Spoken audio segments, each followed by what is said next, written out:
Board of Supervisors for Calaveras County. Our meeting is now called to order. At this time, we will entertain public comment. Closed session items. Seeing no public comment, Madam Clerk. Item 1 is conference with legal counsel, anticipated litigation, significant exposure to litigation, one case pursuant to Government Code Section 54956.9D2. The second item is conference with legal counsel, anticipated litigation, initiation of a litigation, one case pursuant to Government Code Section 54956.9D4. Okay, at this time, we'll adjourn to closed session.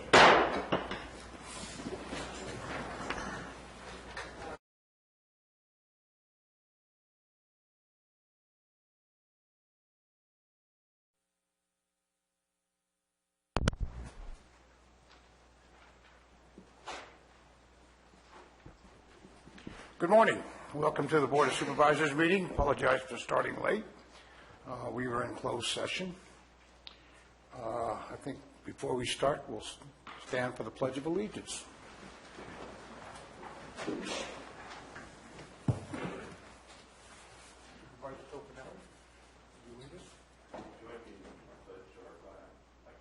allegiance to the flag of the United States of America and to the republic for which it stands, one nation, under God, indivisible, with liberty and justice for all.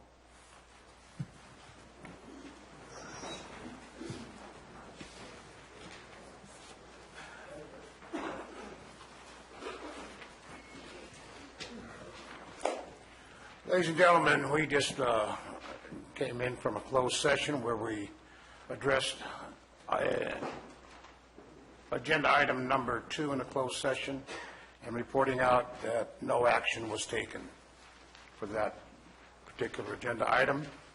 We will return to closed session after our regular meeting here to address item number 1.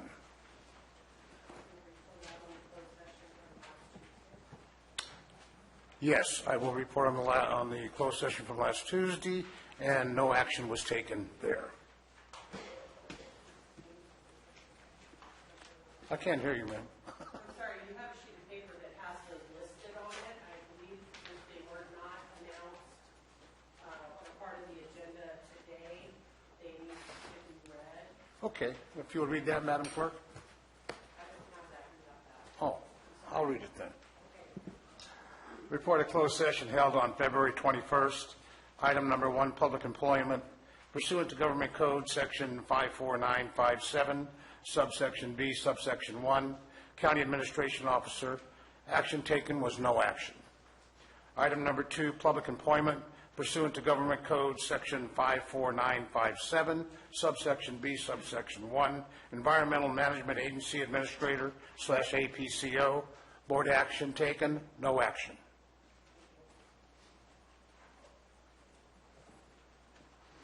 Before we get started on our agendized items, I have a couple of announcements to make. Actually, one announcement. On the last meeting, there was an issue brought up during public comment where names of individuals were addressed, and I want to make sure that everybody is clear on that particular issue. I requested some people, at the last meeting, some people speaking during public comment not mention the names of others in the audience. That was brought to my attention by our board members here. I made that request, and it was just a request because I was trying to set the tone for a civil discussion, which makes things easier for all of us. I do want to clarify, however, that I did not mean to imply that the public does not have the right to name names or get upset at public meetings. There are a lot of rights people have at public meetings. I understand that.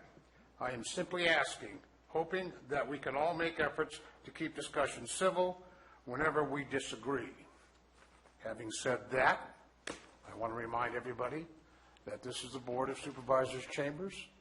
We have people here that are people that represent what we feel in Calaveras County. We are your elected representatives. I want to maintain the respect for everybody involved in this process and this chamber. So, having said that, I believe we can go into public comment. We'll have, I'm sorry, madam. We'll have 3 minutes for public comment. Any item of interest to the public that is within the subject matter jurisdiction of the board and is not posted on the consent or regular agendas may be addressed during the public comment period. California law prohibits the board from taking action on any matter which is not posted on the agenda unless it is determined to be an emergency by the Board of Supervisors. If public comment is completed before the 30-minute allotted time period, the board may immediately move to the next order of business. If the public comment is not completed during the allotted time period, it will be continued as the last item of business in order to provide an opportunity for the remainder of comments to be heard. Just as a note, with the microphone on the podium, you only need to be about a foot away from it, and we can hear you just fine. So you don't need to get real close, just as a note. Thank you. Oh, Sir, we'll have to do all documents in order. Sorry, thank you.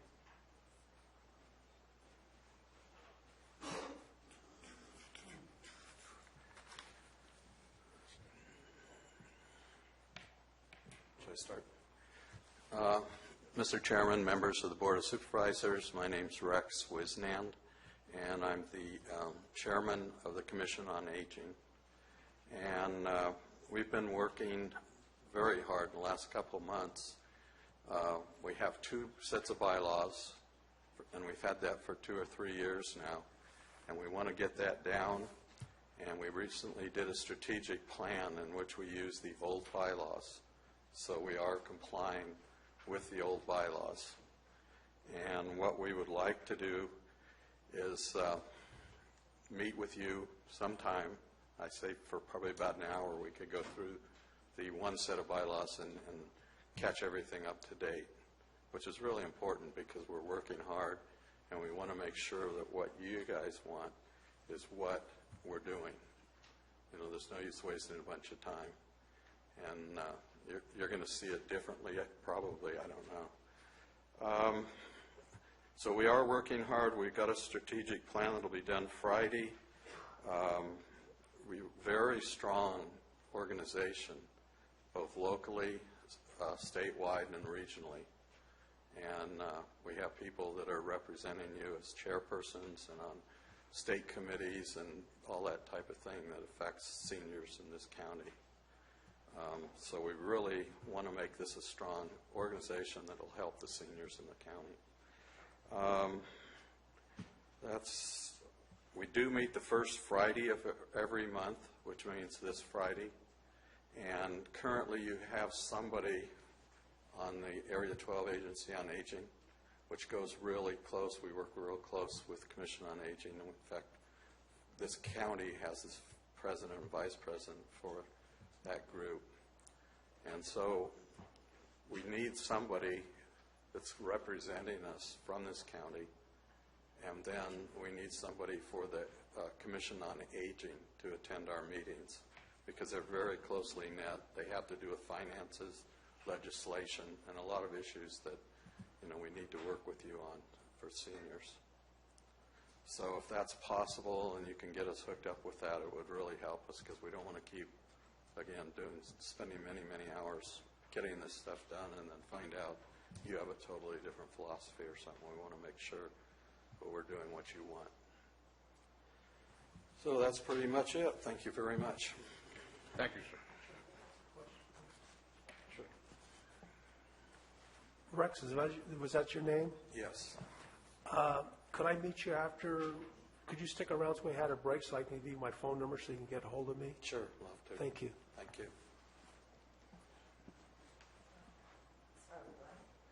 Okay. Well, good morning, Morning. Michael, Chair, and the rest of the board. Bertha Underhill, where we have snow still. We got 6 inches yesterday, but you'll get the runoff. I am vice chair of the I am vice chair of the Commission on Aging, and we understand Commission on Aging when we're talking about 35 to 45% of our population here in Calaveras County and across the three counties to be senior citizens. It is a very, very important commission, and I will wrap up my 2-year assignment at the end of the year, and I just want to say how enjoyable this Commission on Aging has been for me, and you're all aware of the exciting things we do. We have a Volunteer Senior of the Year. We have one of the really important conferences that we have is the World Elder Abuse Awareness Day, which will be coming up in June, because we have elder abuse. We have elder abuse not only mentally, but we have it financially, and we all read about it every day. It happens here in our county, unfortunately, and we've got to take care of each other. So one of the new items that we will be looking at this year will be a Centurion of the Year, because we do have a lot. Well, not a lot, but we have a few, and we'll find them. One of the things that I think is just terrifically important, and this is something that I will take on if I'm termed out of office, is I think it's very important for us to get a feel or numbers on how many seniors we have out there who are isolated, who are disabled, who have no association with any groups or any relatives. Could you tell me, Clyde, how many seniors you have in Valley Springs? In that, you know. In my district, I've heard about 45%. And I'm saying, talking about the isolated ones, the ones that have no contact with anyone. We have to remember these seniors. Yes, we had one just die recently that was homebound and stuff, and the Postal Service actually found them. Actually, they provide they don't provide it, they do it just on their own, and they realize when people don't pick up their mail, they'll actually go to the door and knock, and they found one just last week.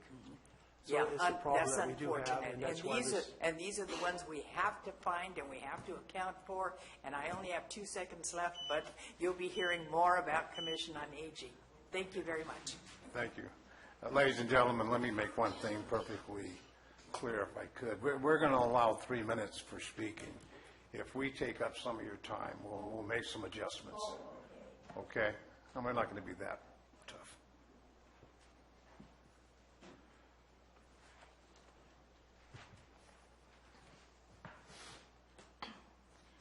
Good morning, Board. My name's Bonnie Newman from Double Springs, and I'm a home care provider for the IHSS program and a taxpayer.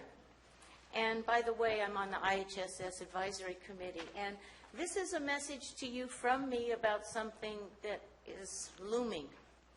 To the Calaveras County Board of Supervisors, with the possibility of the transfer of fiscal responsibility for the IHSS program from the state to the counties is what's being proposed.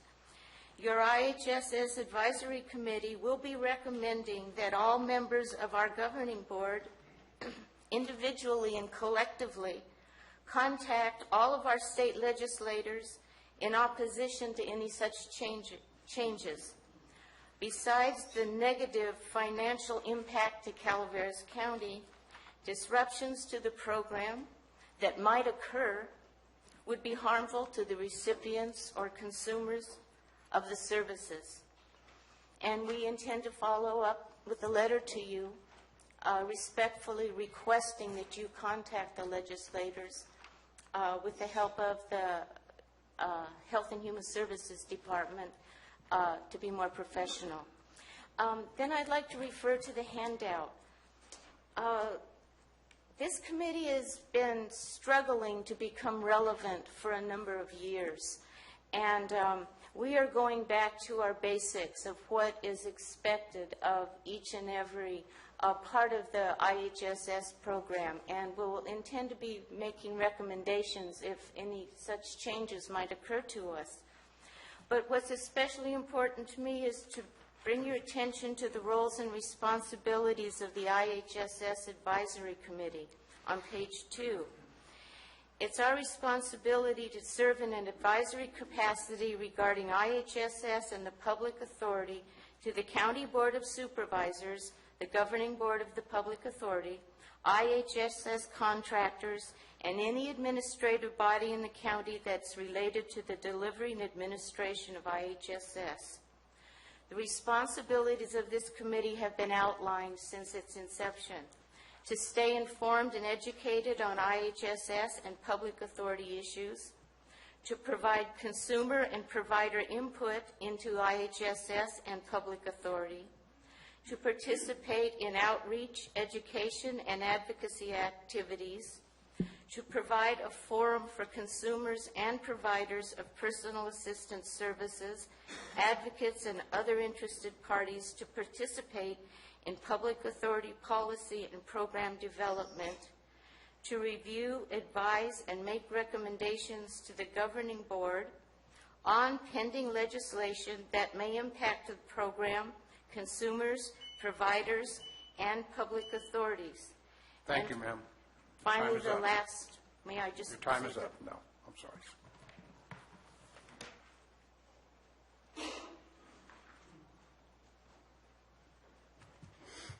Good morning, Board of Supervisors. My name is Bill Petrone, and I'm the Regional Director for SEIU 10-1, and I'm also a resident of District 3. I would like to address the issue of Measure B and also the potential of you, the Board of Supervisors, creating your own ban on cannabis cultivation. In this very room on February 14th, a member of County Council boldly stated that he is preparing for the largest cannabis eradication that this country has seen. Now, despite his hubris, my question is, how would this county go about funding something like that? Especially if Measure B passes or you initiate your own ban on cannabis cultivation. As I understand things, the monies from the registration fees that cultivators and individuals pay to the county can only be used for the oversight, the inspection, and enforcement of this particular program. If this money stops coming in due to Measure B passing or your own ban, how does this program get paid for? I have heard the sheriff state that he may not have the personnel or the funds to handle this task. I have heard a member of the board state that he has a way to do this, but that way is yet to be made public. I believe that the public has a right to know this before they cast their ballots. My sincere hope is that you do not plan to raise taxes to pay for something like this, but I heard that plan is also being discussed amongst this board. My guess is that Mr. Segala's organization, as with the rest of this community, would have strong objections to that course of action. I've heard and read that some of the board members have made promises to their constituents that they would ban cultivation.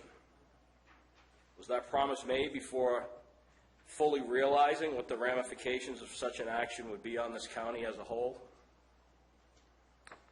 I think the next logical follow-up question would be, based on the information that has been presented over the past few weeks regarding what will happen should Measure B pass or you draft your own ban, do you have the leadership capacity to do what is in the best interest of public safety and the quality of life for the citizens of Calaveras County? I think I speak for the community when I say we do hope so. Listening to other people up here speak about the issues, it seems like everything wraps back to money. Does the county have the funds to take care of the basic needs of the community?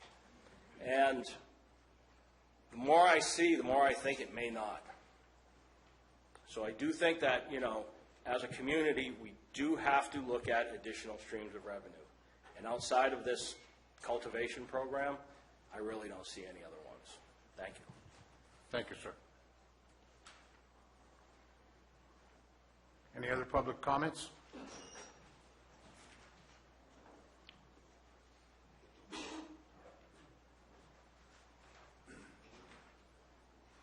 Good morning. Cliff Edson, business owner in San Andreas. Been here for 14 years or so, owning a business in Calaveras County. struggled most of the time. Tried to follow all the rules that I could to make sure that I do things right. And it seems like, as a lot of businesses around here, we just keep taking a beating. We hear a lot about how everybody has plans on how to move business forward in the county. I've heard it, heard the campaign promises, haven't seen it, haven't heard anything. I personally would like to see a plan. If you're going to say something, show the plan. Show the plan to the public, because I haven't seen it. In the past 3 or 4 months, I've watched businesses drop, I've watched businesses leave, and that's just a start. If we don't see something change pretty quick, you're going to see a lot more of it. We have tree mortality, we have our issues around the tourism because of tree mortality, and because of, a thirsty California that likes to take our waters. We can't even defend ourselves against this state because of our water issues. We have the resource, everybody else takes it. It should be something that we can take advantage of so that we can be self-sufficient. So, I know in Chair Calaveras' district, there's a bridge that went out. They can't even repair it. We can't even repair it. We can't afford to. And there's businesses that are going to take a beating for that. The whole area. They can't afford it up in that area. They're already going through enough. The property owners up there are losing value in their properties because of tree mortality and that sort of thing. And there are less and less people coming up into that area for tourism. And that's the way it's going to be. And I think you need to take a look at that and realize what's going on. Now, heard all these promises. If you're going to promise something, show me the plan. Show the people the plan. Thank you. Thank you.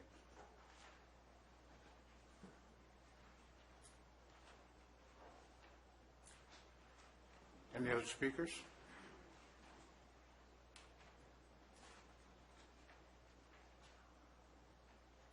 Good morning, Marty Crane, District 5. It occurs to me that we're talking about the financial standing of Calaveras County, which is right up there with number 1 and number 2 of, I believe, the role and responsibility of this board and all of us, as a matter of fact.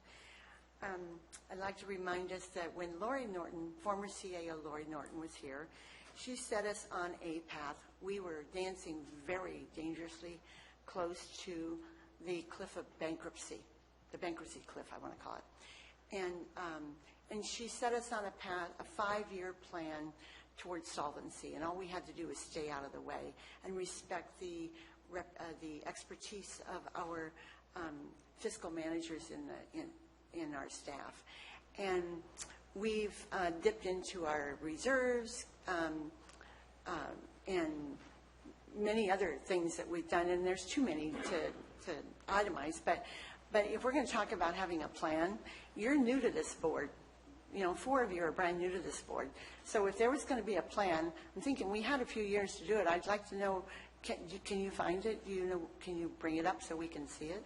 So that's all. I just want to say we need to be very careful because we are still, as I understand, we are not healthier financially than we were for a lot of reasons, but we need to respect the fiscal and financial expertise that we have vetted so fully and hired that we as taxpayers are paying. So thank you very much.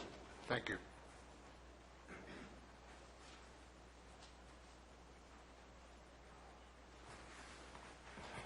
Good morning, Board. Good morning, Chairman. Good morning, George. My name is George Fry. I'd like to speak to the positive here in San Andreas. We have 2 new businesses that opened recently, and I'm excited about that. Also, many years ago when I served on the Vallecito Union School District Board and was the chair at that time, I suggested that the board hold a retreat and that we put together a plan. And so we held that retreat, and we did put together a plan. And we followed that plan. And my suggestion to this new board is that you take the time to hold the retreat and put together a plan for our county, and that you share that plan with the constituents in this county. I think what former Supervisor Cliff Edson said this morning, I think it's very pertinent. We need to know what the plan is for this board for our county. I'm really progressive about those kinds of things. Otherwise, what's the use of coming to Board of Supervisor meetings if we don't know what the plan is?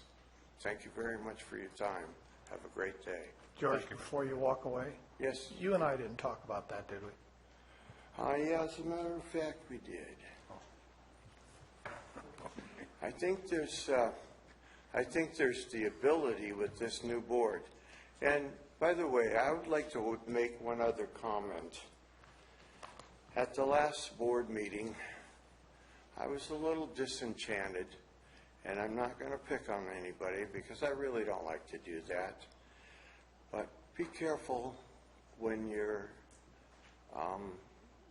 making a decision about what you're going to do about an item, especially when it has an impact on the personnel that you supervise, the employees. And I think you're going to get my drift about that. And that is, I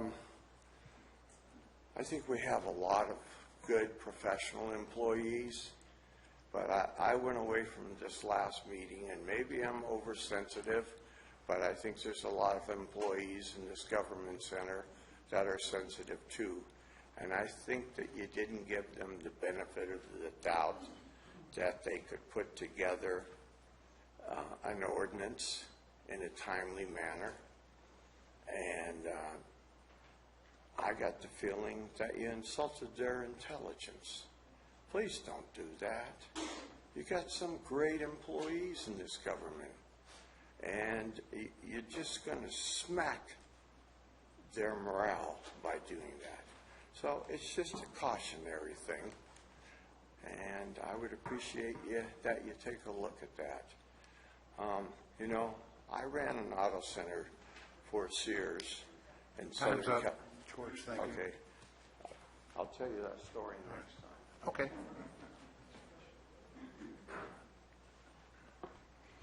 Good morning, Vicki Reinke, and I'm representing Calaveras residents against commercial marijuana. And I just wanted to get up to speak since there were a couple speakers before me that talked about the financial problems we have here in Calaveras County. And I think we're all quite aware of that, as we've lived here for more than 10 years. And that is an issue. But I speak for a lot of people who live here who say we don't want marijuana money funding our government. So I appreciate what you guys are doing, looking at possibly if Measure B, what we will work very hard to make sure that passes. I believe the people in this county see the problems with allowing commercial marijuana activities in our county. Anyway, I wanted to make sure that you understood that we're not just out there saying things that we don't realize that there could be issues. But I'll tell you what, the people in this county love this county. And if we have a crisis when we ban it and we need to do something about getting the marijuana eradicated from our county, we'll be behind you 150%. So just know that we don't need that money. Thank you. Thank you.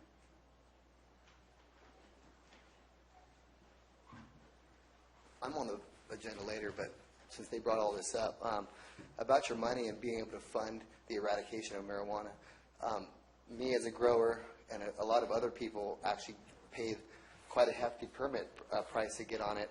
And even with that money, you guys couldn't, the county couldn't even sufficiently go in and inspect any of all of their gardens. There are still quite a few people that haven't even been physically inspected or given, a denial or an approval letter. If you guys have all that money that was supposed to go towards that specifically and you guys can't get that done, how are you guys going to pull money out to eradicate something where you already don't have money? Thank you, sir. Any further speakers?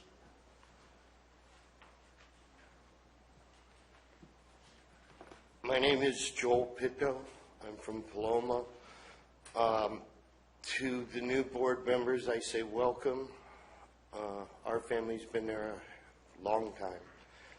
And Gwin Mine Road is an essential road. It has been called into service numerous times in the last few years, numerous times in the last 20 years. Because whenever there's an accident on Highway 49 or a problem of one sort or another, fallen trees, Gwin Mine Road is the only other way to Jackson. Now, we've had to, when 26 was shut down, we had to drive to San Andreas to get to Jackson. And not many people complained because we try not to. And often it does no good.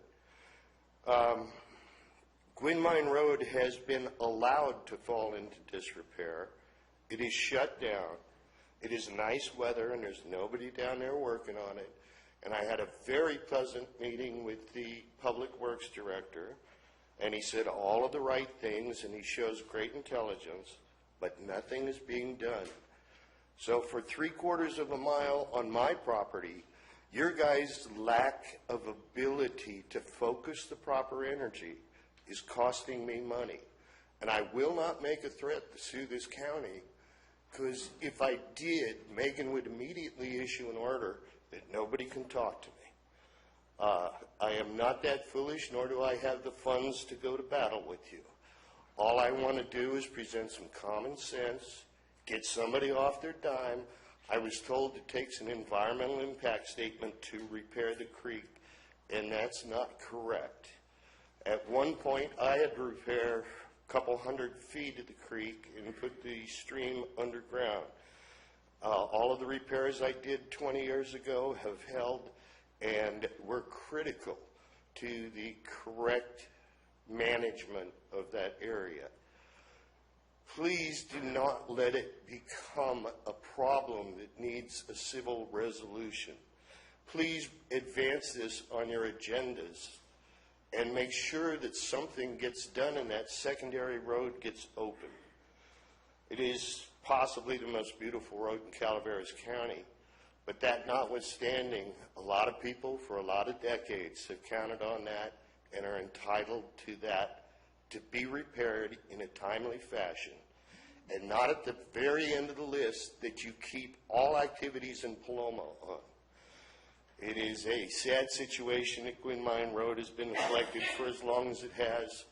Please stop that. Thank you. Thank you. Any further speakers? Okay. I'll bring it back to the board for their board comments. Any board member wish to comment? Okay, Madam Clerk. The consent agenda items are expected to be routine and non-controversial. They will be acted upon by the board at one time without discussion. Any board member, staff member, or interested party may request removal of an item from the consent agenda for later discussion. Is there any member of the public that would wish to have any item off the consent agenda pulled for discussion? Sir. 14, please. Item 14. Any other items? Yes, ma'am. Number 8, number 17. 8 and number 17. Any other items from the public?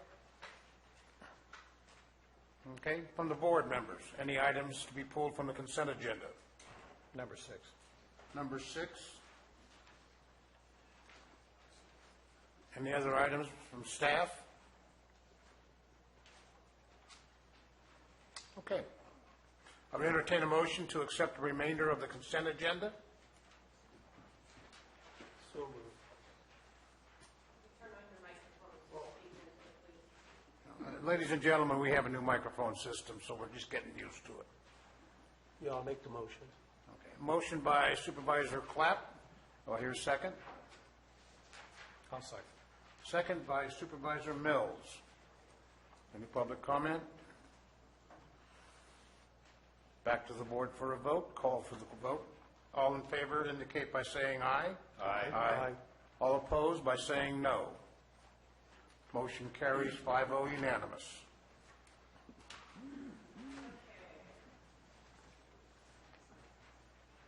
Item 6 is from Behavioral Health Services Mental Health Program.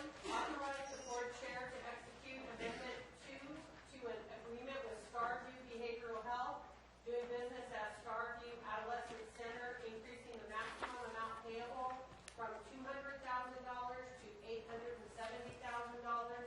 for the period of March 1st, 2016 through June 30th, 2017. Good morning, Mr. Chair, members of the board. Oh, sorry, you just said don't do that. Kristen Briggs, Health and Human Services Agency. So this item before you is an amendment to increase a contract with a level 14 group home, which is the highest level for 2 youth that we have in our community. We do diligently work to reassess through our behavioral health and child welfare services about trying to bring that youth down in their treatment plan, and we will continue to do that. So at this time, I could take any questions. That was the whole purpose. Thank you for being here. Oh. I referred to the discussion summary in your report where you state that this is greater than originally anticipated. I mean, we move $500,000 in a budget year. I would like to understand what the drivers were and how did we miss being aware that that was a necessity that comes now well after the mid-year of the budget. I don't mean to blindside you, I'm just trying to understand. No, that's a great question. When we prepare our budget, we take a look at the number of youth that we've served in the past. We can't anticipate the youth that are going to come into our child welfare and behavioral health services, and at times we will have a higher needs youth that we will want to serve, and so that is the reason that this contract is being increased. It really comes down to a youth that we're serving in our community that came in after the start of the year. So you're saying you have a substantial influx of additional youth that are now engaged in the system that weren't there before? I wouldn't say a substantial, I would say a single with high needs. Okay. A single youth with high needs that have come into the system. And that could be the driver as well. Exactly. That's what I was trying to- So knowing that you're going to contain this within your current budget, which is an important part of the discussion, are there any other services that you're going to need to reduce to make room for this additional cost? No, not at this time. Our budget for the Health and Human Services Agency, specifically for child welfare and behavioral health services, has various funding streams that come into it, and then we bring down federal funding as well. So our overall budget has the capacity to be able to serve this client without needing additional funding beyond that of what's in our agency's budget. Okay, thank you for your explanation. Any other questions? Supervisor Tofinelli, do you have, Supervisor Clapp, any questions? I do have one question. How many high-need youth did we serve last year compared to our needs anticipated? And what were the driving reasons for that? I don't have statistics. John Lawless, our deputy director, is here. He might have additional information about overall numbers of high-needs youth. For this specific item, it's 2 individuals that are the very high needs, the level 14 group home needs. So, John, do you have specifics on overall? Okay.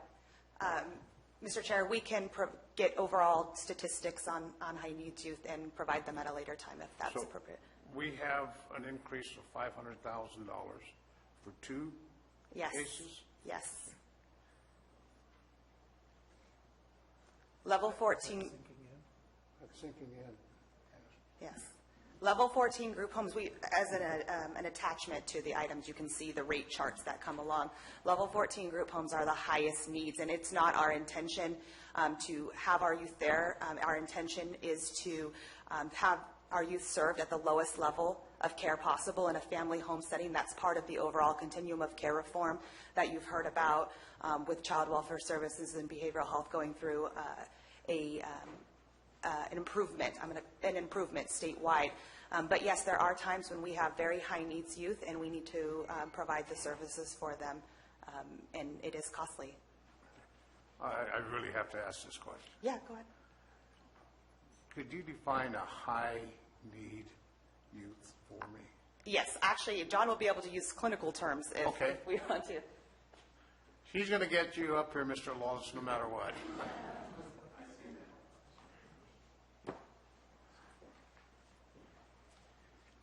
Good morning, Board. Morning. John Lawless, Behavioral Health. A high-needs youth would be one that were unable to keep in a placement because of a mental health disorder, where they may have been placed in a facility, and that's the case with both of these youth. And I believe both of them ran away at one point, so we put them in a little higher facility to try to keep them contained. They ran away again.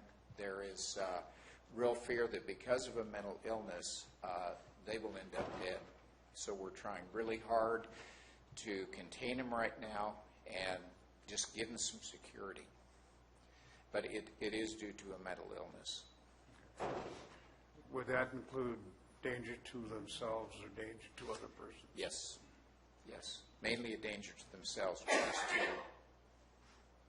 Okay. Thank you. With that, Chair, I would make a motion to approve item number 6. We have more comments. Oh, sorry. You want to withdraw your motion? I'll withdraw my motion. Thank you. I just had a quick question. Is this a beneficiary of the Affordable Care Act? And this may be something that Kristen could answer. And if the Affordable Care Act is repealed, will this be one of the programs that's impacted by it? It's a good question.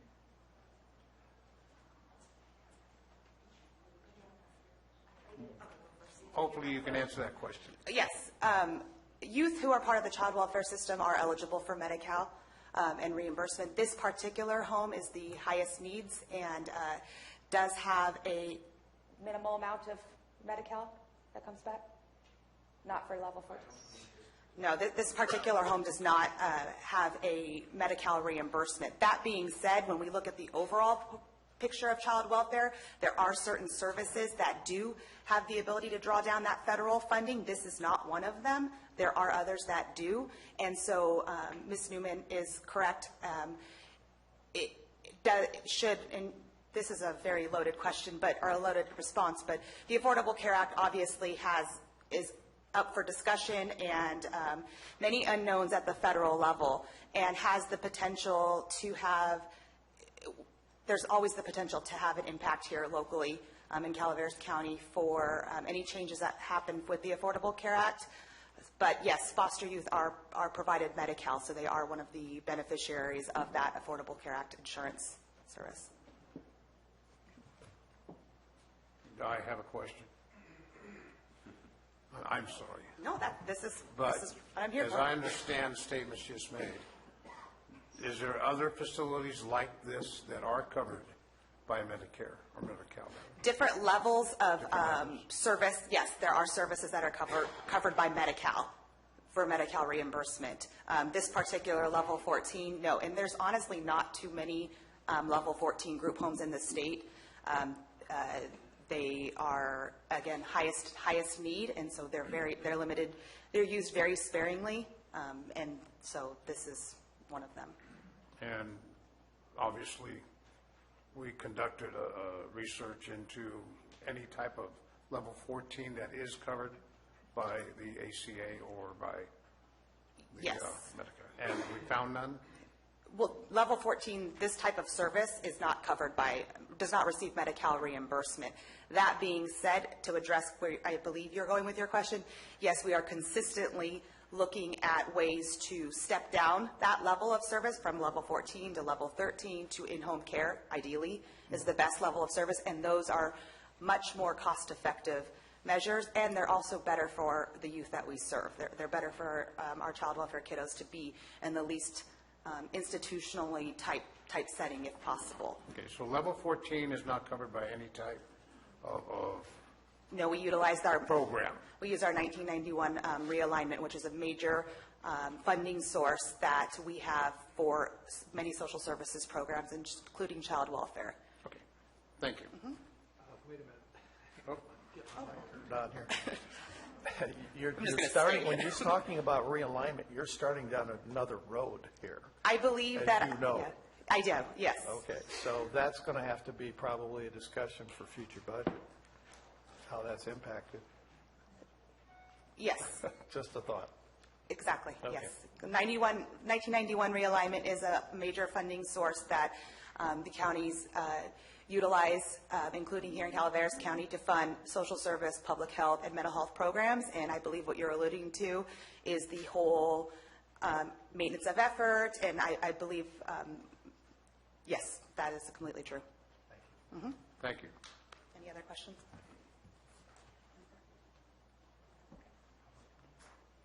Mr. Fry?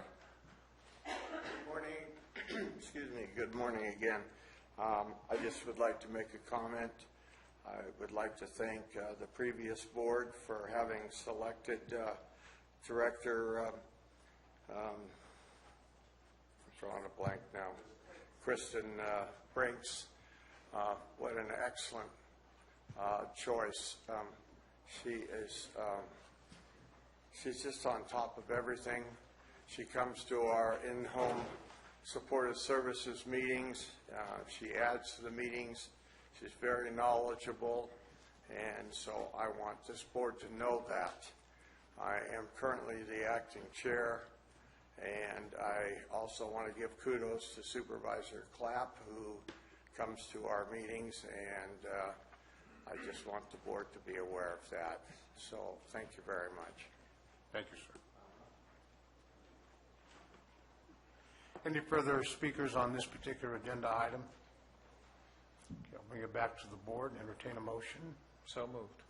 Moved by Supervisor Mills to approve. Second, please. Second. Second by Supervisor Garamendi. No further board discussion. Please indicate your favorite vote for this particular item by indicating, saying aye. All in favor? Aye. All opposed by no. Any noes?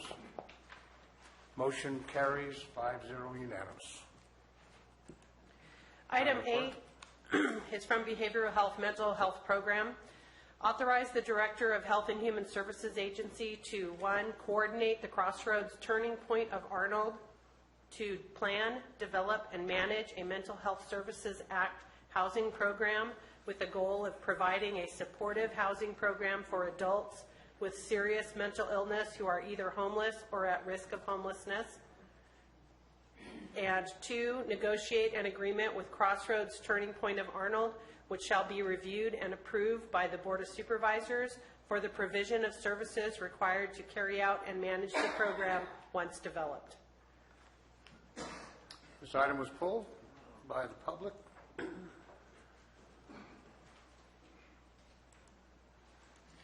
I had several questions about this item. Does this program also, besides mental health problems, deal with people with physical disabilities? And are we talking about a short or long-term housing program or facility that would be in the county, or would it be farmed out to a neighboring county? And how much is the allocation? How much money are we talking about that could possibly be put into this program? And from what source would this money be obtained?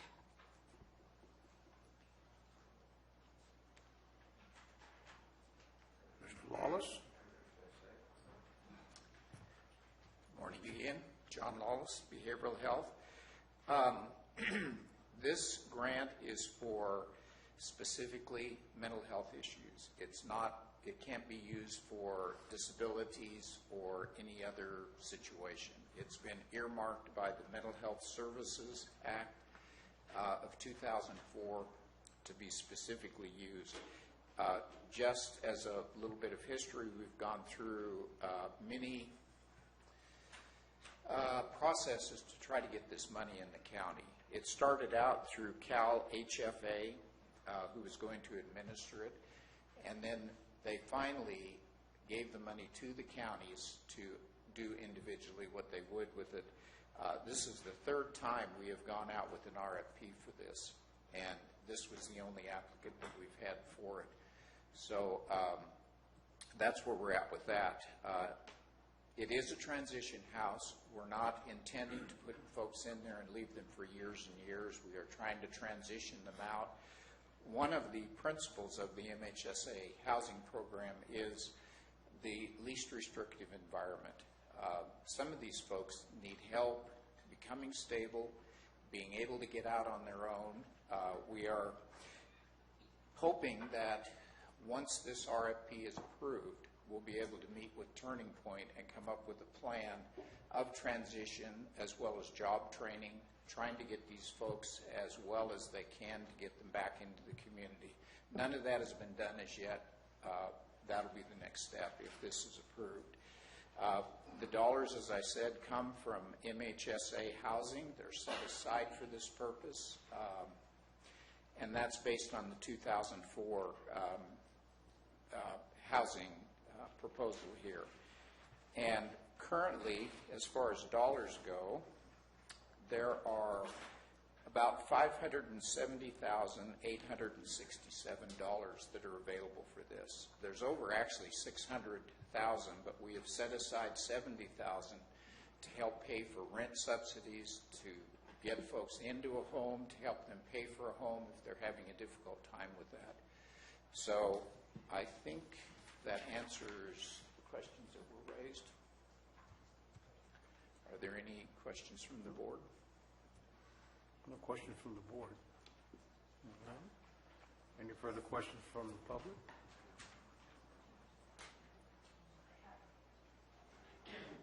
I just have a quick follow-up question. There's over $600,000 available, and $70,000 has been put aside for housing needs. Is the rest of that money, the rest of the $570,000, is that for administration of the program, for the office people? I mean, I'm trying to decide if we've got over 600 and only 70,000 is going to the actual workings of the program, where the rest of that money is going, and I hope it's not all going into administration. That's all. Thank you. Okay, Ms. Newman. Well, let's address that question first. Kristen Brinks, Health and Human Services. So to answer Ms. Newman's specific question, no, this is to bring to the board a conceptual approval to enter into negotiations for a contract which will be brought back to the board for a supportive housing program. That is not administration. I mean, yes, that's part of it, but we're talking literally the development of a program, of a physical location to actually provide supportive housing in combination with job skills training and other types of services for our severely mentally ill clients. The $70,000 that was set aside is for another specific transitional program, rent subsidies types of things. This specific $570 is to create, the intention is to create a physical location that can serve our severely mentally ill clients and would be in the county somewhere. But again, this is just the approval of the RFP to then start the negotiations of what it would actually look like. Thank you. Ms. Underhill? Yes. Good morning again, Bertha Underhill, and I am absolutely thrilled or pleased to hear about this proposal. In my 30 years up in Ebbets Pass, we've never had something like this, and I happen to know Larry and his wife Colleen, and I know their sincerity, and I'm just so pleased, as I say, to hear that this thing is getting off of the ground. I know people who are personally involved in the transition, and this is what we need. Wake up. Thank you, Ms. Underhill. Folks, guess what? We can't slap the podium. Hi, Cliff Edson.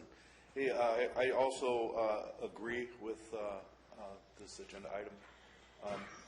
Turning Point was a great help to us in the Butte Fire. They housed many people for us, and they cooked meals and did a lot of things for people that were victims. I haven't met them personally, but I heard many, many great things from a good number of people that experienced what they were doing for us. So they're into it. They're into our community. I believe this is a really good choice by our Health and Human Services folks. Thank you. Mr. Fry? Good morning again. And when Proposition 63 was approved by the voters in 2004, I was elated. I was fortunate enough to serve on the California Mental Health Planning Council for 12 years, and that was just an amazing day when that got approved by the voters of California, which taxed the people that made over $1 million a year. Any money over that $1 million would go into the Prop 63 fund, which eventually became the Mental Health Services Act.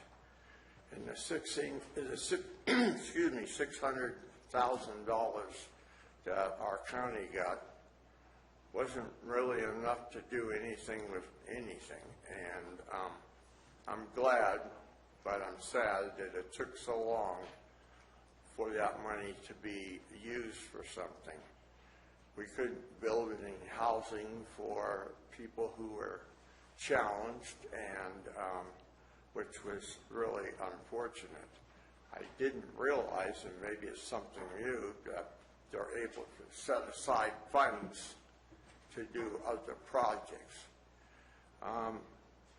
Turning Point in California has a really good reputation, and I'm glad they're here in California, here in Calaveras County. So I just really support this program based on my experience on the California Mental Health Planning Council and also my 12 years on the board at Calaveras County Mental Health program here in the county. Thank you. Thank you, sir.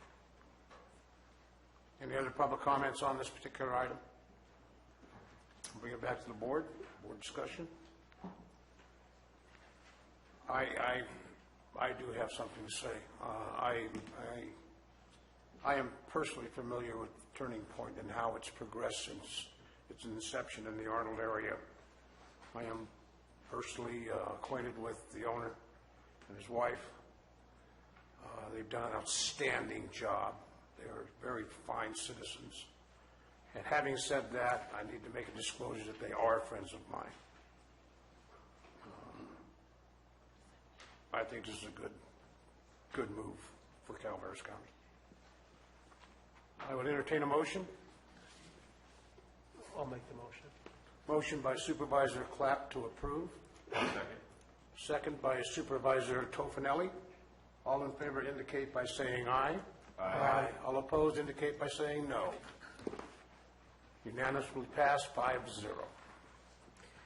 Item 14 is from Code Compliance to adopt an ordinance superseding and replacing the current Chapter 8.06 of the Calaveras County Code, Public Abatement Property Maintenance Code.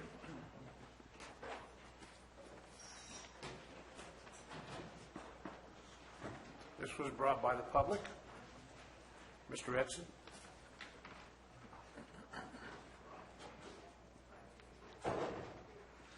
So 8.06, this is long overdue. I believe if it would have been brought forward when it was supposed to be brought forward last year, we would have a lot less issues than we do right now around the abatement process, code enforcement abatement process that we're having with the illegal grows with cannabis and with the appeals process in general. This will cut down.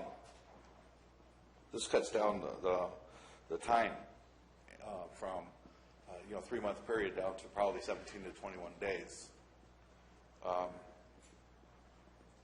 It will discourage people that don't want to follow the rules from coming into the county and not wanting to follow the rules. This is, there's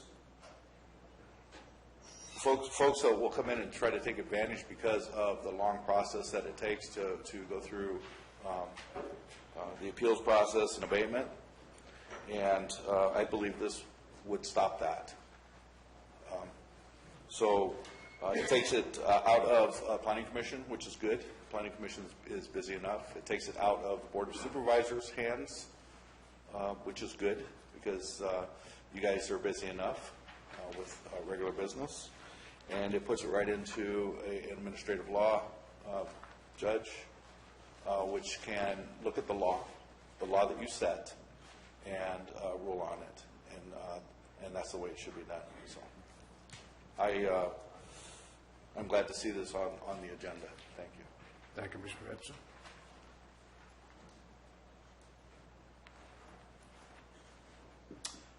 This time, bring it back to the board for any comments. If there's no other public speakers, any questions from the board? Having no questions from the board, I'd entertain a motion. So moved. Moved by Supervisor Mills to accept as stated item number 14 on the consent agenda. Do we have a second? Second. Second by Supervisor Garamendi. All in favor indicate by saying aye. Aye. All opposed by no. Hearing no noes, motion passes 5-0 unanimous. Madam Clerk.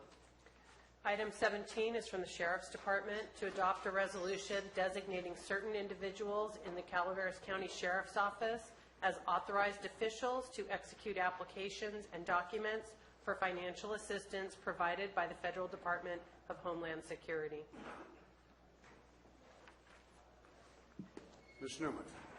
Yes. Thank you. I was wondering what kind of funding is available from the feds?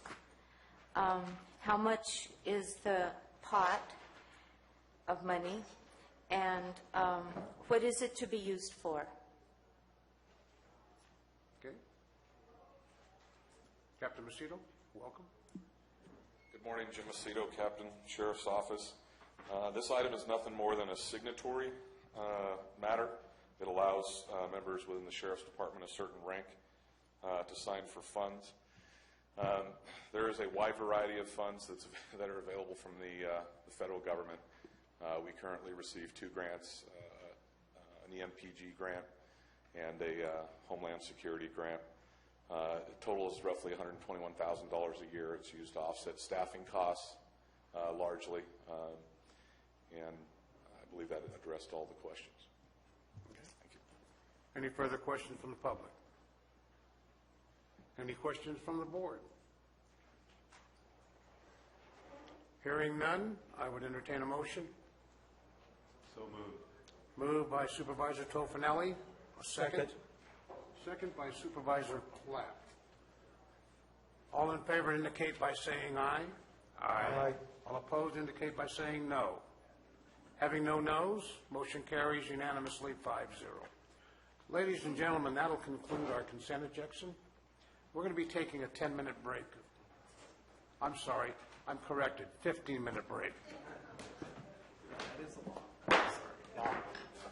That is a lot.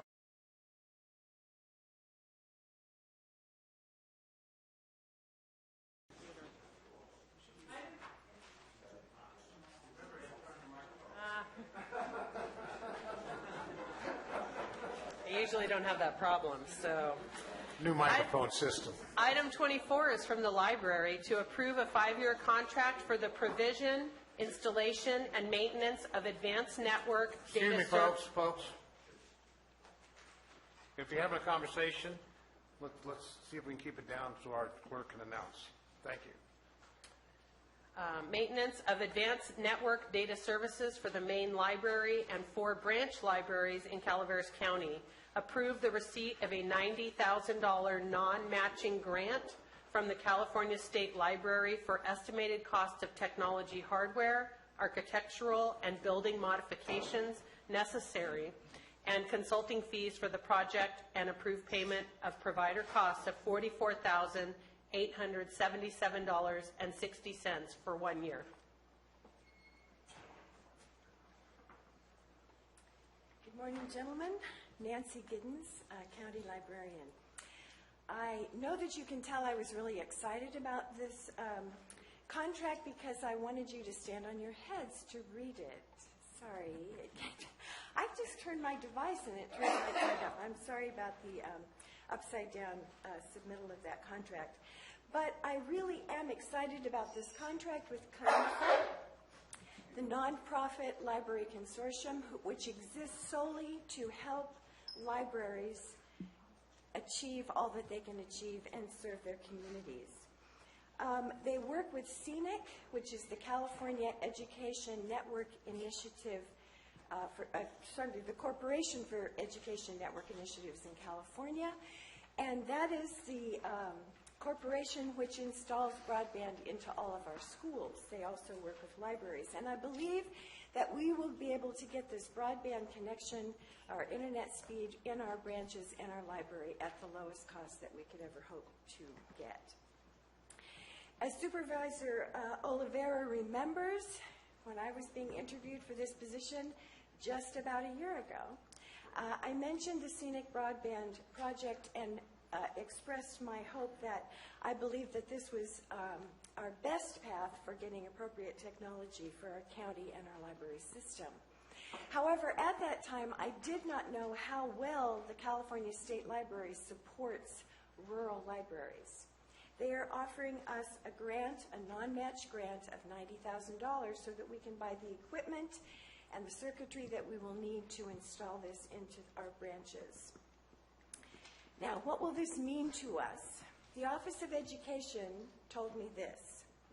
School assignments are increasingly online, and one of the challenges in public education is to accommodate students without broadband access at home. Adding broadband connectivity in Arnold, Murphy's, Angels Camp, and Valley Springs would give our students greater accessibility to the bandwidth they need to complete their schoolwork. They also mentioned that there are so many online post-secondary courses that our young people can take, which would keep them in our county, which is always a wonderful thing to do. The Chamber of Commerce is initiating a computer lab where they will offer to the community software which will enhance entrepreneurship and business skills, but their hours are very limited. So the hours that we would add to the accessibility for that software would greatly enhance their program and give it an extra boost. Our literacy department has four online training programs. We have a computer lab in the main library, which is used by students every day for GED, adult basic education upgrade of skills, computer literacy, as well as job skills. Having higher speed will allow those patrons to access those programs and complete them in a much better and more efficient way. The literacy department also intends to place a laptop computer solely designated for literacy in each branch. Having high-speed internet in these branches will greatly enhance the literacy program. The State Library, in their effort to support our efforts, has recently offered us an education to take a technological assessment. I call it our technology quotient. We were very unhappy to see that our library system's ability to meet community needs was our lowest score. We just got 15% on that. We now, though, have an action plan to improve that, but having slow internet really limits what we can do. We know that we can offer to our community online government forms and documents, job searching, as well as job skill development, computer competency, medical and drug information databases, homework help for students, and many other resources. But we're very limited because our speed is slow. If everyone goes online and tries to access these things, we will only get frustrated patrons. As I stated in my memo, although we do have a grant that will pay for the estimated costs that we have for the hardware we'll need to establish this, we do need to pay the provider costs for the first year.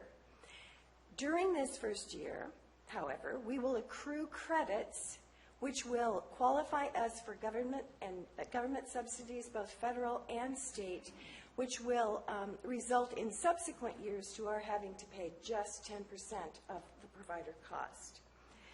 So the 5-year contract with Scenic, which Scenic has negotiated with AT&T, is good for 5 years. The costs are guaranteed for those 5 years. At the end of those 5 years, we can ask them to negotiate on our behalf again to keep our provider costs low. So although there is a cost to the county, not in this fiscal year, but in next fiscal year and perhaps the one following, we may divide that provider cost over 2 fiscal years, depending on when we get all of this installed. I do hope that you'll sign this contract. There's no standing still in regard to technology. If we don't move ahead, we move back. And we really can't afford to do that in our county if we expect businesses to stay here and if we expect to retain our young people. This is a one-time opportunity that we have right now. This is the final year of a 3-year grant program from the state library, so we must take advantage of it now to benefit from this wonderful grant that the library is giving us, or that the state library is giving us. So I just encourage you to please sign this contract and let us move ahead as we serve our patrons and the underserved population in our county through our internet in the library. Thank you very much. Any questions from the board?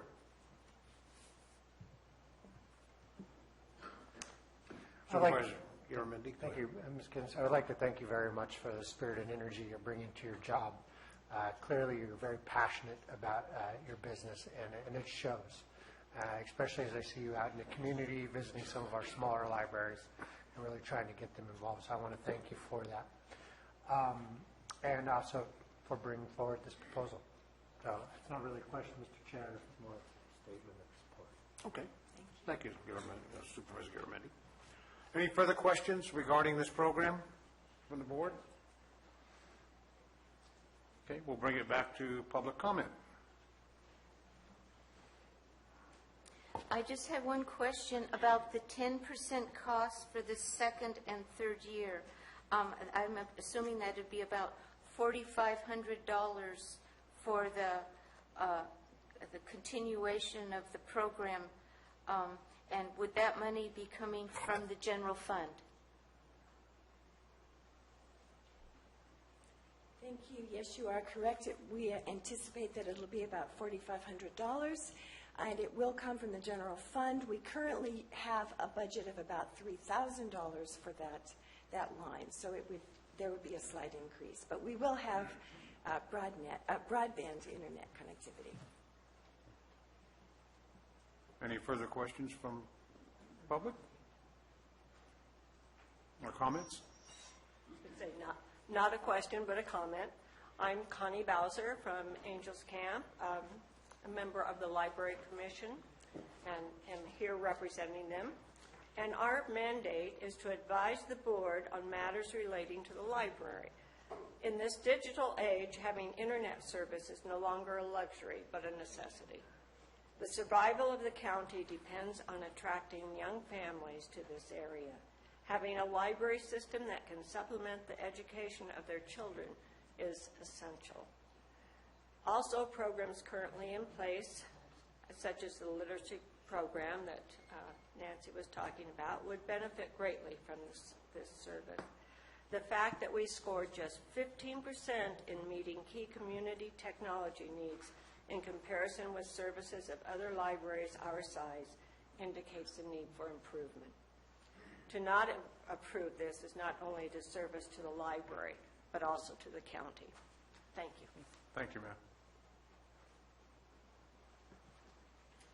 Kate Garyhan, Valley Springs. I'm also a library commissioner, but I'm here today to speak on my volunteer time at the Valley Springs Library. Doing that, I've helped many patrons use our computer systems to search on the internet for job applications, to take certifications for their employment, to look up healthcare information and taxes, and also to access their personal email. To have this access for them is essential. We take for granted that we all have it in our homes or on our devices that we take with us. Many people in the county do not have that. To be able to have the broadband would allow us to expand the time that they're allowed on the computer, because right now, with the limited number of computers that we have, sessions have to be timed out. So if they don't get what they need done in the time they have, their opportunity is lost. I think it would be foolish of the county to pass up $90,000 non-matching funds that is one time only. We can't apply for this again. So I ask you to please approve this for the betterment of the county. Thank you. Thank you, Ms. Garin.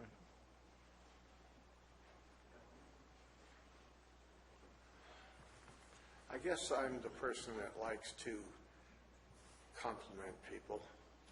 Once again, I'd like to the chair, Michael Oliveira, the former chair of the previous Board of Supervisors, Cliff Edson, and the members of that board for having selected Nancy.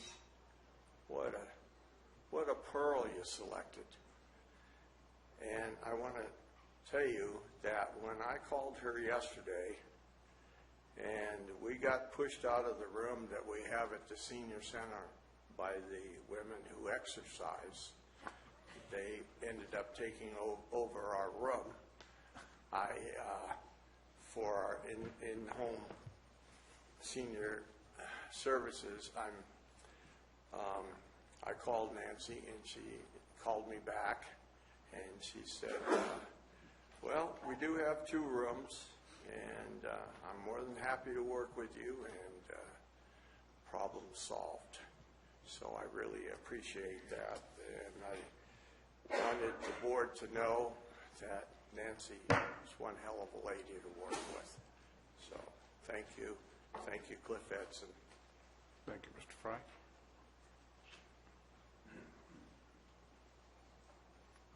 Mr. Chairman, Supervisors, I'm Jack Kuhn. I am also a library commissioner, and I come to speak on a slightly different need, and that is we provide services to the community even when our libraries aren't open. You'll rarely go by the Arnold Library parking lot and not find somebody there using our internet access to pick up their emails or whatever. We have a lot of rental properties, and we also have a lot of people without internet access. And so it's very important that we allow these people, when they're here on vacation or whether they live here, to have internet access. And it's very important to keep up to date on technology. You can't just say, okay, well, we've got internet access, that's good enough, because it's not good enough. The delays in downloading forms and things like that make it very difficult for our patrons to do what they need to do. Thank you. Thank you, Mr. Q. Judy Hawkins, Human Resources Director, and I will take credit for bringing Nancy to the Board of Directors, or to the Board of Supervisors. She was a great hire for our county. And I would also like to mention that as we put efficiencies in all of our departments, and I am trying very hard to move human resources forward in our technology, and in the future we'd like to see the ability for our candidates to be able to fill out applications online and submit them online. Right now, they fill them out online, but they have to print them and then physically bring them into our office for them to be considered. And we do have a large amount of candidates who go to our libraries and fill out their applications at the libraries. And so that is something that we do want to remember. They are being utilized to fill out our applications for our positions here in Calaveras County. And as we grow, as our county puts in these efficiencies, we do want them to be able to submit their applications online, and not just for human resources, but all of the other options for the different departments that they have available online to be able to pay their bills, all of the things that we want to, efficiencies we want to put in place for our public, for them to be able to do the things that they need to do within the county government center and not have to physically come here. Because sometimes it's not an easy trek from Arnold. I used to live in Arnold. In the winter, sometimes it is a difficult drive. So, thank you. Thank you, Ms. Hawkins.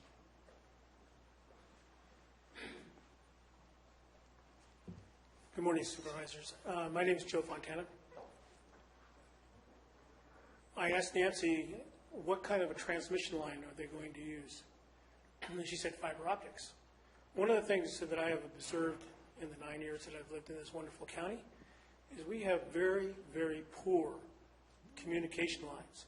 The fiber optic technology that we have today is far superior to the ones that I used to use in my distribution centers when I used to work. I would like to see the county get behind this, develop the fiber optic communication lines across the county. This will only advance our business interests. So I think this is an important project that we should move forward with and also develop even a higher degree. Thank you. Thank you, sir.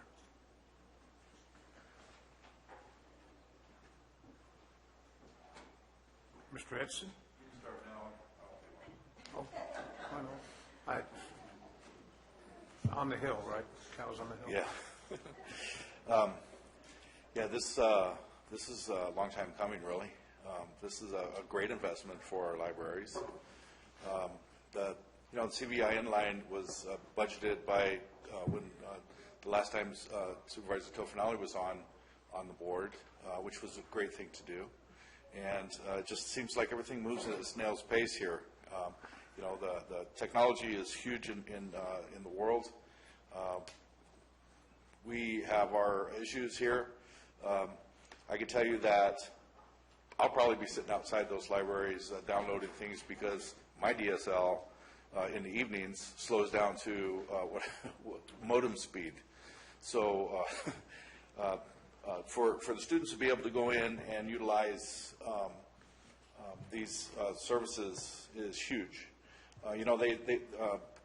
Kate was talking about timing out. These young folks can use a computer or a device like these cell phones about 10 times faster than me. And so if the faster their internet service, the faster they're going to be able to get more done. And to slow them down, in my opinion, is a disservice to what we could be achieving in our community. And also, like Mr. Fontana said, the businesses can greatly benefit as well. Thank you. Thank you, sir.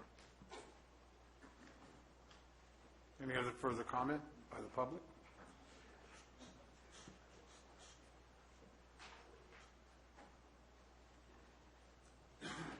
Part of the cheering squad for Nancy. Thank you.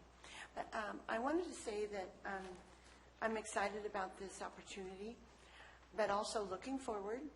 We know where we are as a county fiscally, and understanding that another $4,500 per year after that, is that what I heard, is going to be required and will come from our general fund.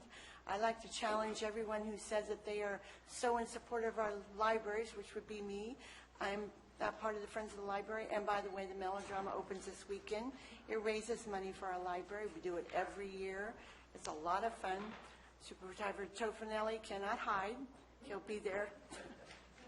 Very funny. But what I want to say is we all talk about supporting our libraries. And so I challenge us all to write a check and make a note in the memo if you want to pay that $4,500 in the future years. So, Thank you. Any further comments from the public? Okay, having seen no hands, I'll bring it back to the board. Any questions by the board? I'm sorry, George, I have a comment. I have a question regarding the online training systems. With this new fiber optic system, will there be the opportunity to take any type of training programs via computer? Yes, absolutely. And those could be job enhancement, job skill trainings? Absolutely. And testing for those jobs.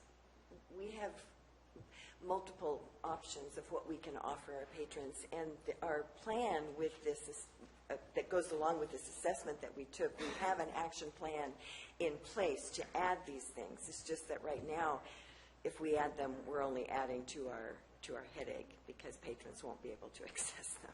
So it will just increase frustration. But yes, it's unbelievable what we'll be able to do for our patrons. It's going to be fabulous. Another question. I understand that there's a $4,500 figure thrown around, but isn't $3,000 of that included in your budget now? It is, yes. So we're it looking is. at really an additional $1,500. Yes, we are. Okay. Yes. Satisfied? Thank you, ma'am. That's all I have. Any further questions by the board? Staff, any questions? I would entertain a motion. So moved. Second. Chair. Moved by Supervisor Tofanelli, seconded by Supervisor Mills. All in favor indicate by saying aye. Aye. All opposed indicate by saying no. No noes, unanimous, 5-0.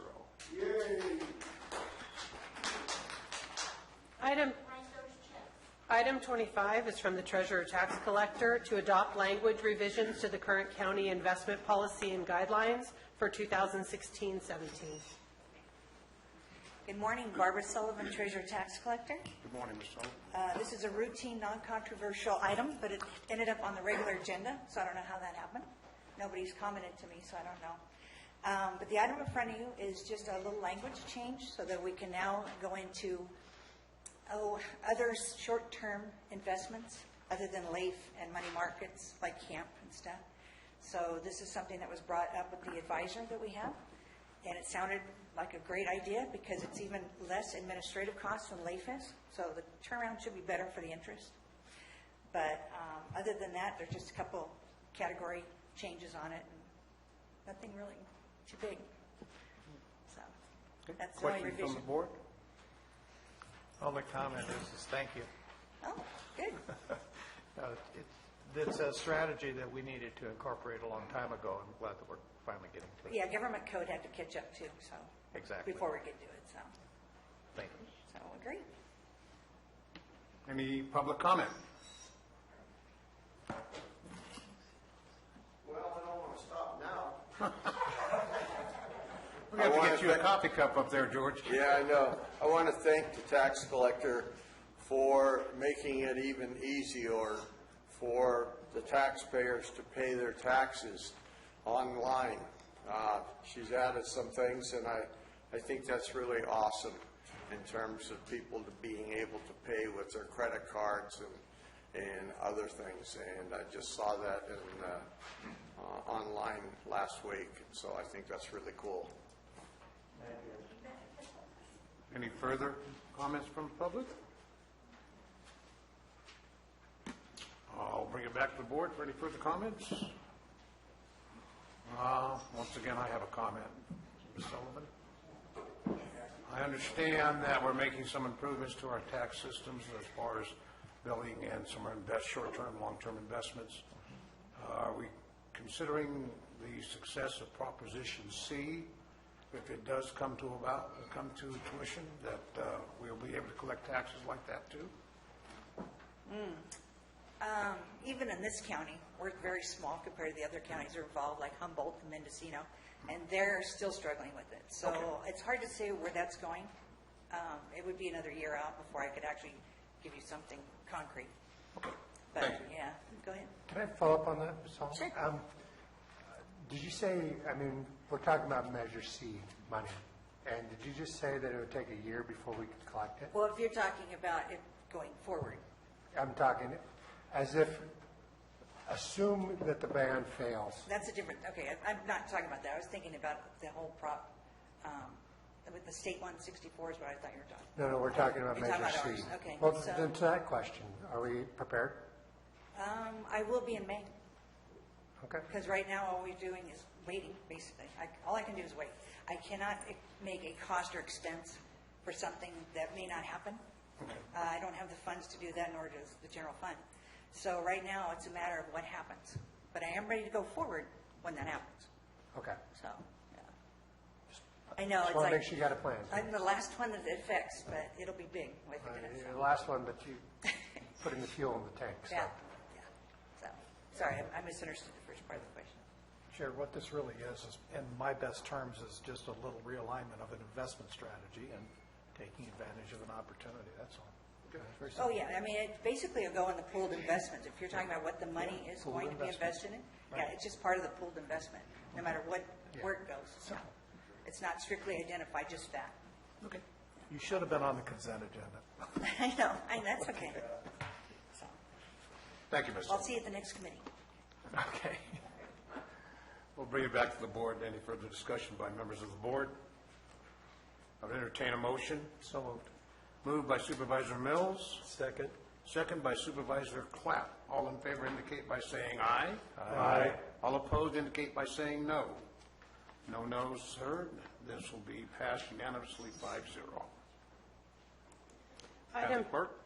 Item 26 is from the Administrative Office, the continuation of a local state of emergency for the winter storm damage from extreme weather events that began on January 7th, 2017 through the month of February 2017. Before we hear this item, I had a request for a short break to set up. Is that all taken care of? Okay, thank you. Good morning.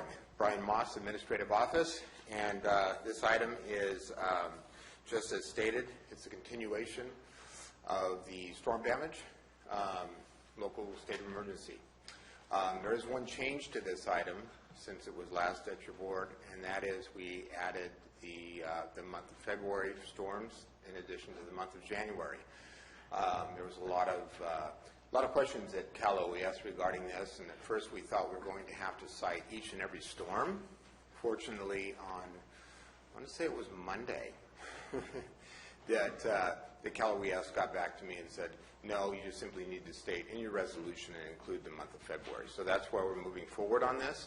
And again, as long as the board continues to keep this open, we continue to have an opportunity to recover from those storms. So with that, I'm going to turn this over to the Public Works Director, Mr. Krovitz, who is going to be doing a presentation as I understand it. Thank you, sir.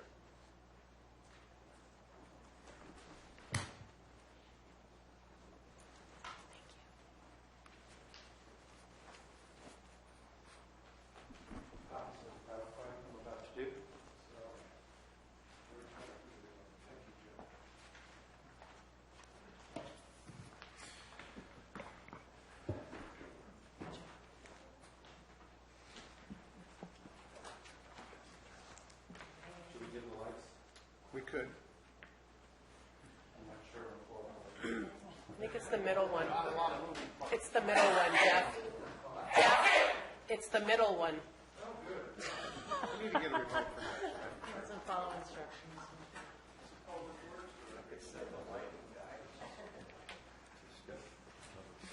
It's not true, George. I'm also in charge of lighting. Lori, that's just me.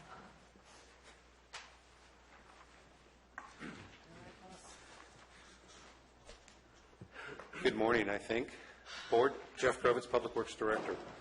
I was asked by Chairman Oliveira to provide a summary of what we've been through in the last month and a half, to try to give some perspective and to provide you with information that would support the resolution for the ongoing state of local emergency due to the January and February 2017 storm events. Next slide. The storm events that occurred in December that resulted in a state of emergency for North Coast counties didn't hit Calaveras too badly. It was pretty much just like a normal winter storm or a set of storms coming in, except that we had an excessive amount of snow, for which we had a lot of complaints. But where the damage really started occurring was in the first series, which is January 3rd through 12th. I have an estimate of damage of about $2.5 million, and that is countywide. And it resulted in 5 road closures. Blagan Road and Murphy's Drive were closed due to culvert collapses. Slip outs, Gwen Mine Road, Oak Gulch. We had damage to the roadway at Calaveras where a culvert overtopped and it eroded the road, so it was no longer passable. And we've taken on some severe erosion damage to Hoover, and we've closed that west of the crossing of the Calaveras River, just near Jesus Maria Road. Additional culvert damage that we've taken on in the county where the culverts have failed occurred on Potteroff, a large 36-inch diameter culvert on Hoover Road. Approximately 120 trees went down throughout the county. We had a number of small slides, and then we had the issues of growing potholes, an estimate of 2,000 or more that were storm caused. The next series of storms, January 18th through 22nd, had a damage estimate of $385,000. We thought we were doing pretty well. Snowshoe Thompson had a base failure. Of course, we couldn't see that for a number of weeks because it was buried under snow. Had an additional slip out on Gwen Mine, so now we were up to 3 slip outs. Culvert damage and road damage at Blagan Road, so additional damage to that crossing, and then started having some culvert issues at another location on Gwen Mine. Approximately 40 more trees went down, more small slides, more potholes, so you can begin to get the feeling of this progression. Let's move into February. We had 2 series of storms in February, the 8th through the 12th, the 16th through the 20th. I have a current estimate that I finished this morning of about $1.7 million from those 2 events. Took on some damage and had to do a temporary closure up at Canyon View Drive in Hathaway Pines. Bolea Road is closed, and I can talk about that if you're interested. Linda Drive closed with some emergency repairs ongoing. We have a phenomena that we call dig-outs and soft spots throughout the counties. That's where the roads become saturated and your surface is crunched and destroyed by traffic. And I've got some photos to show you what that is. Just within the CSAs, I've got damage estimates of about $314,000. Major repairs and additional culvert replacements in the neighborhood of $350,000. More trees, more small slides, and more potholes. So hopefully this picture is starting to come clear. Next slide. This is an example of a slip out. The photo on the left is up in Hathaway Pines. You can see how the roadway embankment soils have become saturated. They're so heavy because they're saturated with water that they displace and slide down. That destabilizes the road at that location. This is at the intersection of Canyon View Drive and Utica Drive up in Hathaway Pines. The slip out on the right is on Gwen Mine Road, and we currently have 4 that are like this. Actually, the other 4 are worse, but this was a better picture. And Gwen Mine Road is maybe a lane wide, so there's not a lot of room to work. On the opposite side of the road that you don't see in the picture is a near vertical cliff. So that's typical of what we get. So I've been on the phone with Cal OES almost every day for the last 2 weeks, and with FEMA maybe 2 to 3 times a week. In a conversation yesterday morning, the gentleman I was talking to said he just got out of a meeting with Calaveras staff who had come back into the office after having spent days throughout the state of California. And they were talking about the need to hire 40 to 50 more inspectors just to go assess damage throughout the state. They're starting to get the feeling, and what he said, that this is probably the largest natural disaster in the state of California since the Northridge earthquake. Okay? That was a quote yesterday from FEMA. Calaveras, I'm sorry. Next slide. There's an example on the left of a soft spot in a paved road. The example on the right is an example of a soft spot on a gravel road. You'll notice that the pictures contain longitude, latitude. They also contain a Google location mark. That software is on all county public works foreman phones so that as we document our damages, Cal OES or FEMA or Caltrans or Federal Highways have no problem finding the locations. The cause, too much water from above, too much water from below, and then working the surface with heavy vehicles. Here's an example of a tree down. If it was just a little tree, that might be one thing. That large pile on the left is the root ball. The white thing on an angle is a fence post that was uplifted by the root. We've heard from the property owners, and they're asking for us, the county Public Works Department, to replace the fence. Next slide. Within the County Local Hazard Mitigation Plan, Section 4, critical facilities are defined as any facility, including, without limitation, a structure, infrastructure, property, equipment, or service that, if adversely affected during a hazard event, may result in severe consequences to public health and safety or interrupt essential services and operations for the community at any time before, during, or after the hazard event. There's your definition of a critical facility. Okay? So let's going back to the January storms and the damage we took on. Based on the emergency repair definitions and the programs that are available through Cal OES and FEMA and Caltrans and Federal Highways, the first 60 days after a given event, there is one kind of a funding or a grant program. It's called the emergency opening. So generally within 60 days of the event, work that we need to do to reopen a facility or stabilize a facility or protect a facility from future damage or protect the public is called emergency opening. Okay? And the funding match for those grants tend to be a little bit higher, but they have to be executed quickly. Okay? So that's an exigent need, an emergency situation. When you don't have an emergency, but you have damage that's significant, then those repairs are considered permanent repairs. And in permanent repairs, there is no shortcut to a permanent repair. You are not relieved of environmental documentation and environmental permitting. You are not relieved from public contracting. You are not relieved from competitive bid for engineering or design services or management services. Everything's the same. So as a result of the January storms, I had identified, or Public Works had identified, 3 locations that we deemed to be emergency locations. There was actually a 4th on Calaveras Road, but we fixed it the night it occurred. Okay? And when I say we, I'm talking about my Roads and Bridges staff, the guys in the old orange trucks that are running around. Blagan Road is a crossing of Big Trees Creek. That is a year-round stream up in White Pines. Blagan Road, it's actually technically called Main Street at that location, but nobody knows it as such, so I'll call it Blagan for now. That road crossing was on a culvert. It was a 60-inch culvert, a 5-foot diameter culvert. It had a concrete head wall in front of it on the upstream side. The creek at that location is approximately 30 feet wide, about 6 feet deep. We have some major infrastructure. There was an old CCWD 12-inch steel water line that was in the process of being replaced.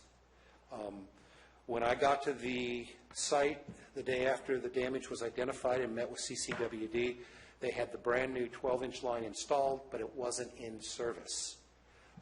The old 12-inch line was in service, but it was no longer protected because the fill and the head wall that protected it were gone, or leaning, or in danger. And I've got some pictures to show you what we did. So after many discussions with CCWD, we decided the best thing to do was for them to try to accelerate the installation of valves so they could turn off the old line, turn on the new line. It would be more stable, it would be more protected. Secure that new line because it's drinking water supply for approximately 4,000 citizens. And there's a few other things, and we'll talk in more detail about this later, but we did emergency stabilization of the site. And I'll talk in detail about that. Old Gulch, there was a slip out along the side of the road. As that road provides parallel capacity to Mountain Ranch Road, I consider it a fairly important transportation corridor. There are a lot of people that live out on Old Gulch beyond where the slip out occurred. And most importantly, the slip out went into the pavement. We lost 20, 30 feet of fill slope. And if I had another storm, I was going to lose the rest of the road, which would mean that it would be a structural solution instead of an earthwork or a rock solution, which generally increases the cost about 5-fold. So, and then, of course, the last location that I deemed an emergency, that Public Works deemed an emergency, was Canyon View Drive. We have some problems, I suspect, although we haven't proven it yet, with a culvert that was installed by the developer. These are county-maintained roads and county-maintained culverts. We had some leaking CCWD pipes, and we had excessive rain. The slope itself was very steep. This drainage that was filled in to support the road is directly above the Utica Power and Water Authority's water supply system. And the worry here was that the slip and the debris going down the hill on an excessively steep slope with massive amounts of rain would take out that water supply. So that's why this site was deemed an emergency as well. Moving on. Emergency repairs or stabilizations that we have completed. I talked briefly about what we did on Blagan Road, temporary access to infrastructure and protection of water supply, stabilized and protected by CCWD. Please note there is no current public access across that crossing. Calaveras Road, repairs were made by Roads and Bridges within 8 hours of a report. They worked overnight.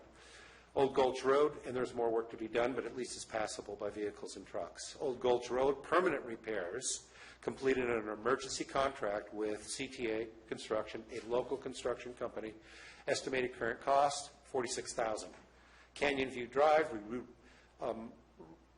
Public Works Roads and Bridges crew rerouted storm drainage from this system, and then we entered into an emergency debris removal and slide stabilization contract to protect water supply under an emergency contract with CTA with help from Sutton for hauling and transportation services.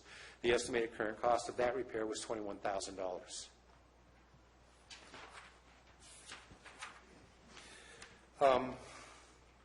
Here's a photograph of Blagan Road before, when the initial storm damage occurred. You can see that ribbon underneath the cone in the center of that picture. That ribbon is pavement. The only reason the pavement didn't collapse into the creek is because it was frozen. Okay? You can see the debris. That's where the culvert used to be. The culvert is covered by that debris, so you can't see it. The second picture on the right, you see a temporary construction bridge in place. There's also an I-beam supporting the old steel water line that's now out of service, and a steel beam supporting the new water line that is in service. A couple things I want to say about that the current access over Big Tree Creek is via a contractor-owned construction bridge. This construction bridge is not engineered for legal loads. Okay?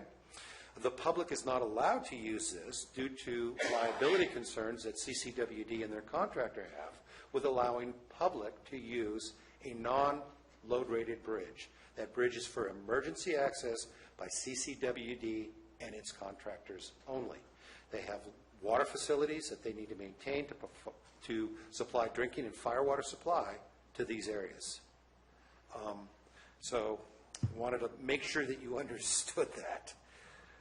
Next photo. Some of the issues that I have with the Blagan Road crossing, that Public Works has with the Blagan Road crossing, is that replacement costs could be between $300,000 and $1.3 million, depending upon the solution. Okay?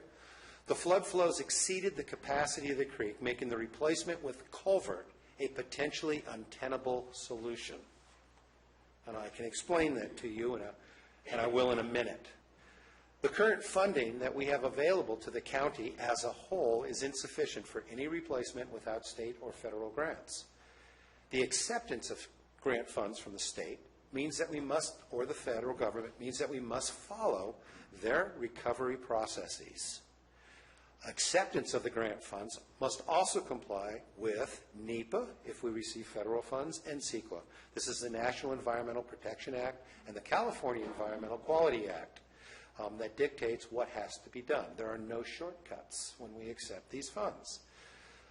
Further complicating these is, of course, the CCWD large diameter water line, the CCWD Park and Moose Lodge sewer that's within this crossing, and the White Pines Park water supply.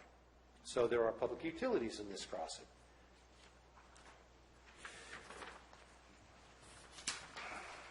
I got a little movie to show you. This movie occurred after the initial damage, so I'll try to describe what's going on if we can get the movie to play.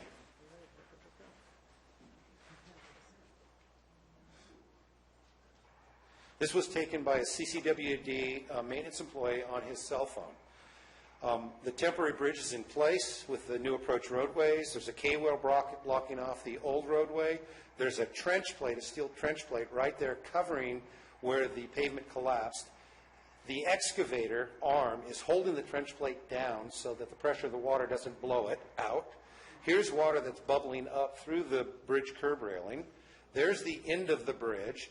I want you to see the amount of water that's flowing and overtopping the creek and flowing down Blagan Road into White Pines Park. That volume of water will not go into a 5-foot diameter culvert. I believe that this crossing will have to be replaced with a bridge, but we have to go through the studies to prove that. Otherwise, we have no funding to get it done. That's a lot of water, folks.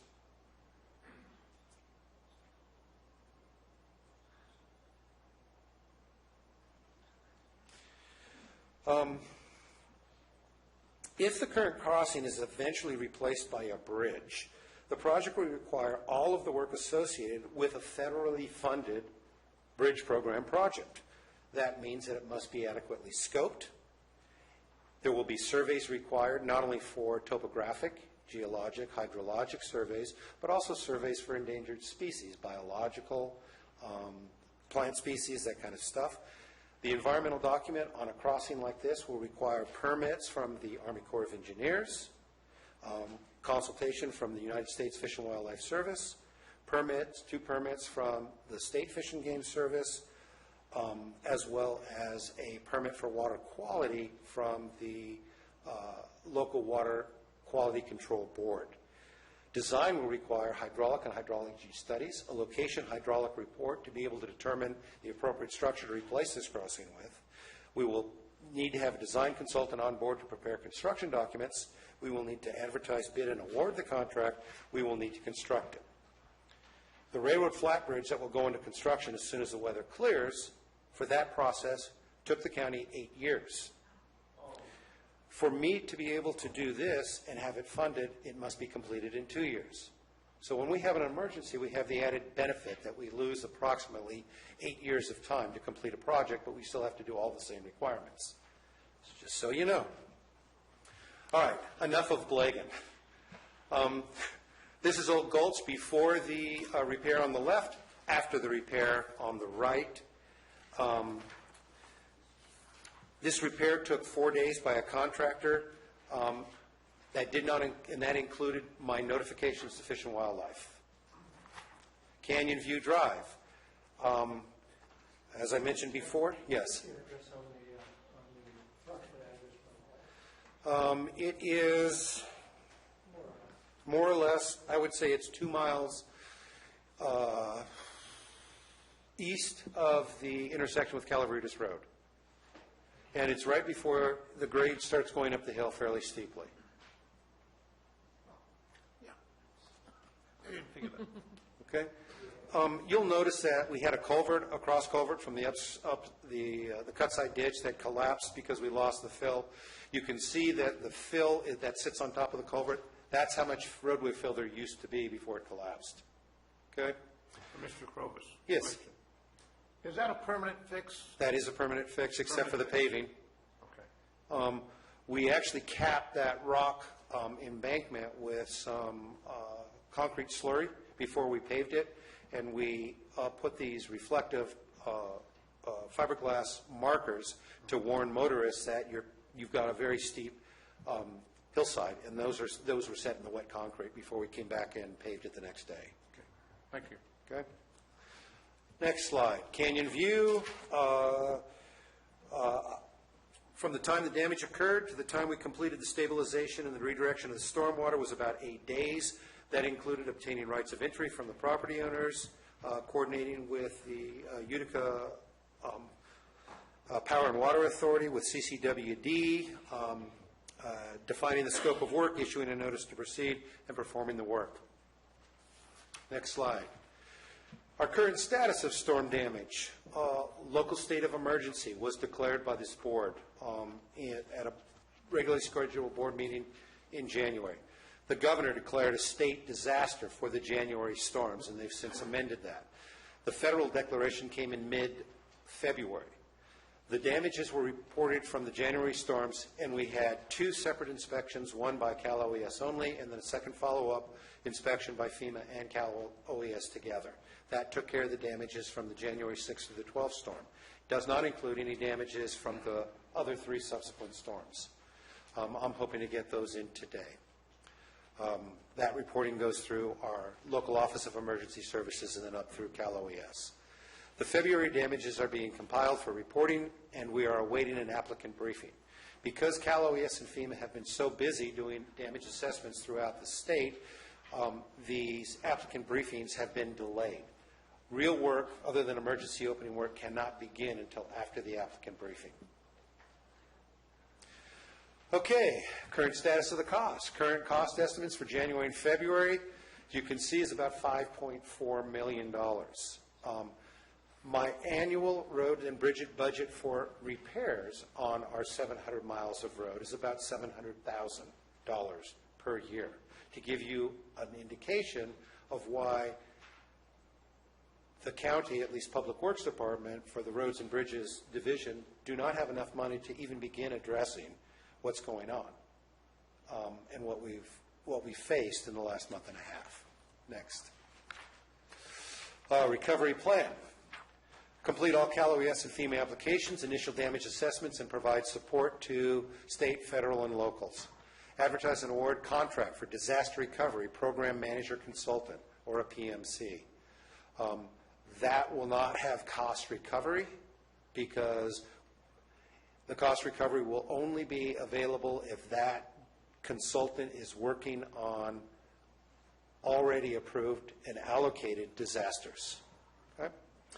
We will advertise and award multiple professional contracts for civil and structural engineering, including surveying, geotechnical, and H&H, which is hydrology and hydraulics, weather, and hydraulic demands. We have to do that whether it's a culvert that we replace or whether it's a crossing that we replace. When it's a flow problem, we do this. We'll hire a consultant to do construction management and inspection. We will advertise, bid, and award construction contracts based on task orders upon priority as established by the Board of Supervisors. So obviously we'll be coming back to the Board of Supervisors to help us prioritize. We will certainly, Public Works will give you the recommendations of what we think is a high priority. Any questions? Do you need me to name some specific sites that I didn't talk about? Yeah, Jeff, I'd like to have one. Silver Rapids is the main road that goes from the quarry that FEMA pulls their rock out of for down below in the valley when they have levee breaks. And the road it's going to be a gravel road with weeds growing it shortly. FEMA keeps on using the road. They do no repairs on the road. The road is in horrible shape. And sooner or later, they're not going to be able to get the gravel out of the road. So I didn't see that on the list, but it's a main road that FEMA uses, and I don't know why it's not being kept up. I haven't had any reports of damage on Silver Rapid Road. I will certainly deploy road staff to look at it. I think we should probably not characterize it as FEMA using these roads. In all likelihood, if it is an active quarry and rock is being purchased, it's being purchased by contractors that are hired by entities. And an entity could be a East Bay Mud out at New Hogan or Pardee. It could be the Army Corps of Engineers. It could be either local agency or a private contractor if it's a quarry. So one of the problems that I've got is if these materials are going out and they're staying in the county, that type of damage may or may not be considered as caused by the event. You may not recall, but I know that Supervisor Oliveira does, is that in the immediate aftermath of the Butte fire, when I was asking for funds to help pay for accelerated erosion and damage to culverts because we had lost our effective watershed, both Calaveras and FEMA were saying, no, that is not covered because we are here to help you recover from the fire only. If you have floods and you have damaged culverts in the future, that's going to be a new event and we'll pay for it then. So I'm just trying to explain that to you so you understand the thinking of our partner agencies that are providing this grant funding. So we will certainly look at Silver Rapids Road. If we can identify damage that appears to be related to excessive amounts of water, we will certainly ask. They can only say no. I believe FEMA has a permit to operate the quarry up there. I think they're working on a FEMA permit. And the loads is because they had an island flooding down below, and I live by it, and so when they have levee work down below, they run 24 hours at night. Okay, I'll check with the planning department, and also check with our permits for hauling in Public Works, but I don't know about that. Any other questions on any other roads, any locations that you may know of? Go ahead. Thank you very much, Jeff. I appreciate it. And They both had their lights on. And kudos to all your guys and gals out there on the road crews. They've really been working around that clock, trying to keep things open, and thank them very much on behalf of us. Thank you for Jeff, those kind words. We've got so just to understand all these fundings, like on a project like Harbor Road, which, had fire damage, then cleanup damage, then flooding damage now. All these are Cal OES and FEMA type projects. Are they allowing you to sort of say, look, it's $500,000 for fixing Harbor Road and we're just going to do it, or are they making you bill each event? It seems incredibly complex. It is. Each event is a separate. So, for example, I've got, 400 to 600 trees, burned trees on Harbor that we will take out. Those will be paid for by debris removal tree program through Calaveras and FEMA.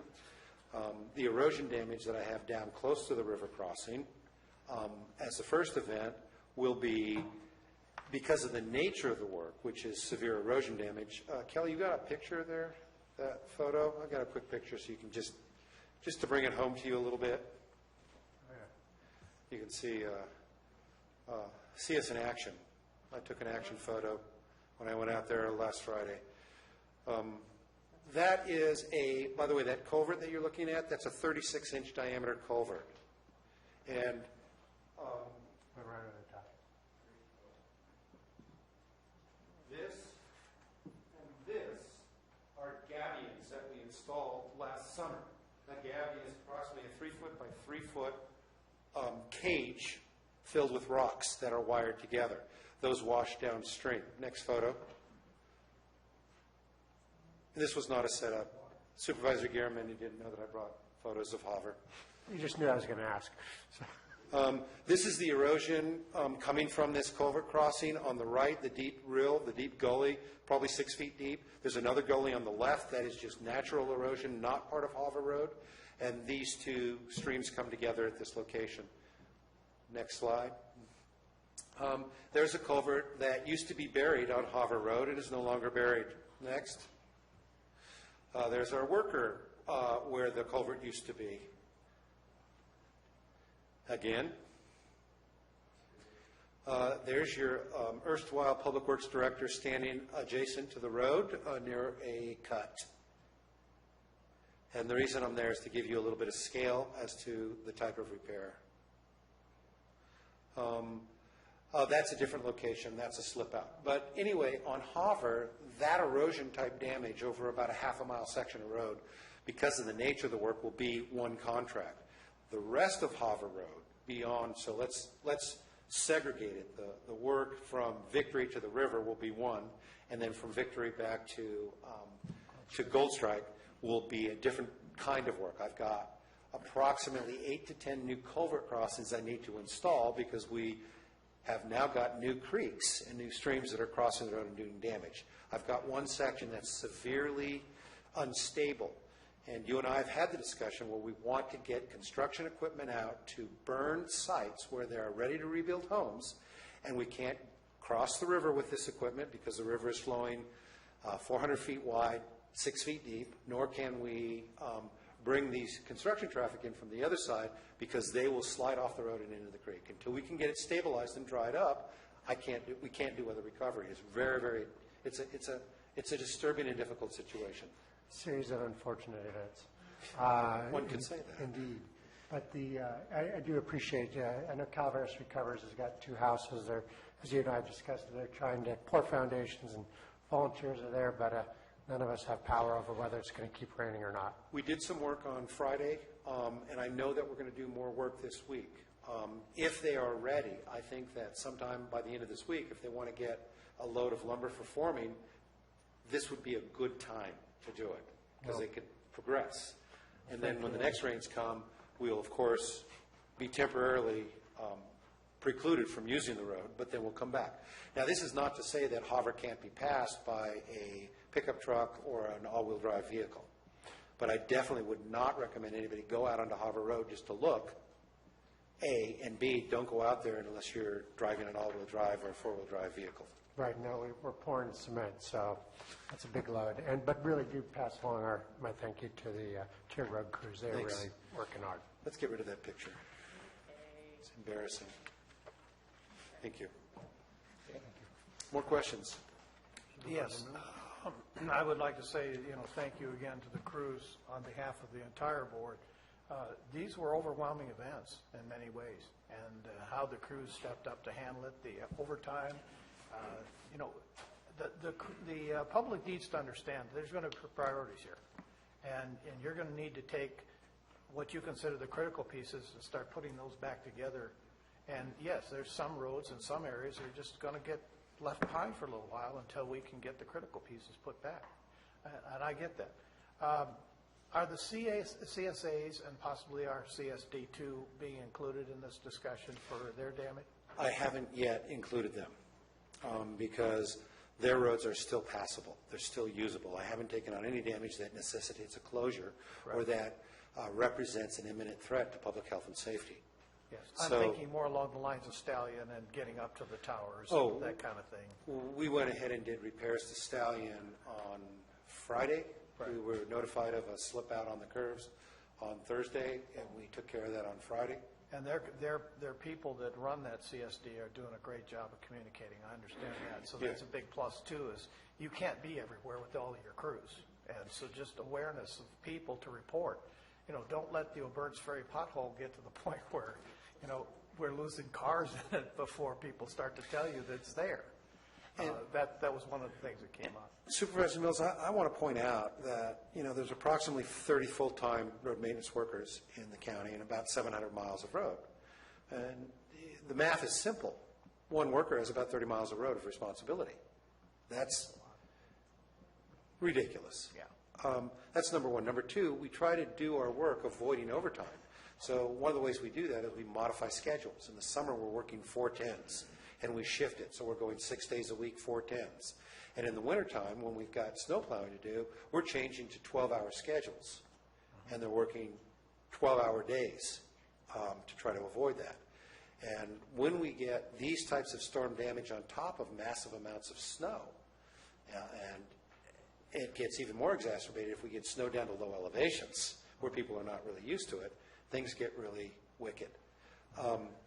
The photos that I've seen of some of the snow plowing where I'm looking at 14 to 16 foot vertical banks of snow along sides of a road, I haven't talked to anybody that has ever seen that before. And, you know, I've been on the planet on the north end of 60 years, and starting at about 16 years old, I spent every summer going out into the backcountry or skiing. And I can say right off the bat, this is the heaviest winter that I have experienced in my lifetime. So we will be paying for this for a while, and it's going to take a lot of dedication, a lot of work to get it done. So I have one more thought here, and that has to do with the number of private roads. I'm thinking of Meacham Ranch Road outside of, on Murphy's Grade, even Pogue Road in Vallecito, these private roads. Is there any way we can engage them into, especially where their access is onto a county roadway or state highway, and how do we start to deal with them and helping them to correct their problems as well? Well, Supervisor Mills, the bad news is that there is no funding through CalOES or Caltrans for private roads.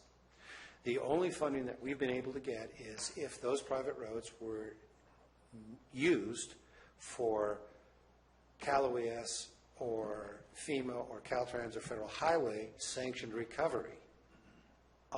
And then some money could go back to those roads to repair damage. So we can engage them all we want, but if we have no money to repair them, I'm not sure what the next step is for private. There's grants all over the place, but grants, of course, take work to seek out, find out the rules, determine the applicability, make application, and then to execute. And if we are more than overwhelmed with repairing of our own public roads, then that becomes an effort that I don't know how to get done. I understand. Within my I just wanted resources. it somewhere in the conversation. Okay. We're aware that there's public roads out there. They have their own challenges. There's nothing that we can do at this time to help them, but also for them to be aware of that as well as they make their decisions.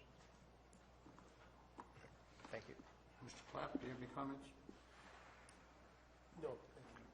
I'm going to reserve my comments till after public comments. Is there any further questions from the board of Mr. Groves at this time? Thank you. Okay. I'm going to open this up for public comment. This will be a 3-minute public comment.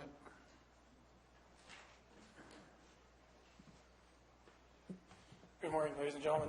My name is Scott Fryer. I'm the governor of the Ebbets Pass Moose Lodge, and I'm here to, excuse me, give you some information about what our lodge does and how it's imperative that we get up and running again as soon as possible. We are on the far side of Blogging Road, attached with CCWD and the White Pines parking lot. We're a fraternal organization that provides upwards of $10,000 a year in scholarship money to local high schools that we raise by ourselves. We also provide a center for the seniors to go to that are members. We have 800 members in our lodge who no longer have access to our lodge. This sometimes is the only area that these ladies and gentlemen senior members have to meet and get out in the public and get to meet other people and talk and have interaction with other people in the public. We also provide charity meals. Last Thanksgiving, I served 250 Thanksgiving dinners for free for people who may not have had a Thanksgiving. I can't do that without raising monies during the year. As it stands right now, I'm losing $12,000 a month that I have to pay out in bills. Since I'm still not open, that money's still coming out of my funds. We've applied for insurance, which we got denied, trying to say business interruption. They said because our lodge was not damaged, we do not qualify for insurance purposes. I'm also losing on average $2,500 a month that go back to the youth in our community. We pay for scholarships, we pay for science camps, nature camps for kids to go so they don't have to pay out of their own pocket, or their families or the schools no longer have to pay. We foot the bill for 6 to 10 kids a year to attend these schools and attend these different nature courses. We have lost the ability to raise any money whatsoever to cover our costs. We look at, in the last, from January to April of this year, I've already lost $10,000 is what our estimated would be. And we're looking at, like I said, $12,000 to $15,000 between us and our fundraising for the college applications and students. I have letters here from our lodge, from Sierra Pacific Industries. We've partnered with because we know they have logging behind our facility there. And we are looking to the board to find any way possible to team with Public Works in getting a temporary fix so we can go in there. Because based on what the Public Works Director is talking about, we're talking several months up to a year before we can even get back in there.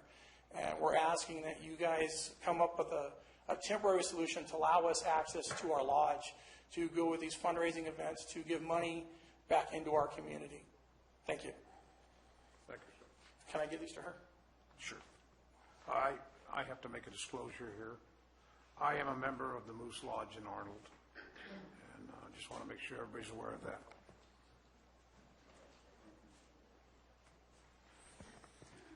Good morning, Chairman Oliveira, Vice Chair Garamendi, and members of the board. My name is Joel Metzger, and I'm here on behalf of Calaveras County Water District. I just wanted to say thank you to Jeff for a very detailed overview of the Blagan Road situation and the damage there. CCWD did have to step in immediately after the damage to do some emergency actions, which Mr. Krovitz went over in detail. And since then, we're just want to let the county know we're trying to be a good partner, cooperate with Public Works, and help facilitate the county's repair of this roadway. We understand that there are impacts to some tenants that we have across the Big Trees Creek crossing, and we're very aware that those are very real hardships. So we have submitted a letter to the board speaking to that. But we also want you all to know that we understand that the county is facing significant challenges both with resources and really having the money to make these repairs, and that there will have to be a priority system.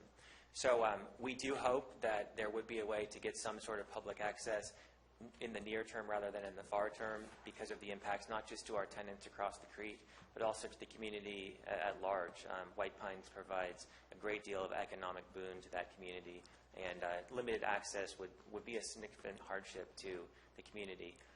But until then, we want to continue working closely with all of you. We want to do whatever we can to support the efforts to make these repairs, and we'll offer any and all assistance that we can to make this happen and happen quickly. So thank you for your efforts, and we're here to help in any way that we can. Thank you. Mr. Metzger, I must make another disclosure. I personally invited Mr. Metzger, the General Manager of CCWD, Dave Eggerson, and our District 3 Representative, Bertha Underhill, to attend this meeting to hear our comments and hear the board's comments. Mr. Eggerson is in Washington, D.C. right now, and understandably so, he won't be able to make it, but I do appreciate your attendance, both of you. Thank you. Thank you for letting us meet with you today. My name is Jenny Kafka. I'm the chairperson of the White Pines Park Committee, and we're facing maybe the park not opening this summer because I've heard August, late August, now maybe a year, and I can see why it can't open. But what do we do with the thousands of people that come to our park every season? We have 100 cars in the parking lot alone that's on the beach side, which none of those people will be able to get there. And my concern is, how do I tell all these people not to come? Because they come from far away. We have big bus loads that come from San Jose. And when I'm cleaning the restrooms every day, I've got 10 people waiting in line to get in, so I say, where are you folks from? So I'm thinking that a good 50% of our people don't come from Calaveras County. They come from all over the place. And what happens when it gets hot and all these people start arriving, they get to Blagan Road, it's going to back up clear to Highway 4 or further. There's no place to park. And we do have two sides of a park, but if we don't have water and sewer, we can't open our restrooms. So the people that use our park, we have weddings, church groups come, big, large groups, and I just don't know how. My phone number's on a sign at the park. I figure I'm going to get all the phone calls as to saying, what do we do now? So I guess I'm ready to do that. But we have an amazing committee, and they work really hard at the park. My husband and I have volunteered at this park for over 11 years, and you can see where the committee's going to be if we don't have a park. And my question is, how do we tell people that this is happening? Mike Calaveras has been great. Jeff returns my calls. CCWD's been great. And I think we're all working together, and we're all going to be hurt by this. And I see the problem. But any ideas on what happens if we do not open White Pines Park? All the businesses on Arnold, they make so much money. The gas stations, the grocery store, the pizza parlor, the people calling up trying to get a room for a week. I have a calendar where we reserve a certain area. I've got people on that calendar already. I'm going to have to call and say, you need to go someplace else. So anyway, this is the situation, and I hope somehow it all works out. An emergency would be great if that's possible. So anyway, thanks to all of you for listening, and everybody that came to speak here today on our behalf. Thank you, Any questions? Oh, you guys will come up with an idea, right? Thank you. We're going to try.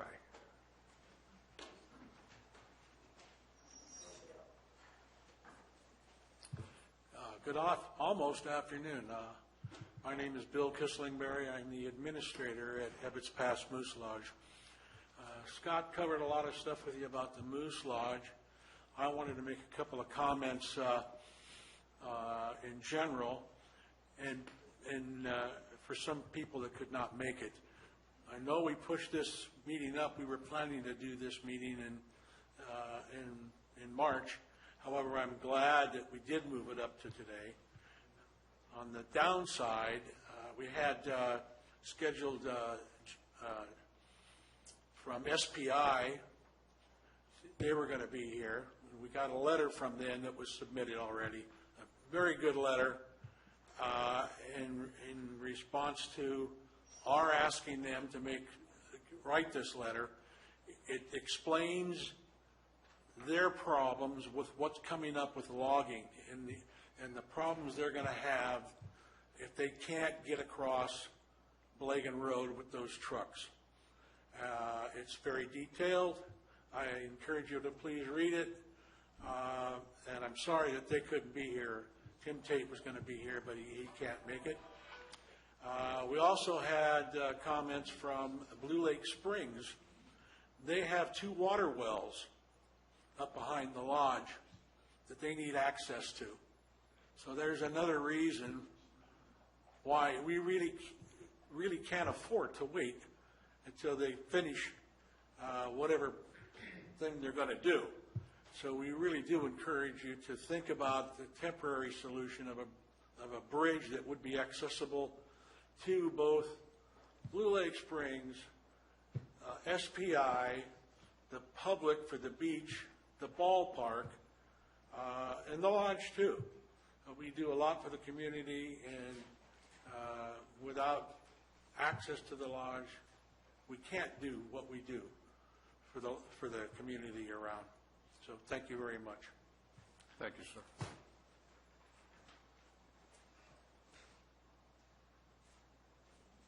Good morning, Supervisor Oliveira and the rest of the board.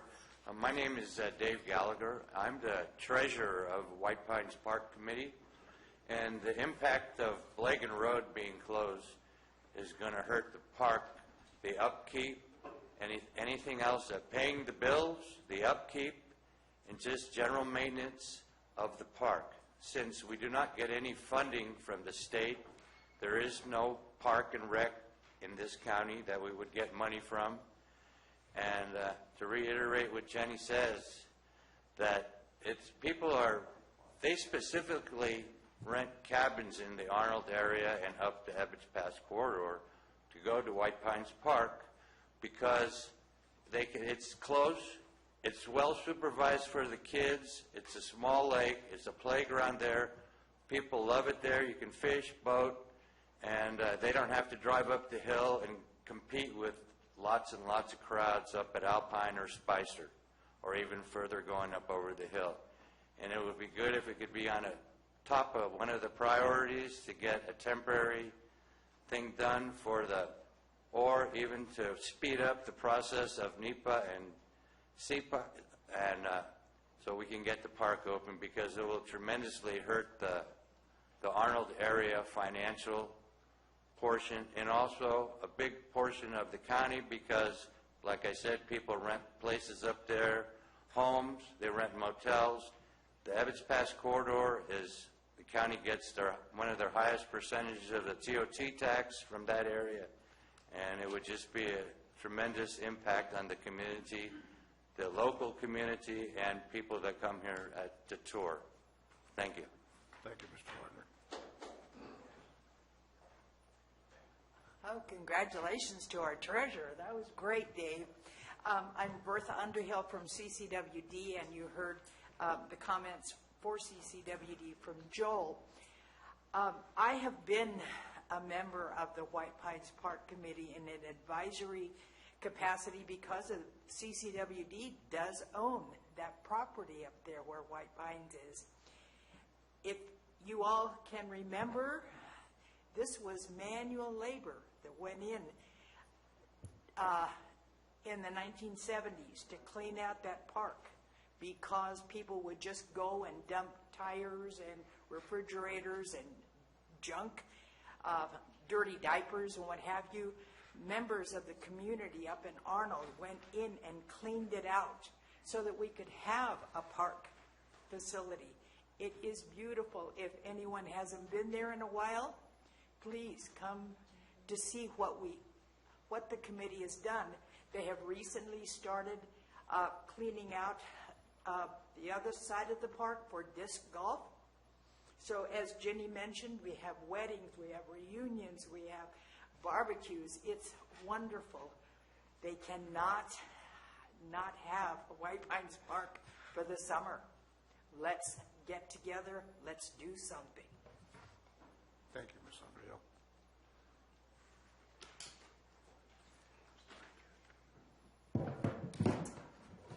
Hello, Board. Thank you for hearing us. My name is Matt O'Donnell. I'm a Battalion Chief of the Ebbets Pass Fire District up in Arnold. And we've heard some really important testimony from our community groups. And as a fire district, we absolutely support our citizens and their desire to have normal operations in the park this year, as well as the Moose Lodge. I would like to speak specifically to the public safety aspect of this. We certainly appreciate the work that Public Works has put in to get that temporary bridge in place. As you guys heard, though, it's not actually officially rated for a capacity. I am the guy that has to show up there and make a decision to go across it in fire apparatus. Our heaviest fire apparatus is 63,000 pounds. Normally, when that bridge was put in, just eyeballing it, it looked like it was fine. The bridge is just wide enough for us to drive across. And from what we were told, it was rated to 80,000 pounds theoretically. Is that accurate, sir? That's what I was told. So 63,000 pounds, and best case scenario, it's 80,000 pounds. There's some slop there, but it's pretty close.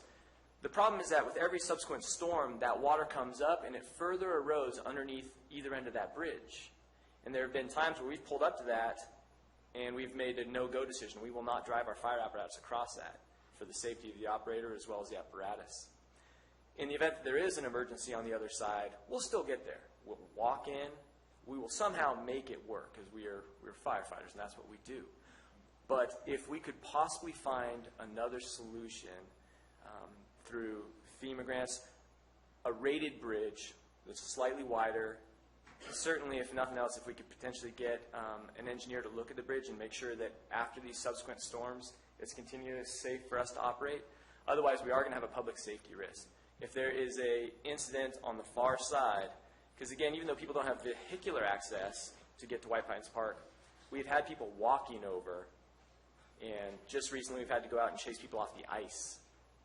And if we can't bring our fire apparatus there, if they were to fall through the ice and we had to rescue them, there'd be a significant delay, maybe 10 minutes, 15 minutes while we hike everything in. And currently in that water, 10 or 15 minutes is more than you have. So please, the fire district would love to encourage the county and Public Works to do whatever they can to maintain the access that there is, but ideally come up with a more tenable short-term solution so that we have more reliable access, the public has access, and we can do our job and everybody can have a wonderful summer. We appreciate all the hard work you guys are doing. We know it's challenging times, and that's it. Thank you very much. Thank you, sir.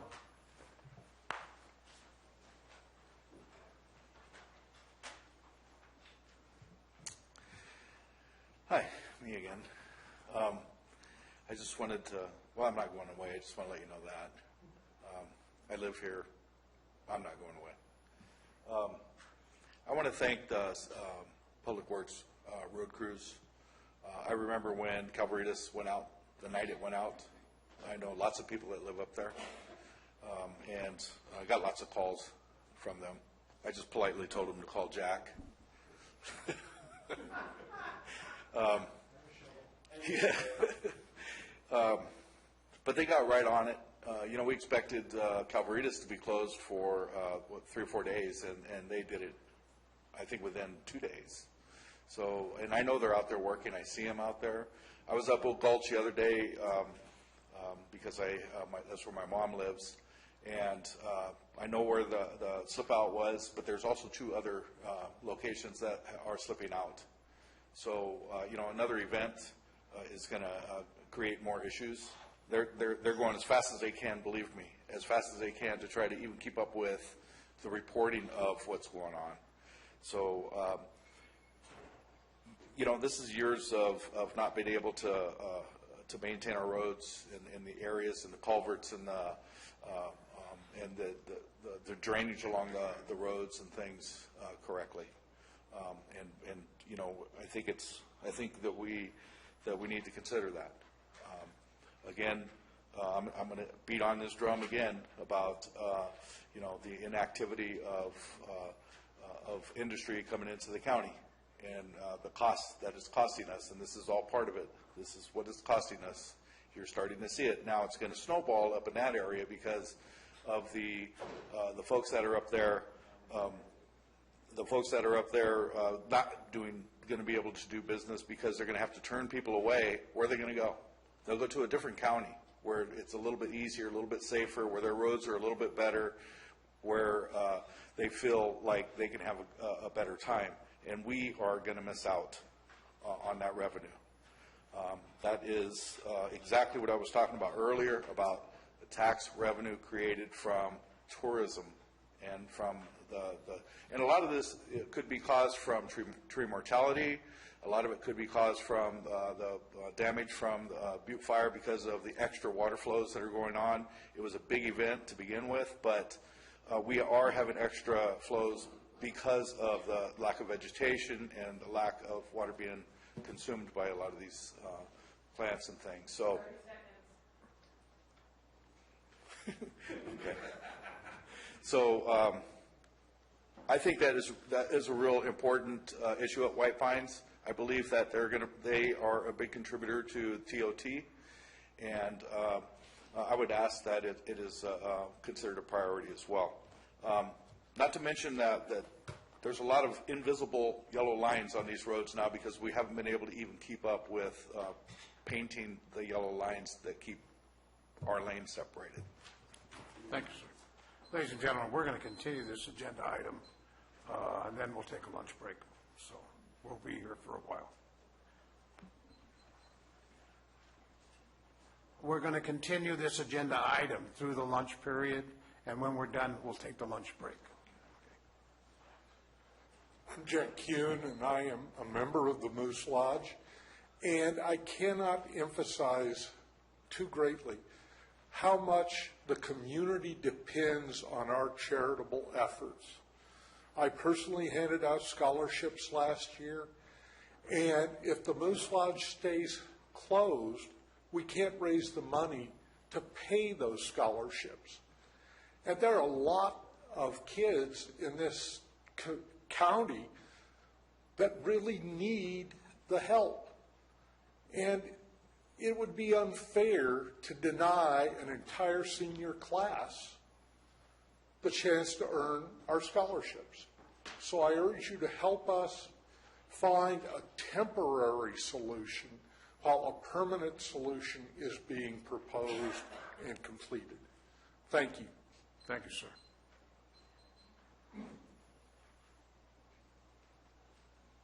Good afternoon, Supervisors.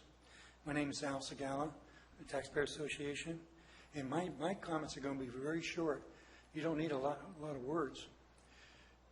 If there was a replacement reserve in place years ago, much of these problems would be solved. And this is not just for our roads, but also CCWD. We know that our roads are going to need to be replaced. It can be analyzed, and we can see ahead. We could plan ahead 10, 20 years and start to build a replacement reserve. If we would think about that within our budgets, including CCWD, we'd have less trauma. Now we're depending upon state money to make up for our lack of reserve. We think the state has got a lot of money. The state has its own financial problems. That money may not be there when we call for it. Same is true with the federal government. So we need to take responsibility to have a reserve to replace our infrastructure. Same with CCWD. Thank you. Thank you, sir. Good morning, or afternoon, as it is. My name is Tom Sullivan. I'm on the board of directors for the Evans Pass Fair District. I lived in the area for about 30 years, and I have roughly 50 years experience in emergency work. And while I have to give Jeff a compliment for the amount of work he does, you can't get anywhere without roads in this county. We all know that. However, we've got a particular problem in Blagan Road in that people will go there whether you have a road or not. They walk in, they bicycle in, they motorcycle in. Right now, there is no passable road. Public is restricted from there. But again, when the weather starts to change, and we're talking about a very long time for a bridge, there's going to be people in there that are going to have heart attacks. They're going to be playing ball, having heart attacks. They're going to drown. They're going to have accidents fishing. And not to even talk about the commerce that's limited. Time is either an enemy or an ally in emergency work. And time is what's going to be wasted here. Even in the summertime, going around the lake on the other way takes 20 minutes. That's more than twice the time it takes anybody to die while they can't breathe. More than twice. I ask you to find some funds somewhere in this vast pool of money you have. I understand it's very short. But you've got to come up and look at it as an opportunity to get money somewhere. It has to happen. Now, one suggestion I do have for you is that our fire chief is somewhat experienced in finding a way to get Army Corps of Engineer bridge placed in place. This bridge is made for tanks. I imagine fire trucks should get across it. But the one thing I have not learned to do in 50 years, I've driven up bad roads, I've driven up no roads, I've driven through ranch fences, but I've never been able to teach a fire truck how to jump a creek. Thank you. Thank you, Mr. So. Good afternoon. John Dashner. I am on the board of directors of this trust fire also, and I am a resident of Blue Lake Springs. And first of all, I would like to thank this gentleman, his staff, for just my immediate area, the incidents that have occurred. Their response has been phenomenal. I used to live in the Bay Area, supposedly a little upscale. I've never had a response from Public Works as I have from the staff in ARM, and I want to really thank them. But The issues at hand have been addressed and over-addressed. Public safety is one. The people using the lake, the people who live on Blagan Road, that area, the economics, it's amazing the amount of money that is brought in by White Pines Park and the Moose and what they do, and the traffic on that roadway. You know, and I'm sure that Mr. Stewart has started to prioritize which are the things that have to be addressed first. As Mr. Sullivan said, to find the money somewhere, at least start the process, get it moving. Rome was not built in a day. We know that. It's going to take time. Everybody has a demand on you. The area you represent, their priorities should be over my priorities. But you have to come up and prioritize this and give this gentleman a roadmap to go with. You've been responsive so far. You've done a great job. You're relatively a new board, and I'm sure you'll do a great job for the community. And thank you.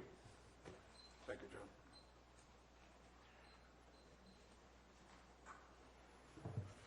I don't think I'm going to have to take my 2-mile walk today. I've been up and down, and I don't want to fail to compliment this man.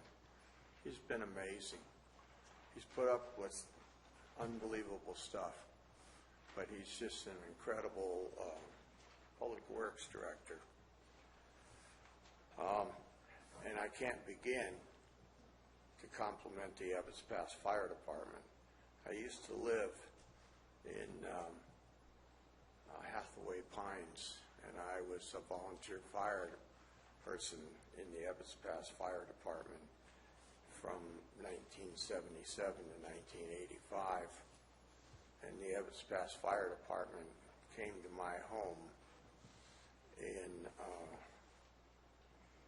just above Hathaway Pines and saved my 2-year-old son, who almost drowned in a pond.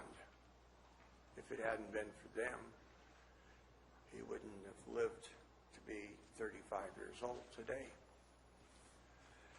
The other thing I want to suggest to you, I know it might be a simple suggestion, but we do have a congressman, and we do have the majority leader in California.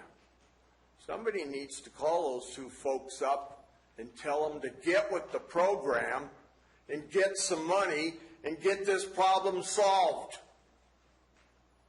We got a president. He could make it happen. Now, I usually don't raise my voice, but it's about time we get those folks to get moving and get this problem solved yesterday. Thank you.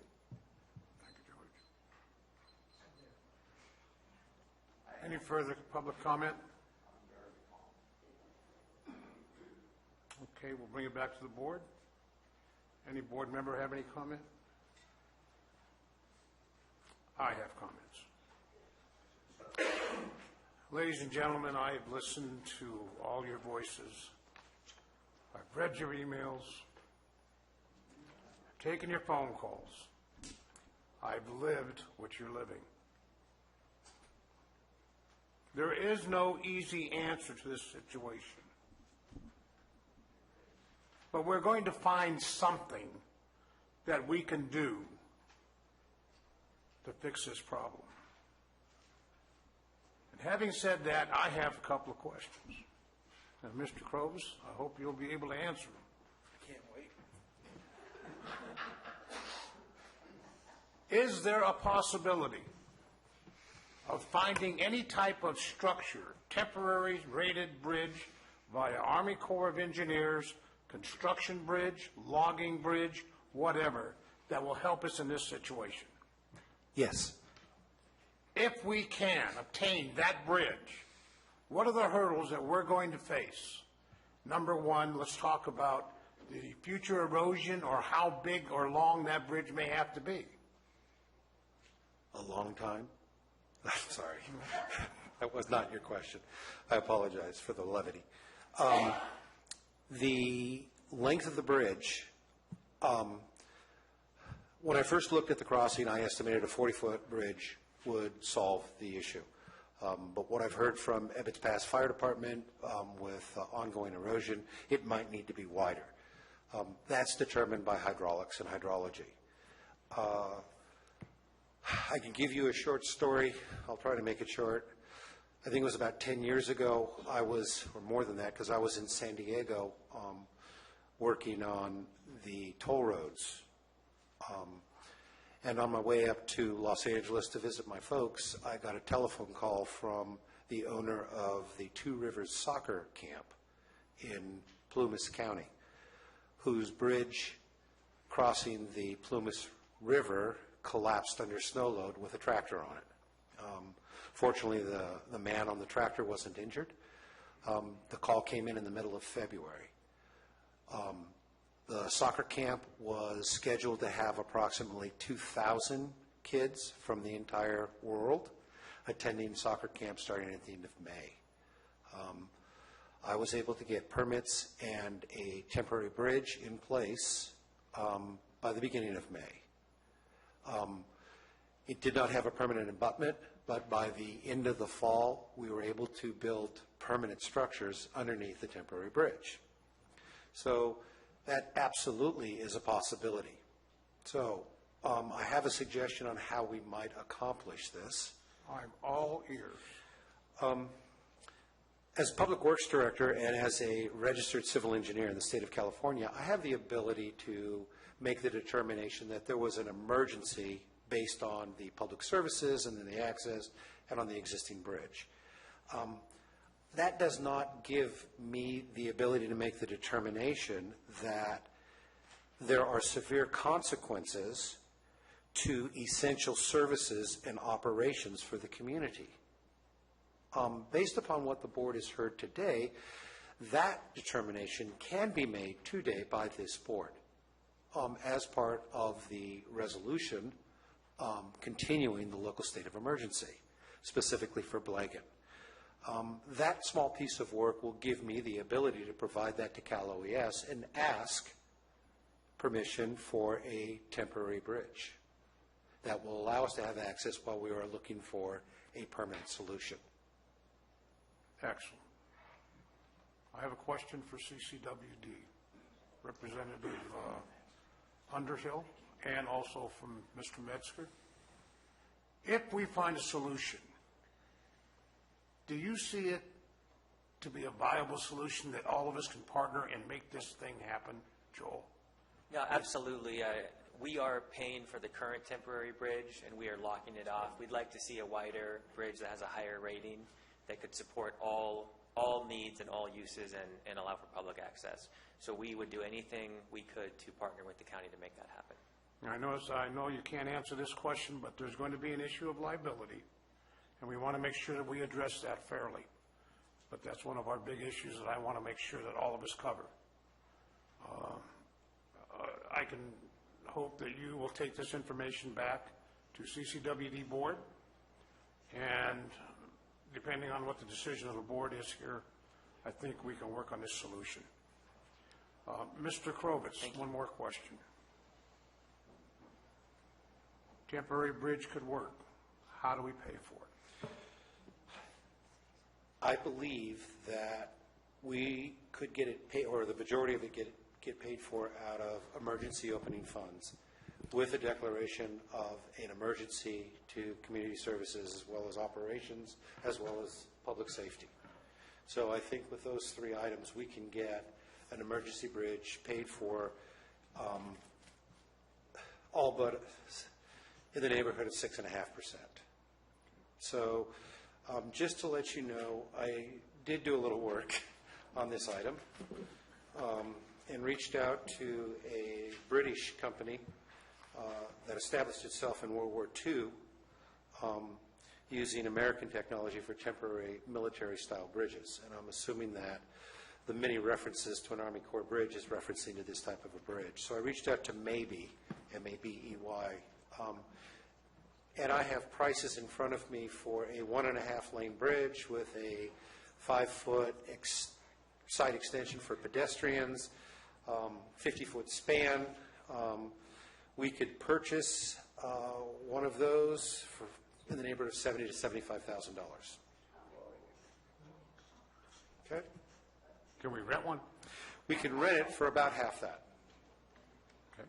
Okay? And that would gives us be, numbers to work with. and that's for a year's duration. So my recommendation is that the board make a finding that this is a high priority site and that it is a high priority to get it open to the public and to emergency services as well as SPI, Forest Service, Moose Lodge, CCWD, Blue Lake Springs, and allow me to go to work on that for a temporary solution. All right? Sounds good. Further Any further questions? comment from the public on this? Supervisor Garamendi? Jeff, I have a question. Sorry to keep going back up. I'm still learning this job, as we all know here. Explain emergency opening funds for me. How much do we have? Who pays that back? It's a new term, and hopefully educate me if you would. Emergency opening funds, they flow through the CDAA, California Disaster Assistance Act. Am I doing that correctly? You did. But that's more of a payday loan, Right. an advanced program. The county has not received advanced funds for this event yet. That comes after the applicant briefing. But the approach that both FEMA and Cal OES takes is they instruct the county to go ahead and do what you would do if there was no other government to help pay for it, if it's really important to you, and we'll try to help fund it for you. Now, that's not a very good piece of advice. They'll try to help us fund it? Try being Generally, you operative? talk to them, they don't have the ability at a staff level to commit. Right. Okay? So if this was not a disaster that caused this, not declared by state and federal funds, what would we as a county do at this location? Would we commit $75,000 in funds to a temporary solution to give the community and emergency services, these community entities access back to that facility and to the federal and state lands beyond? And we can pursue that and ask for repayment afterwards. Or we can do it within the program and seek permission before we put it in. Either way, I don't know, I haven't read my entire sheet to know how long it would take them to mobilize, but I've used this company in my career 3 times now for both temporary bridges and permanent bridges, and they've been very responsive. These types of bridges are all over the country, and they truck them in place. So, Will we request a cost share from the other users? that I guess is a good, once again, that's up to the board. This is a shared benefit. This is a shared benefit. To me, as a personal opinion, I would think that it would be nice if we could get some cost share to help with this. The county is certainly not flush with funds. Public Works is not flush with funds. Every dollar we take out of my roads and bridges account is potholes not being patched, and we have plenty of those. So, and if you don't hear it from the people up in the high country, you're going to hear it from the people in the low country. Potholes, no. Potholes, no geographic location in events like this. So, did I answer your question? I don't know if I did. I think so. Maybe I just need to understand what the process would be if we found this declaration and added it to the resolution, how that would, what is sort of the process going forward before we write a $75,000 check? The good news is I know a lot more about these processes than I did a year and a half ago. Right. We all do. I believe council has comment. Yeah, I just wanted to remind this board that before you today is just a resolution extending an emergency declaration. It doesn't have anything to do with funding for purposes of today. So today's declaration is just a resolution extending the emergency declaration, and that is it. if the board wishes to modify the resolution language to specify priority of this specific incident or this specific, Location. location, certainly I would ask for a break so that my office can work with staff to craft language to modify the resolution, because currently the resolution is generic in nature. It doesn't designate specific locations specifically. Okay, council, would we need a poll of the board for that, or a vote? To modify the declaration? We wouldn't need anything? I mean, if the board wishes me to take a break and craft language consistent with what Director Cronin... You can do that without direction of the board or polling the board? Certainly. All right, let's do this, ladies and gentlemen. I see we have one more speaker. 2 more speakers. Let's go ahead and listen. 3 more speakers? Let's go ahead and finish public comments on this, then we're going to take a break. A lunch break, would that work? Oh, you've already spoken. I'm sorry, Ms. Cat. You can only speak once on it. I'm sorry. Can I just ask Jeff how long this might happen? I can't even have Mr. George speak. He's already spoke once. I'm sorry, sir.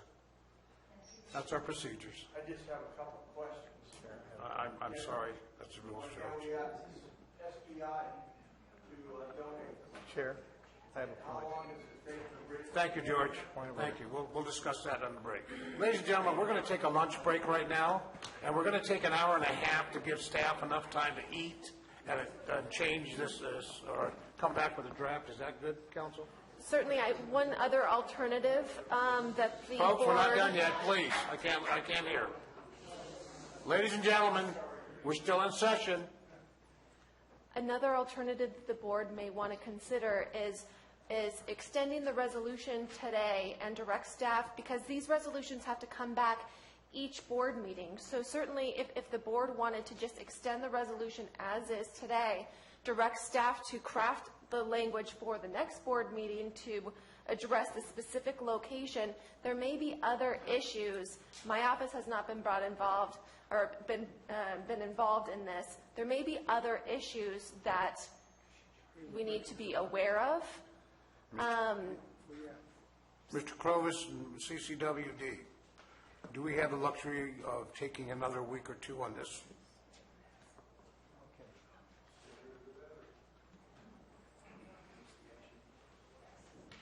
I think it can work either way, as long as we're all cognizant of the possibility that we may not get funding, and then we would have to choose to self-fund a bridge. Either a temporary bridge that becomes permanent, or a temporary bridge then replaced by a permanent bridge. I'm sorry, could you repeat that? I was distracted. Okay. I think that we can work this either way. Certainly, it's not difficult to add a whereas to the proclamation that specifically identifies this site as a high priority. And then we can continue working along those lines. And it could work either way. If we come back in 2 weeks, on the 14th, with some sort of a document that identifies this as a high priority site, and the will of the board is that we prioritize and get it opened immediately, we will certainly do that. But we have to accept the potential that there may not be funds recovered from state or federal sources under a grant under this emergency. So, would that prevent you from making inquiries on the bridge availability, purchase, or rental? No. We can start that process on your part? Absolutely. In 2 weeks, I know, ladies and gentlemen, it seems like a long time, especially if you're up there. But if we're going to do this, let's do it right. Let's do it right, folks. If things change, we can have the ability to act faster if we have to, through emergency meeting or a special meeting. But let's go with the 2-week extension. CAO Lopez, can we arrange to have this back on calendar, or actually for the agenda for discussion in 2 weeks? Yes, we I know can. it short circuits our schedule. Mr. Chairman, yes, we can. We understand the urgency of this, so we will have it on the agenda. But you do have to adopt this one today. Yes. Mike, I have a question. Sure. Jeff, you're saying that this could take, we have 3 years You to gotta get it? talk in your mic. You said this might take, it normally takes 8 years, but you're cut down to 3 years to get a permanent bridge in? Yes. Is that my understanding? So this temporary bridge is going to be for 3 years then? Am I correct? It could be, absolutely. Okay, so it could be 3 years or 8 years. Right. So you see that the purchase option quickly becomes the... Yes, it's the purchase, yeah, I Yeah. can see that real quick. I did a project, a bridge replacement project for Plymouth County, and we needed to have a detour to be able to construct this bridge because of facilities that were on the other side of the crossing. The county made the commitment that they were going to purchase a bridge just like this, deduct from the total purchase price what that would have cost them to rent a crossing throughout the duration, and then the county would have a bridge, and these are segmental, they're Tinker Toy type bridges, so that you buy more Tinker Toy parts and you can make it longer, deeper, wider, narrower, to do what you need to do. And so plus, we own the bridge, and if a disaster happened in 3 years, we wouldn't be here what we're doing right now. Yes, we'd be able, so for example, if we had the bridge in the yard or stored someplace, and we had an event like we have at Murphy's Drive, we could put a bridge in Murphy's Drive within days, if that was in the county's equipment inventory. So, Make sure all those options are documented. Make sure those options are documented in our next meeting. okay, yes. All right. Council, are we good? You would still need a motion and take a vote on the resolution as it's presented to you today. On the existing resolution. Any further public comment on this issue? Mr. Moss, you had a comment? Actually, I think it's been resolved. I was just going to comment on supporting exactly what council is stating. Let's get this resolution approved today if we can, and then bring this back as a separate item. And even within the next week or two, there may be additional items that be added to that as well. So I think it's important for purposes of the governor's office and certainly Calaveras that this resolution be passed specifying the February storms. That really was the topic of today. And of course, it morphed into the bridge, which is a very good thing. But I really do encourage the board to pass this today. So Thank you, Mr. Moss. Any further public comment? I'll bring it back to the board. I'll entertain a motion to pass the existing resolution on agenda. I'll make that motion. Motion by Supervisor Clapp, second by I'll second. Supervisor, not Tofinelli, Giramendi. All in favor indicate by saying aye. Aye. All opposed by no. No opposed, passes unanimously 5-0. Ladies and gentlemen, we will be at lunch for an hour and a half to return here at 2 o'clock. Thank you.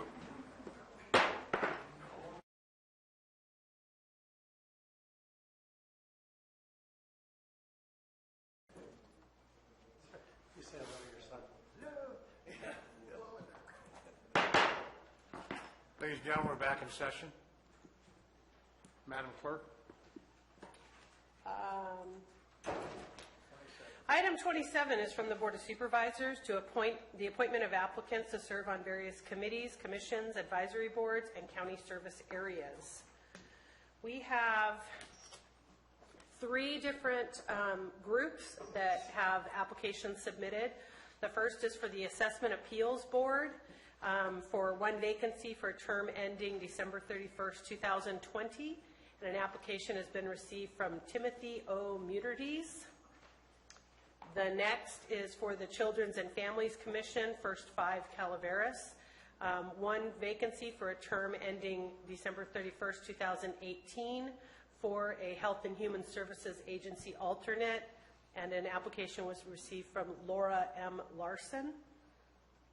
And lastly, for the Murphy Cemetery District, 1 vacancy for a term ending, actually 2 vacancies for terms ending December 31st, 2019, both from incumbents Maureen Elliott and Jeff St. Louis.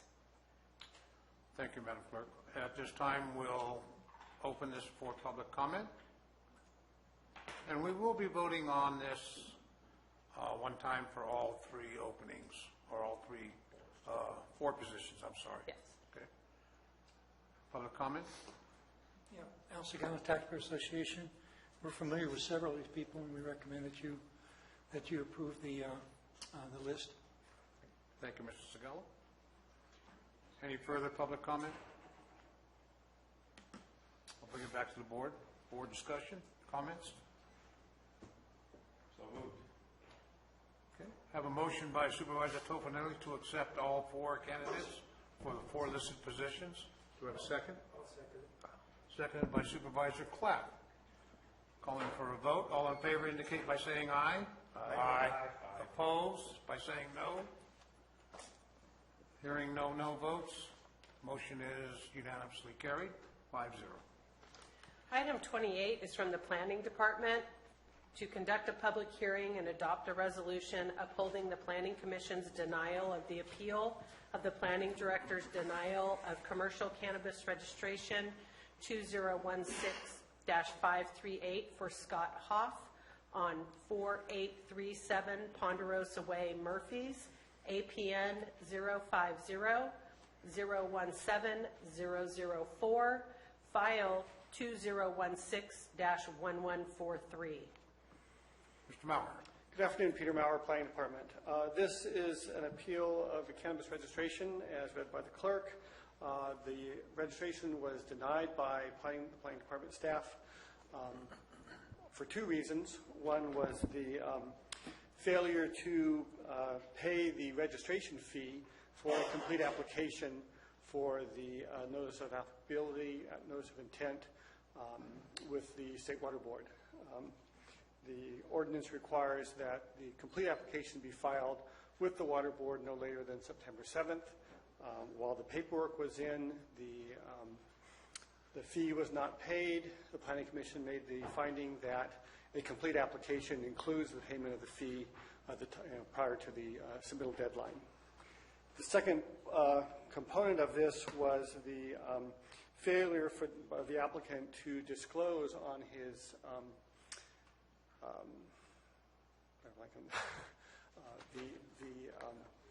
the application for the Sheriff's Office review background check. Thank you. Just did a little mind blank there.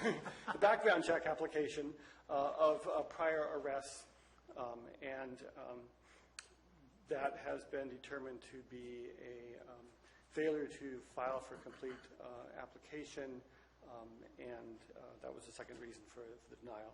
The Planning Commission upheld the Planning Department's action on both of those counts, and if you have any further questions, I'm here to answer those. Mr. Maurer, excuse me a moment. Counsel, is this a hearing? It's a hearing. Okay. I need to open that hearing then. Ladies and gentlemen, we're going to be opening up the public hearing on this particular agendized item. We've heard from Planning Commission on this. Is the appellant present or a representative for the appellant? Good afternoon. How are you guys today? And your name, sir? My name is Scott Hoff. I'm on here. So I'm more or less just following through, writing it out to see if there's any changes or anything like that. I did have an oversight in my water board application. It was mailed out a day late. They did get the check. It wasn't that it was not paid.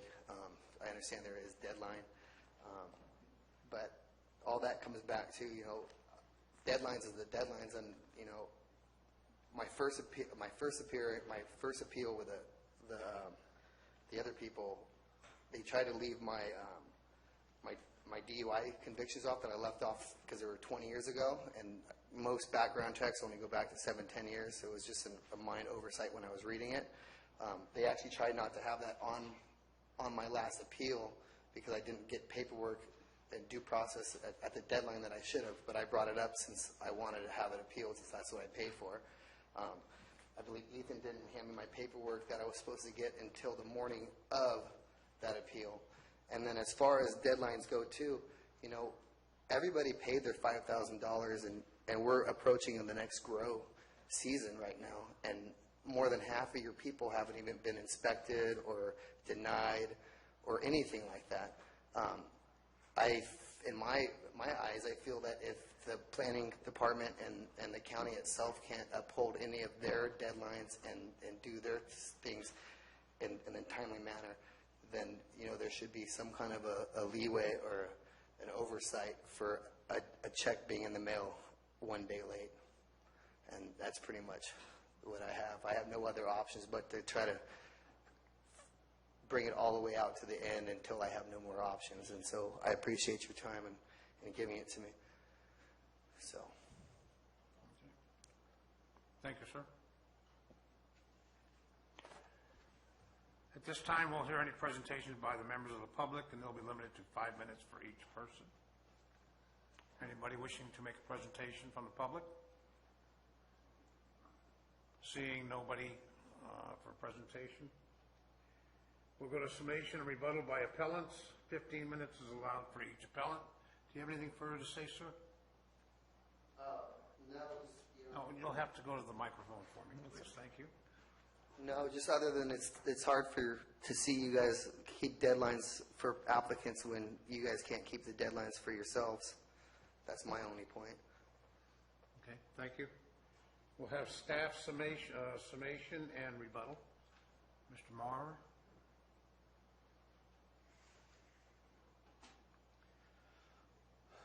I've really nothing further to add. There is no deadline established in the ordinance for our processing.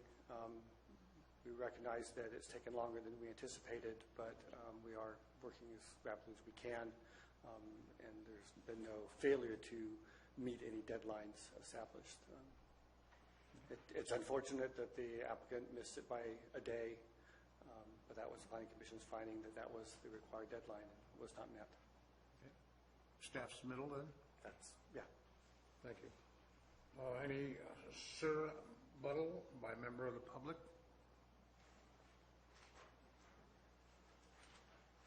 Ethan Turner, Deputy County Counsel. I just wanted to clarify a couple of comments that Mr. Hoff made.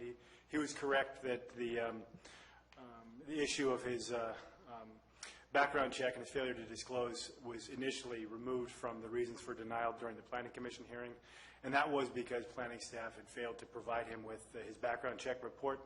I called him a week prior to the hearing, 3 days prior to the hearing, and asked him if he had received it. He said that he had not.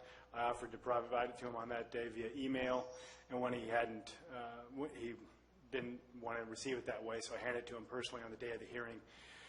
And he offered to have that issue addressed that day during the Planning Commission hearing and waived his privacy rights with regard to the contents of the background check. So that issue was heard and determined by the Planning Commission, and they determined that his failure to state that he'd been arrested in the past on the questionnaire was false and misleading information.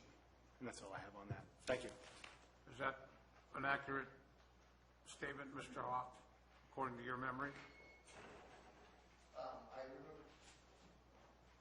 I remember Ethan calling me and talking to me about 45 minutes and then announcing him that he's the attorney for the county.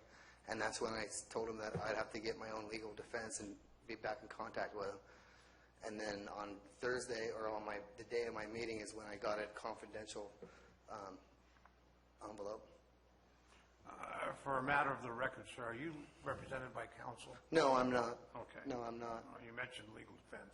Yeah, I did. I wasn't sure if I was going to need any legal defense because an attorney called me, talked to me for 45 minutes before announcing himself as your guys' attorney, and that's when I cut my conversation short when he finally announced himself as being an attorney. In my eyes, if an attorney is going to be calling you, you should make that announcement in the beginning of the conversation, not try to get stuff out of who you're talking to and all that, and then go ahead and announce yourself as an attorney. That's when I disconnected my call with him. Thank you. That's understandable. Further comments? Yeah, actually,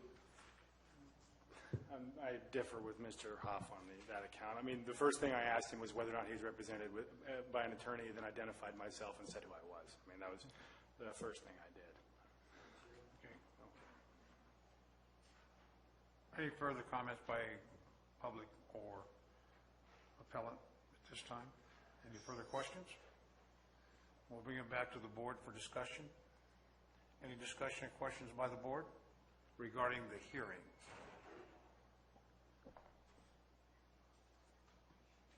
Hearing none, I'll declare the hearing closed. Gentlemen, we have before us item number 28. Any discussion as a board as to the action on this particular item? I believe through past practice of the previous board as well as this board that we have been very consistent, or there's been a consistency in the application of the rules regarding all applicants. And for that reason, these deadlines or these timelines are a very hard and fast thing. And I've been sitting in the Planning Commission hearings even before I was seated on this board, listening to the various rejections and reasons for rejection. So the consistency is still there, that these were things that were absolutely required. There was no options other than to do exactly what was requested under Section 7 or Title 17 of our code. So for that reason, I would uphold the Planning Commission's decision. Thank you, Supervisor Mills. Any further comments by the Board of Supervisors? Council, would you please clarify for purposes of a motion what a yes or no vote will mean by the Board of Supervisors in this manner, depending on the structure of the motion? If the motion is to deny the appeal, that would in essence be approving or upholding the Planning Commission's decision and the Planning Department's decision to deny the application. Okay. Thank you, Council. I'd entertain a motion at this time. I so move. Moved by Supervisor Mills to uphold the decision of the Planning Commission. Do I hear a second? I'll second. Second by Supervisor Tofinelli. All in favor indicate by saying aye to the motion for denial, approval by the Board of Supervisors. All in favor say aye. Aye. All opposed say no. Hearing no. Motion carries 5-0, unanimous. Madam Clerk.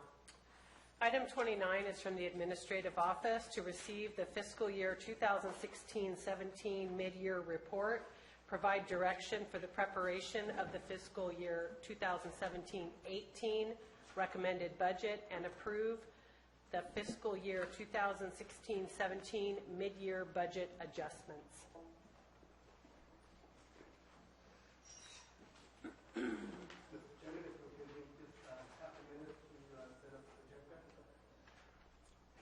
Okay, we can take a short break. Short break, please, 5 minutes.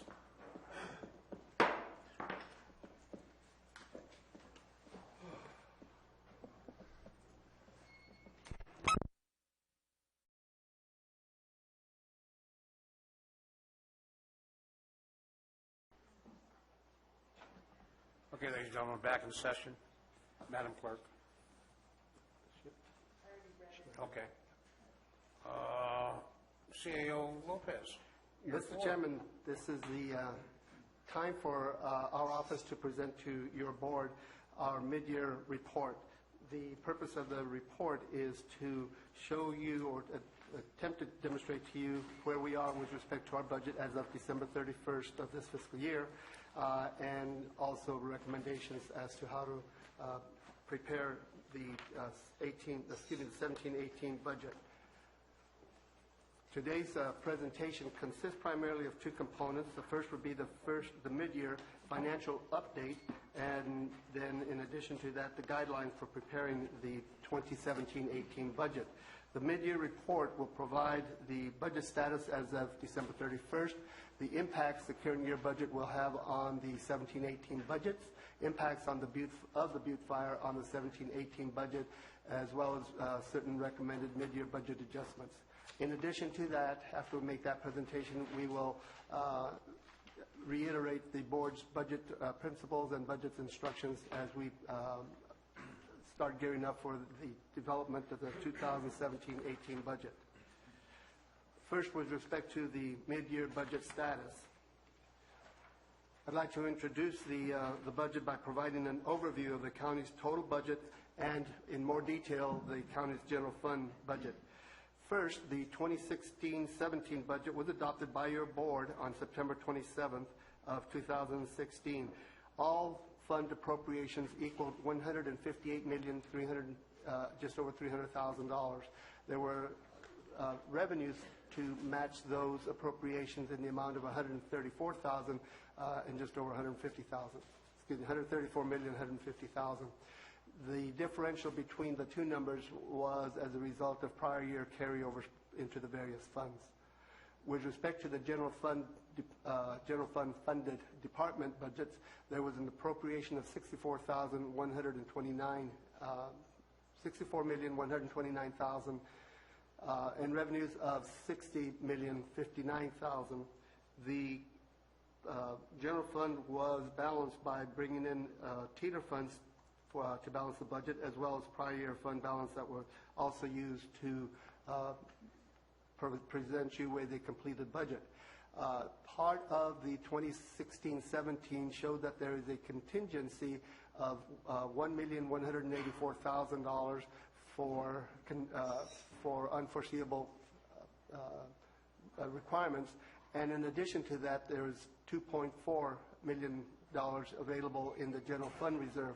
I will point out that on a percentage basis, both the reserve for contingencies as well as the general fund reserve are lower by percentage. The general fund reserve is actually slightly above the last year's budget or the previous year's budget, but the percentage in comparison to the overall budget is a little bit less.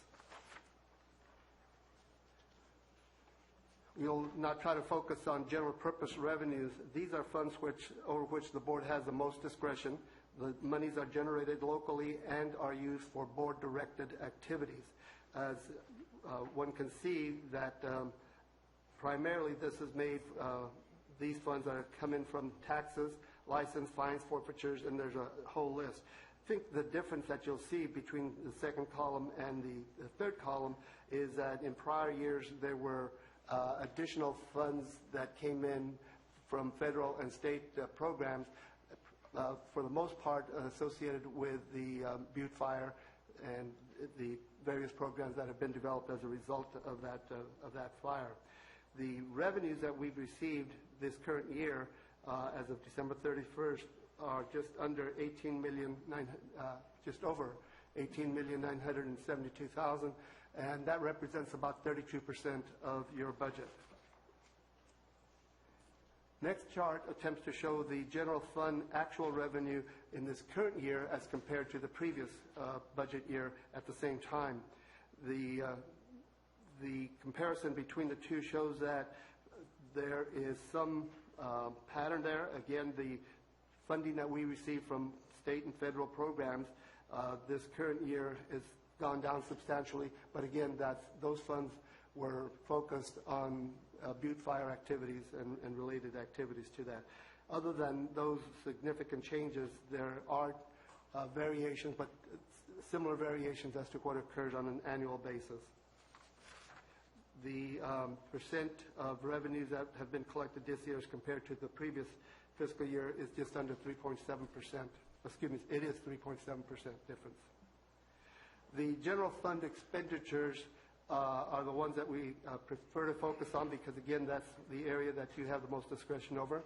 And as you look at the number, you'll see that what we generally know is true. Salaries and benefits consume about 45% of your annual budget. Services and supplies, about 24% of that. The others are significant, but the bulk of your budget, the bulk of the expenditures of general purpose revenues go to salaries and benefits as well as services and supplies.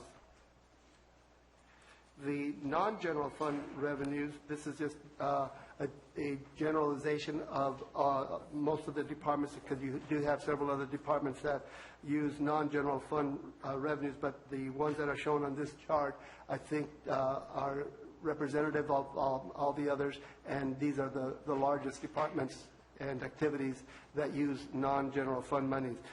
As you know, non-general fund money is normally designated for a specific purpose, so as money comes in, it has to be used for that activity. It cannot be transferred over to activities that are, for which the money was not earmarked.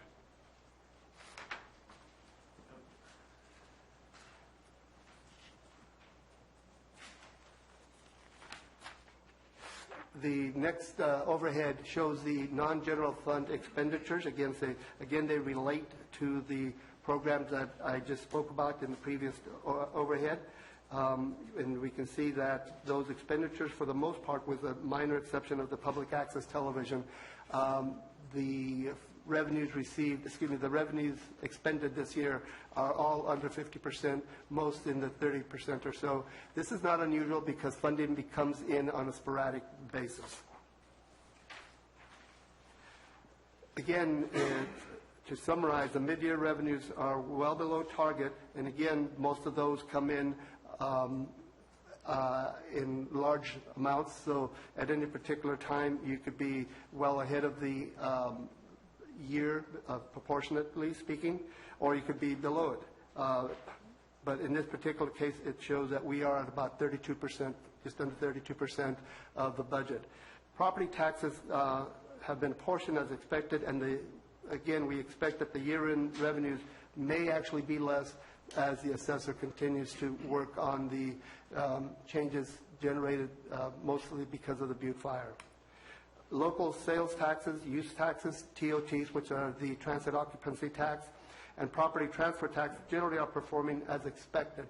I might point out that the TOT tax is coming in at about 22% higher this year than it has in previous years, and at some point we would like to come back to your board with some recommendations regarding the TOT and for your consideration. The expenditures, again, are slightly less than what was apportioned. All of the functional areas, again, are below the 50% mark that we would normally expect in the perfect world. Mr. Chairman, there have been a number of mid-year budget adjustments requested by the department. You have them on the chart. I'll just try to put a little bit more meat on those numbers and explanations. The GIS has experienced an increase in revenue of about $57,000 from the MCCR fund, that is the marijuana, the cannabis fund, but also has experienced an increase in expenses. And as a net result, we are seeing an offset to the general fund expenditure, which would otherwise be a general fund expenditure of $39,230. Human Resources has requested a document management system that will help them facilitate operations that are either currently not being performed or would, if the equipment is utilized, would be performed with much more efficiencies. There is a net county cost for this equipment of $45,000. That money is available in the county's reserve for contingencies. The administrative office has experienced an increase in expenditures primarily due to retirement payouts. As individuals leave the county, there are certain benefits that they receive, and in our case, there has been a cost of about $134,000. That also includes some other minor expenditures, but primarily is as a result of the payouts as people have retired or otherwise left. There is money in the reserve for contingencies to accommodate that need. The elections office, as you know, will be conducting a special election on May 2nd for the cannabis ban election. There is an additional cost of over and above what is in the election office budget. There's an additional cost of $55,500, and that money would be brought in from the cannabis fund because that is directly related to that program. The County Council is experiencing increasing costs related to the cannabis regulatory process and will require an additional money to provide for that, those services, as well as for consulting services that they will be utilizing between now and the end of the fiscal year. Again, these activities relate to the cannabis regulatory ordinance. Therefore, it is recommended that these funds be drawn from the cannabis fund. The public defender has already incurred additional costs and will continue to incur additional costs for the ongoing triple murder trials that are associated that are under the purview of the district attorney and the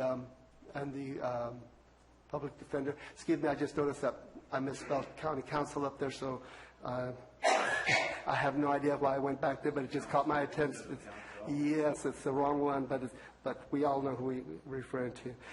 But the district attorney will have a need for an additional $40,000 to conduct those trials. That is also that additional funding is available in the reserve for contingencies. Human resources risk management has had an increase cost for. Yes, sir. You said it says I have public defender on murder trials 40,000, not district attorney's office. Supervisor Clapp, you're absolutely right. I'm not sure why I said, because the overhead shows public defender. It is a public defender who has a need for that additional fund. Okay, thank you for pointing that out. CAO. Yes, sir. Yes, sir. In the documentation on the board packet, I think it's explained in more detail that the public defender's office is requesting $40,000 for additional funds for the ongoing murder trials. Trials. Yes. Yeah. Mm-hmm. Okay. That is correct. I said district attorney. I meant the public defender. Okay. Thank you. Continuing then with the human resources risk management, they have incurred substantial increases for legal notices. There's also a certain amount there for supplies. There's a net county cost of $9,700 for this additional work, and that is available from the reserve for contingencies. I had a discussion with the sheriff recently. He has a number of requests that are outlined and shown on the overhead there. Because of the time constraints, I asked the sheriff if we could meet to discuss all of those and come up with a priority. As you can see, there's a total of $861,000 involved in that. That would have a substantial impact on the county's reserves, and so we need to find some way of providing the revenue that the sheriff needs without bringing our reserves down to an untenable amount. So he and I will be meeting over the next several days. I hope to come back to your board in about 2 weeks, but I did put down March 28th, and I'm asking for a March 28th deadline just in case we get involved with other activities. So at this point, we are not asking that your board make any changes to the sheriff's mid-year budget at mid-year. Waste management has increased revenue of $128,300 and also increased expenditures of the same amount. Therefore, there is no net county cost differential with respect to waste management. Building department has also increased revenues of $666,570 and with commensurate increased expenditures in the same amount. Therefore, there is no net county cost. The Public Works Department has several changes, specifically of $88,544 in roads and bridges, as well as a decrease in expenditures for that same amount, so there's no net county cost. They have a decrease in revenues as well as a decrease in expenditures of $11,654 in public transit, and likewise a decrease in revenues and expenditures of $153,198 in administration costs. Bottom line is that there is no net county cost to the county for those changes, and so we recommend the adjustment. Health and Human Services has increased revenues and expenditures of $376,825. There is no net county cost associated with that, and therefore we recommend that that adjustment be made.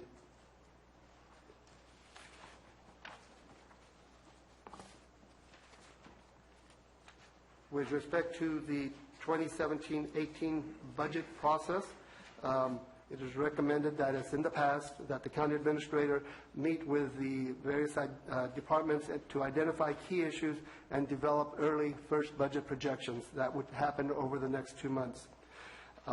We will get out, assuming that your board directs us to do so, we will get out the budget instructions to all the departments by March 10th.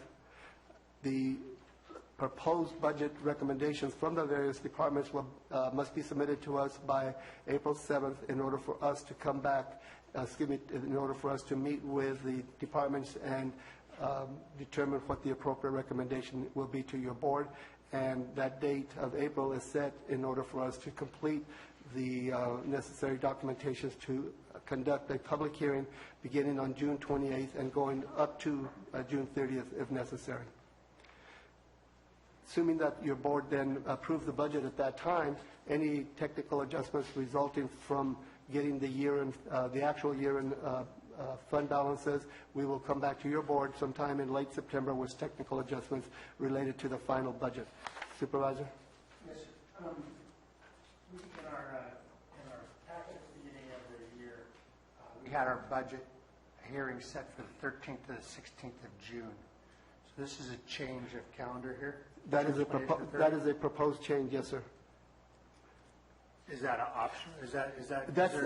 It's your direction. The reason we are recommending that you give us an additional 2 weeks is so that we can have thorough meetings with the departments and then fully consider their request as compared to the budget. In addition to that, we know that there will be an election on May 2nd that could have significant changes to several departments' budget. We believe we need those additional 2 weeks to be responsive to that election. I believe Madam Clerk has a comment on this. I was just going to add, excuse me, that the second, the June 13th through 16th, that week has always been set aside because of the fact that we have gone longer before for budget hearings. And since the budget had to be adopted, I believe, by June 30th, it gave the board the flexibility of giving staff direction after the hearings to come back and then adopt the recommended budget, which has historically been needed.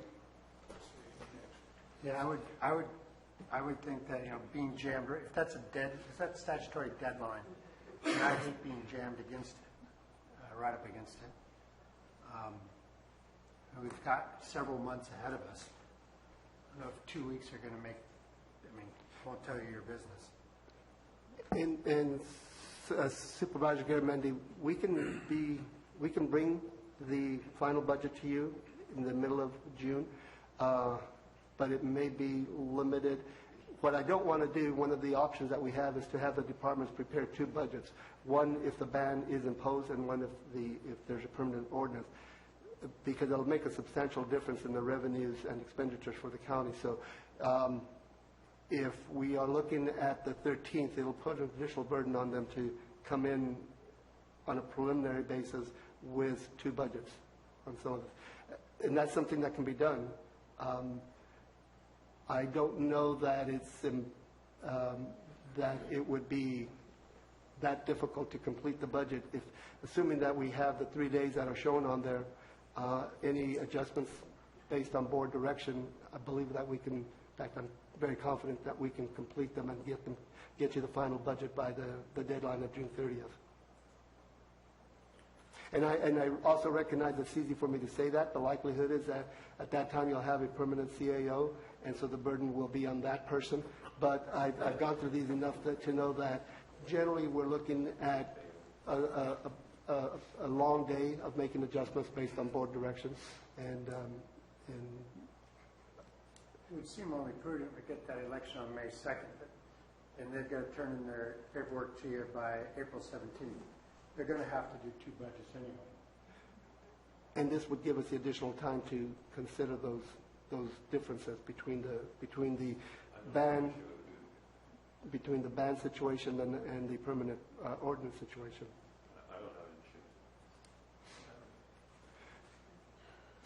It's up to you guys, but obviously I have no issue with it, but Let's go with what it is right now. We'll know more.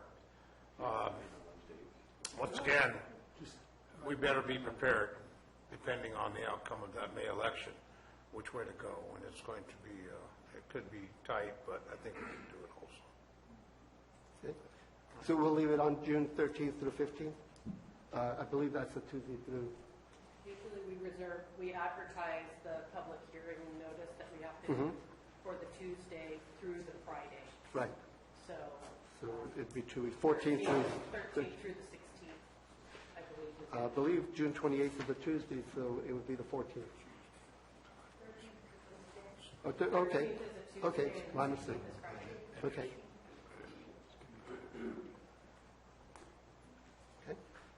So do you want us to block dates, or? No, we'll come to you on June 13th, and then for the 3 days. I believe that was a direction from the chair. Right. Yes. Okay. Yeah. And then lastly, I think I mentioned any technical adjustments resulting from those hearings will come back to you in September. Not the hearing so much, but the closing of the books on June 30th. I think we're going to need the time, because I would imagine where they're going to be, figuring out how we divide the money, or we're going to figure out how we cut the money. Yes. Which is going to be contentious. And how we cut the services, because the likelihood is that that we will have to be looking at some service cuts at that time. It could be lots of fun. The following outlines the budget principles that your board has established over many years. I won't take your time by reading, because I know you can read more quickly than I can read it to you, but I did want to point out item number 8 on the next page.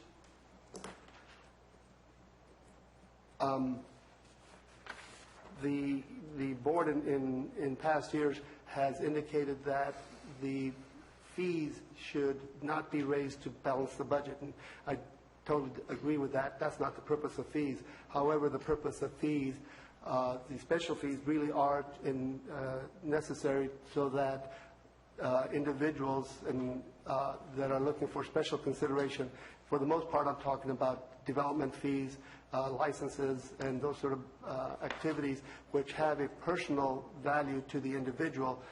Those should be looked at on an annual basis if possible. We have a large number of fees, so we're not going to be able to look at all of the fees at one time. But some of the fees that we have in place today have not been reviewed in 10, 13 years, and possibly even more. I know of some that were at least 10 and some that were at least 13. So we would like to clarify the board's general direction to direct the departments to look at their fees on a regular basis, whether it's annual or biannually, and that the departments bring to the board as a separate action an updating of those fees, so that individuals that are receiving special services are paying the fees related to that. And in turn, what that does is it means that the general public is not paying for special services, and the services that we're here to provide can continue to the extent that we have the revenue for it. With respect to item 9, I've already indicated to you that our reserves and contingencies are not at the levels that your board has requested in the past that we have. So it's really necessary to start looking at that in the manner that you are able to deal with situations that you've had over the last 2 years. And I'm thinking, as you well know, the Butte fire and all the ramifications of the Butte fire, as well as other needs that have arisen over the last several years, we've actually been eating into those reserves and contingencies. So there has to be some policies that we will develop for your board's consideration in order for us to get to those 3 and 4% reserves and contingencies that hopefully will address any needs that we might have in the future. Again, the 11 principles that you've elaborated on in the past still serve the county very well. We would like to just clarify that issue with respect to the budget, and then also to let you know that we'd like to bring something back to you with respect to a policy to ensure that at some point we do reach those contingencies. As we start preparing for the 17-18 budget, your board has had to dip into the revenues that we've had available to us, such as using the reserves, the contingencies, the TITA money, as well as using money from carryovers of prior years, because we have had a budget gap. That is, our budget expenditures have exceeded the budget revenues. We're trying to bring it to the point that they are equal. or possibly even have more revenues than expenditures. So we will continue to try to look for opportunities to close that budget gap. An issue that's been making the news for the last couple of years is the impact of pensions and the contribution of funds to the CalPERS for our employees. That continues to have ramifications. There's been a number of changes over the last 2 years. We already are paying higher rates than we have in the past.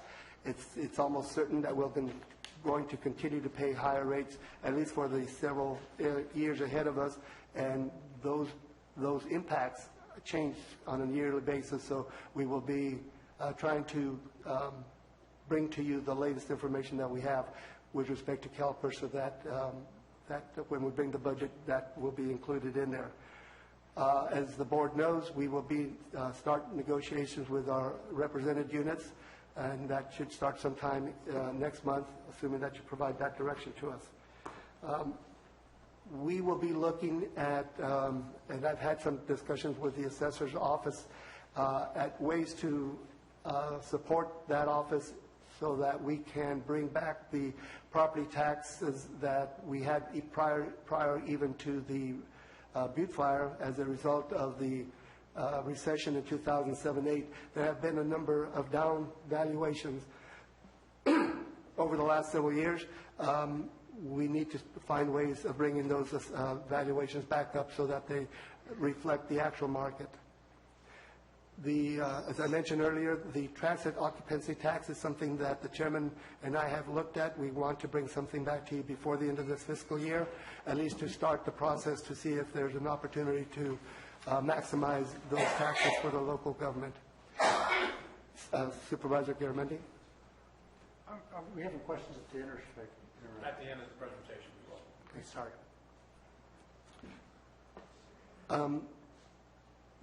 Again, with respect to the activities that so many departments have been involved with respect to the Butte Fire, the bark beetle, the most recently the winter floods, those type of emergencies, we're fortunate that we're able, for the most part, to receive outside money to pay for the bulk of those, but there is a need to provide local money in order to receive, so we have to receive those money. So we have to have a matching amount of money to receive that.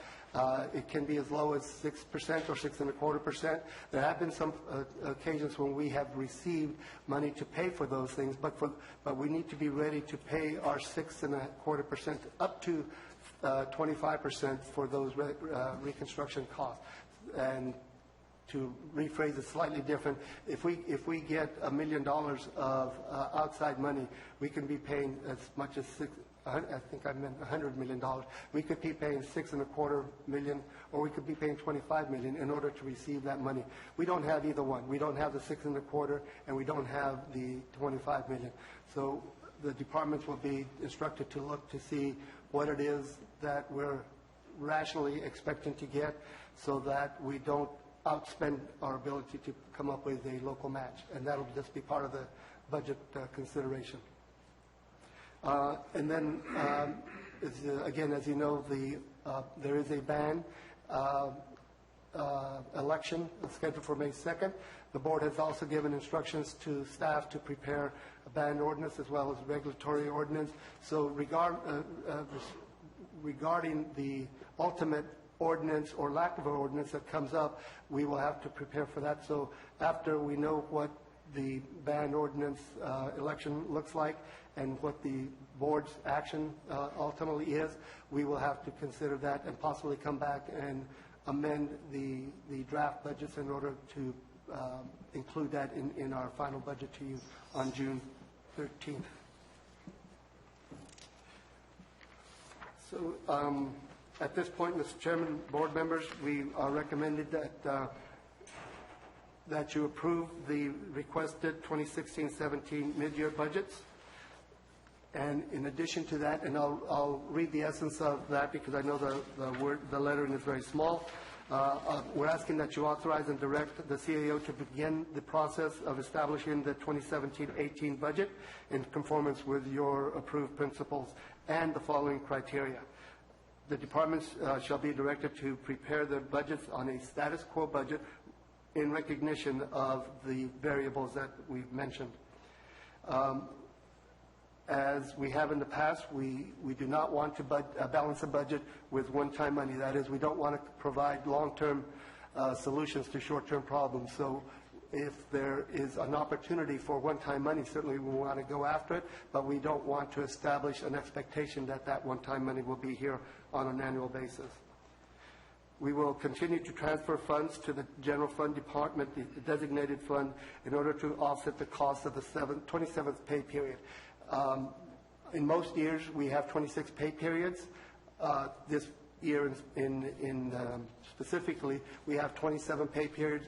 In order to avoid having a major impact to the departments every several years, we pay into a 27th pay period so that we don't have that dramatic change on when we do have the 27 pay periods. We're asking that you direct our office to start negotiations with the unions. We ask that you direct our office to ensure that policies and procedures in compliance with Homeland Security are in place so that the county can earn the FEMA money. And then we're talking about the general plan in this regard. We need to include that in the general plan in order to make us eligible to receive certain FEMA grants. We're asking that you direct the Health and Human Services Agency to continue to explore ways to reduce the cost of the IHSS program in order to cover the cost of the programs within the Health and Human Services Agency. I know Director Kristen Brinks has brought to your board a memo indicating the possible impact of federal action and thereby state action that will have a local impact on us. We would like her to try to contain her budget to her revenues. We're asking that you direct the county administrator that the local hazard mitigation program is included in the general plan, and I have to go back to number 4 because number 4 relates to the FEMA grant. The general plan is the one that has to have a local hazard mitigation plan in order to make us eligible to receive those funds that are available to us. And lastly, we ask that your board direct the county administrator to ensure that all fee schedules, to the extent possible, again, we recognize that we won't be able to review all the budgets, all the fees between now and June 13th, but those that we're able to review and we can justify for increases or possibly even decreases, that we bring all of those to your board as a separate action in conjunction with the 2017-18 budget in June. Mr. Chairman, that does conclude my presentation. I'd be happy to try to respond to questions and comments. Thank you very much, C.A. Lopez. I'd like to suggest a format for the board to ask questions.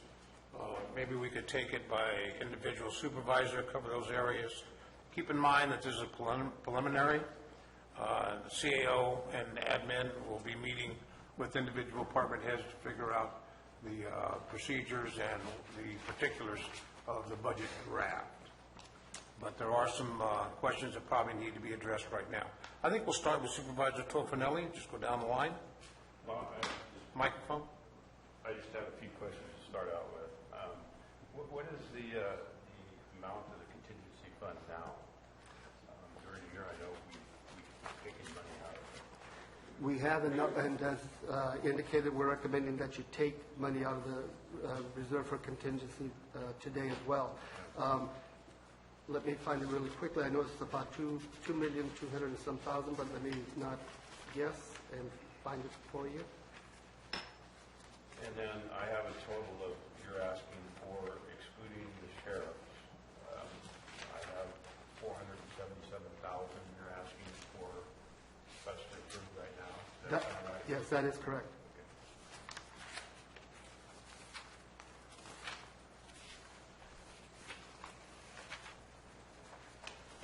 I know I have the answer for it with respect to the contingencies and the reserve. I didn't believe it, that's why I asked.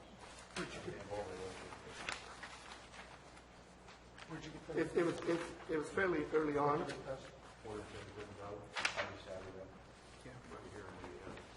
Supervisor Tofinelli, there in this current year's budget, there's $1,184,270 budgeted for contingencies and $2,448,000 in the general fund reserve.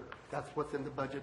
We're recommending that we take the $400 and some $1,000 that are mid-year budget changes, to take that out of the reserve for contingencies. With the exception of those two items that would be taken from the medical marijuana. $1,184,270 contingency fund, you want to remove $477 today for that? If I can take just a second, because there were two items that we're recommending that come from the medical marijuana fund, the regulatory fund. Okay. But my question was, at the adopted budget, Yes. we had $1.184 million in Correct. contingencies. That's correct. We've drawn down during the course of the year to now from that fund. We have. So I was wondering what the fund balance was as of December 31st on that contingency. I understand your question. I'm sorry, I don't have that answer. I'll get that to the board tomorrow. Okay, all right, that's fine.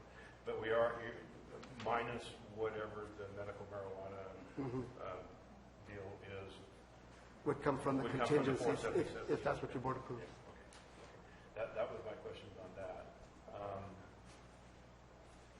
Right now, we've expended close to $3 million from difference from our revenues taken in. We've drawn in revenues of $18,972,311. Yes. We've expended $21,783,968. Yes. Which is about $2.7 million difference. So going back to the adopted budget, where there was a $4 million difference, where they adopted $64 million and on revenues of $60 million, the teeter funds were used to balance the budget, but I'm assuming that the remainder of the budget after you had the prior years coming forward was left over. So you don't know what the teeter fund balanced the budget at? Was it $2 million? How much carryover? You don't know what our carryover was from the last year. Was it $2.4 million or something along that lines? Because I'm just wondering where we're getting to close to $3 million right now that we're operating on above the revenues. Is that coming from teeter funds? Where is it coming from? If we've only brought in $18 million, we've expended $21. The budget was balanced using teeter funds as well as the reserves. That's how we budgeted. So it wasn't carryover. Yeah, as well as the carryover. So all three sources were used to balance the budget for this current year's budget.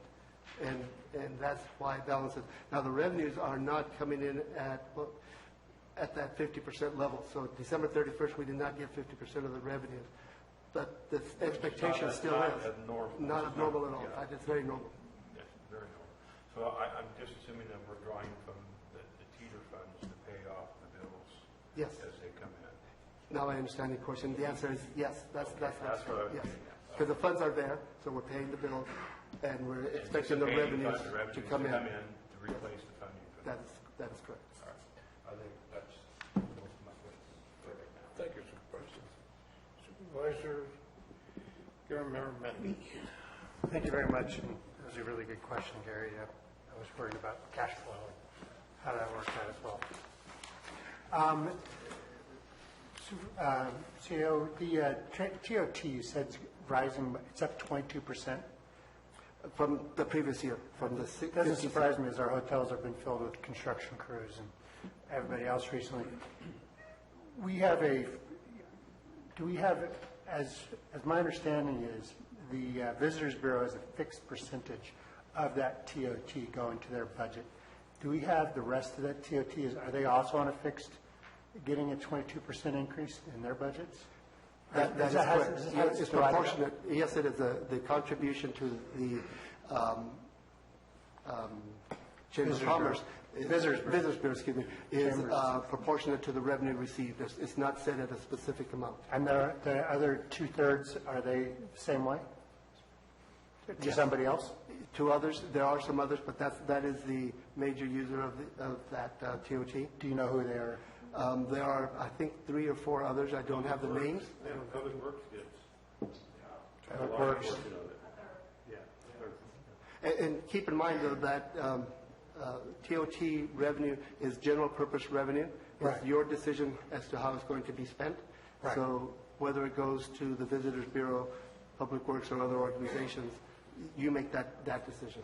I just have a concern if people are budgeting and suddenly there's a 22% windfall, that money ought to go back into the rest of the coffers, wouldn't you think? I would think. Well, I won't ask you what you think. Thank you. It would seem like, somebody's getting a windfall when we're trying to figure out how to pay for operations. It's still not a question, Supervisor, but my recommendation would be, for the future budgets, is that you allocate a specific amount for those organizations and not base it on the revenues, because it does float. And that way, those organizations, including our county departments, will know how much they're receiving. Sure. In lesser years, though, they experience less amount. No, I understand, but, they're sitting on $100,000 of savings, and we're trying to figure out how to pay for overtime for our sheriff's deputies. So we have to make choices. That all you had, Supervisor? Well, of course not. I know we just directed you to, when we say we're going to come in compliance with the FEMA, we're directing you to come in, that's about the OIG report, I'm assuming? Yes. So make sure we get our purchasing and all that squared away. And do you have any ideas on how we can go about saving for that $4 to $6 million match for the feds? Our 6.25%. Honestly, I don't know that there is a way. That's why the direction to the departments will be to watch your expenditures, because the last thing we want to do is issue a contract. I'll make something up. Issue a contract for that $100 million, and there's a local match of $6.25 million. That money does not exist, and that will be very difficult to deal with that contractor. Do we know if we need to pay that in the front or in the back? It's generally consistent with the expenditures made by the contractors. It's a lot of coin to find. Yes. Of course, if you offer me $100, if I give you $4 and you give me $100, I would think that's a great deal, but if I don't have... Usually on a contract, it's 5% contingency, so we pay the 5% contingency and hold it back to the end. Except when you do get to the end, you have to pay the whole thing. Sorry about that. You need to push your button. I'm getting the high sign from our video folks. Mr. Chairman, if I could, I just want to clarify, we're not at that point, Supervisors, we're not at the point where we have exceeded, or it looks like we're going to exceed our ability to pay our share. I just want to make sure that we don't get to that point where we say, oops, how are we going to pay our local share? I think as we do it, go ahead, Gary. Yeah, I think that's well said. Yeah, we just need to make sure we plan for it in our future, but just like you plan for the 27th Yes. payday. Yes. He's done talking to each other. I think that was well said. Thank you. All right. Supervisor Garamendi, are you finished with that? I am, Mr. Chairman. Okay, I have a couple of quick questions. I'd like to bring to the attention, on page 6 of your presentation, once again, it was documented well in the agenda packet, but you show a percentage change of 1,291% on other financing sources. And I understand that's because we changed our accounting system, is that correct? That's exactly where that comes from. And it is a fairly minor amount, but it's there. That percentage looks ridiculous, but when you look at a small number compared to a larger number, I mean, it's even with the larger number, still not significant in the budget. Okay. I do want to direct your attention to, and I know we're going to be discussing this with department heads, to the increased requests by the Sheriff's Department. That's on page 11. We'll take a look at this. One of the issues I want to talk about is the Sheriff's overtime. It's documented at $568,000 now. Is it true that we have unfunded positions with the Sheriff's Department? Last time I saw it was about 9. we may have to have the sheriff and Captain Macedo explain some information for us. Once again, this is Today's preparation for your interviews.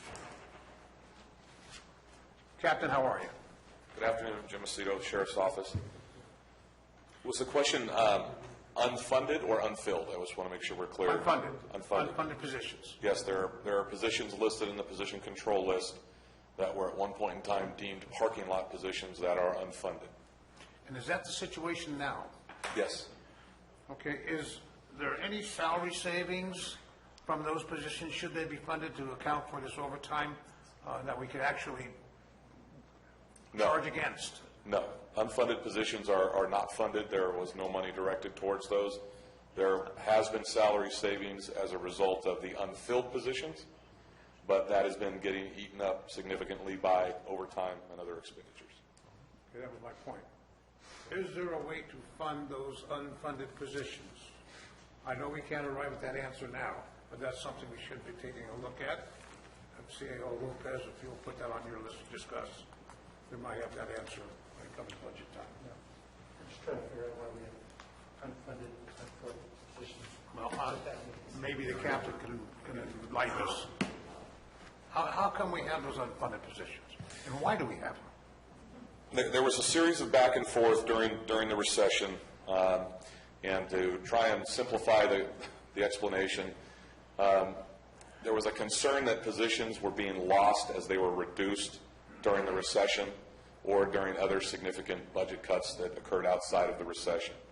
And as the economy started to improve, or the county's coffers started to improve, and we went back and tried to obtain some of those positions that were lost, there was disagreement between the previous Human Resources Administration, the previous county administrative offices staff, and the sheriff's office as to how many positions were actually lost.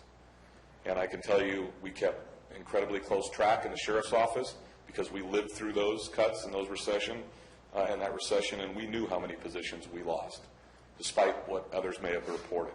So as a result, when positions were approved or when there was discussions about recovering lost positions, the term parking lot was something the sheriff's office never recommended. It was a previous CAO that coined that phrase, and in addition with some previous board members, to just set aside positions as to be able to show where we were compared to where we are today.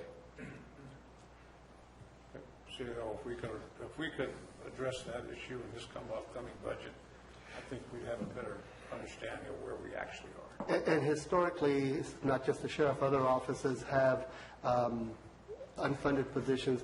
One of the thinking in their recommendations, those departments' recommendations, is that that'll save you a little bit of time, so if there's some urgency, you don't have to come to the board and allocate that position and then go back out and start recruiting. They have it in their budget, though it's unfunded.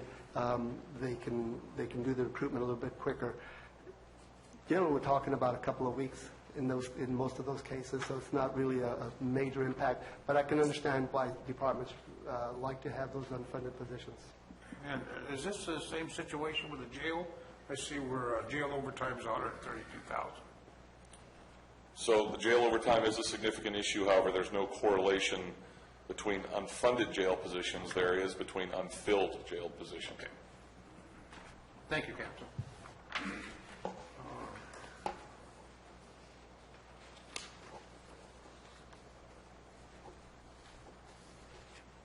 Okay, that's all I have at this time.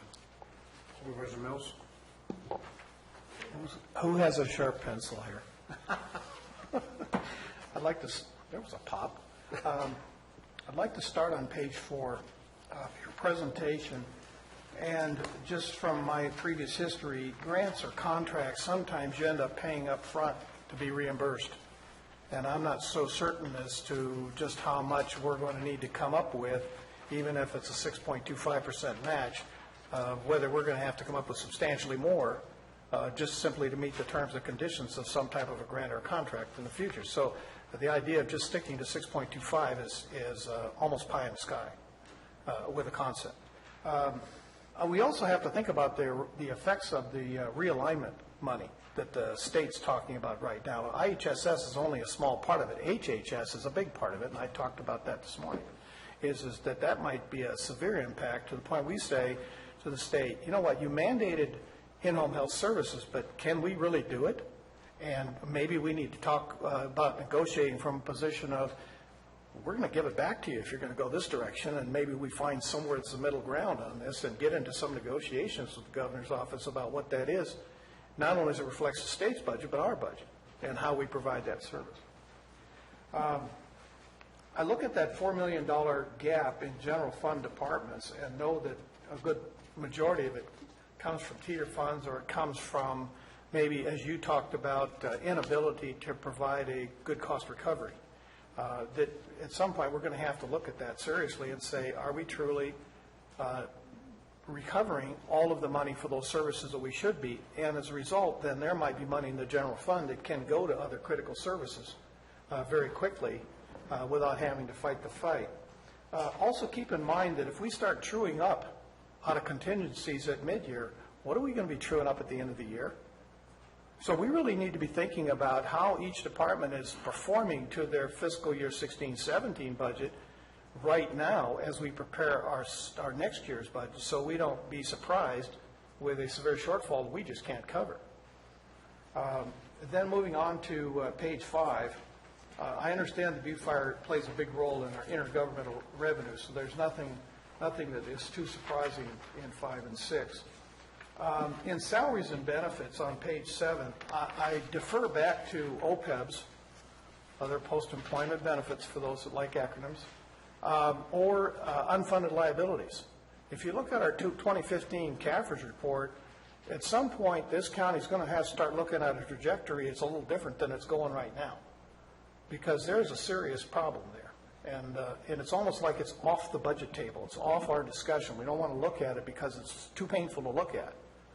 But I really challenge every one of the supervisors to sit down with Rebecca or look at the CAFRS report themselves and just find out just how much money this county owes that we don't even have in the budget, because it's going to bite us eventually. Moving on, the mid-year revenues below target. So my question would be, I'm not too surprised with low numbers.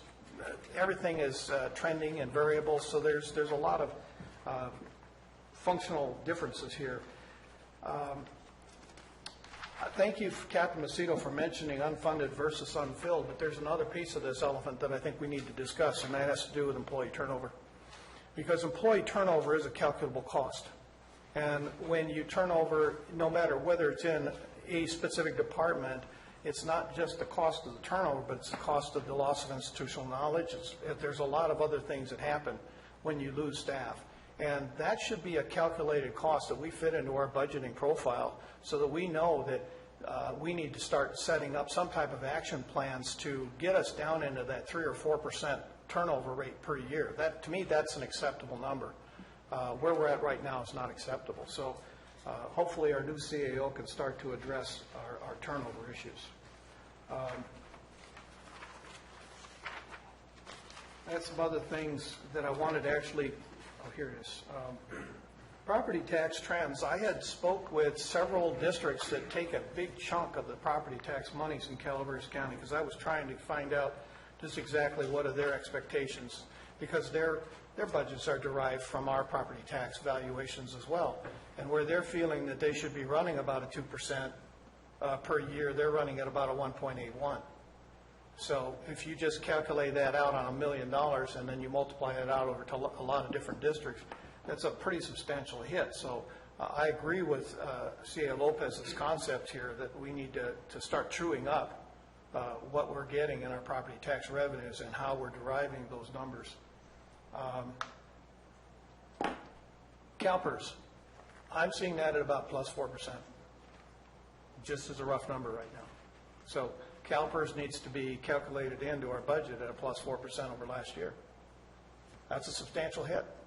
And we need, if it comes in at 3.7, that's great. But I think we need to have a real serious understanding of just what that effect is going to be. The idea of using TEETR to balance the general fund is just, to me, a balanced budget is a balanced budget. And to me, it isn't money. I never looked at budgets as money. It's goals. And if we start thinking of it as how are we achieving these goals, what services are we providing, and what are we going to do to get those services performed? And so that's why we need to look at it from a performance aspect. I don't really agree with the idea that overtime is a negative. In my own business, when I was running a large corporation, sometimes we accepted overtime, and we knew what the threshold of overtime was before it said, at that point, it is more worthwhile to add a position than it is to accept the overtime.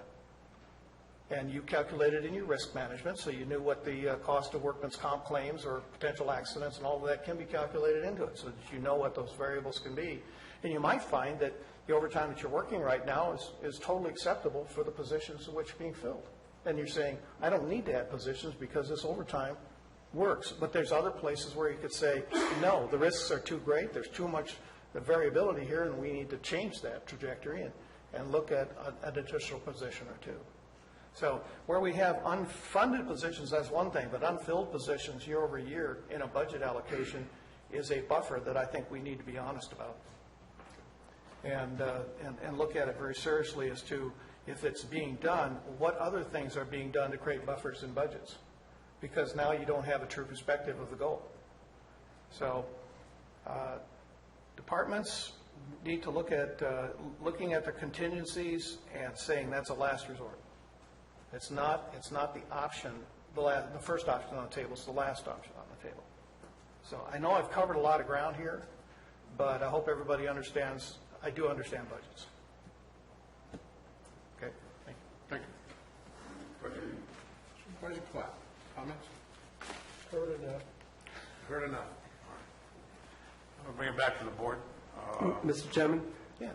I was just looking at one of the recommendations that we have to you that I'd like to change here on the spot, and I don't like bringing last-second changes to you. However, the elections requires $55,000 to conduct the election. I made the determination that it relates to the cannabis fund. In retrospect, however, they're going in opposite directions. So my recommendation is that we make an amendment to the recommendation so that also would be covered by the reserve for contingencies and not be drawn from the cannabis fund. If the board supports that, we'll make the technical adjustments here. Do you need us to poll the board real quick? Yeah, we don't need a board action on this. We need a poll of the board. Council? On that specific modification, no, I don't believe so. That can be addressed in a motion and finalized in the vote. Okay. All right, I think staff, Captain? I just wanted to ask, are you going to take any questions from staff? Because I do have one question and one comment. We are right now, sir. Okay. Jim? Yeah, I think the board's done with questions right now. So staff, this is an opportunity to raise any questions, not public, staff. Captain?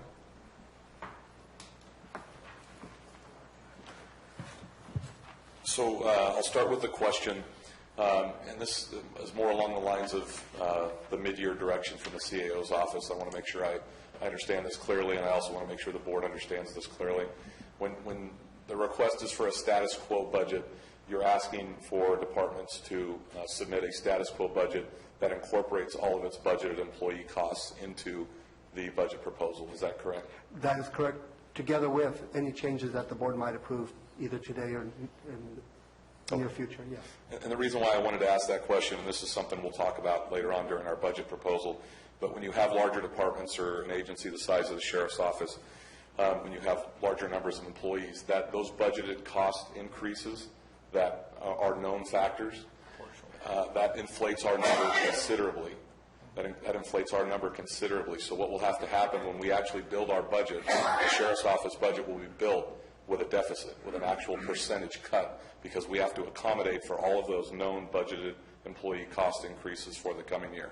So I just want to make sure the board's aware of that, and the public. So it will not be, on paper it will be called a status quo budget, but the reality is there will be a significant cut based upon the size of our department and the employees that are going to be receiving cost increases that has to be incorporated back into the bottom line. Captain Macedo, my point is I think that we'd be looking for a trajectory to start to reverse a trend. To expect us to reach an end goal in 1 year is impossible. If we even look at it a 5-year, it might be impossible based upon all the things, variables that we've had in the last 2 or 3. So only to begin to create that thought process of going in that direction. Sure, and that will be done. I just wanted to make sure I was clear and that the board was clear. And then lastly, the comment, and I apologize for coming in late. We were watching on our computer screen and we hustled down here, so I may have missed something.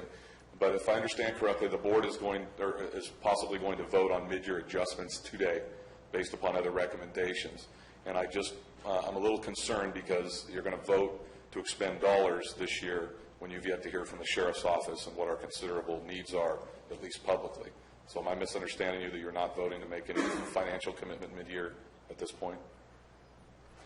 Mr. Chairman, Jim, no, we are asking the board to make the changes that have been brought to them. I also indicated that the sheriff and I and his staff will be meeting sometime in the next several days, and we'll come back with an additional change to the budget. Won't be part of the mid-year budget because that's today, but it serves the same purpose, and that is to provide the funding that's necessary to complete your activities this year. Okay. I just wanted to make sure that the board was aware that, money you spend today potentially, you're going to have to make adjustments should you decide some of the sheriff's needs outweigh potentially what is approved today. I just didn't want anybody to be handcuffed in their ability to move should they see the need. Thank you. Thank you, Captain. We're all in agreement with that.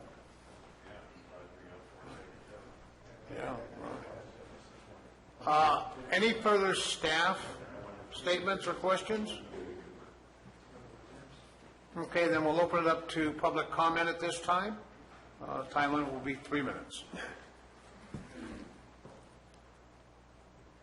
Al Segala, Taxpayer Association. Thank you for your good work you're doing. Several items. One, as I mentioned earlier today, the road replacement reserve. That's an unfunded liability that needs to be recognized, not ignored. And so there should at least be some effort to analyze what the future needs for road replacements are and to monetize that or to put money aside for that. And we should have fund that will be growing. And I don't know how it should be handled in emergencies, but certainly should be there for road replacement. On CalPERS, we recommend that you'd study our alternative to CalPERS. Check with other counties that have been able to remove themselves from CalPERS. It may not be such a good deal for the taxpayer. Also, in regards to CalPERS, there should be a separate entity setting your personal benefits, your CalPERS benefits. Not you, but somebody else.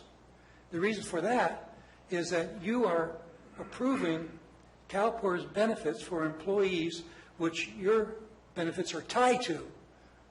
So if you see a benefit to the taxpayer for maybe different benefits, but yours would then be in question, there's a strong tendency to go along with the unions rather than stand up for what's best for the taxpayer. That's called conflict of interest. You don't need that. Have somebody else set your benefits based on a criteria made with other counties or whatever. I think that there should be a salary study done before negotiations with the unions, and it should be directed toward similar job functions in the private sector. Okay, sometimes the public employee unions have been able to create salaries that are far beyond what would normally be the market would have because of the security that's given with public employment. 30 seconds. I used to be a public employee, so I know it's a good thing. Teeter funds balance, I'm not sure what that balance is.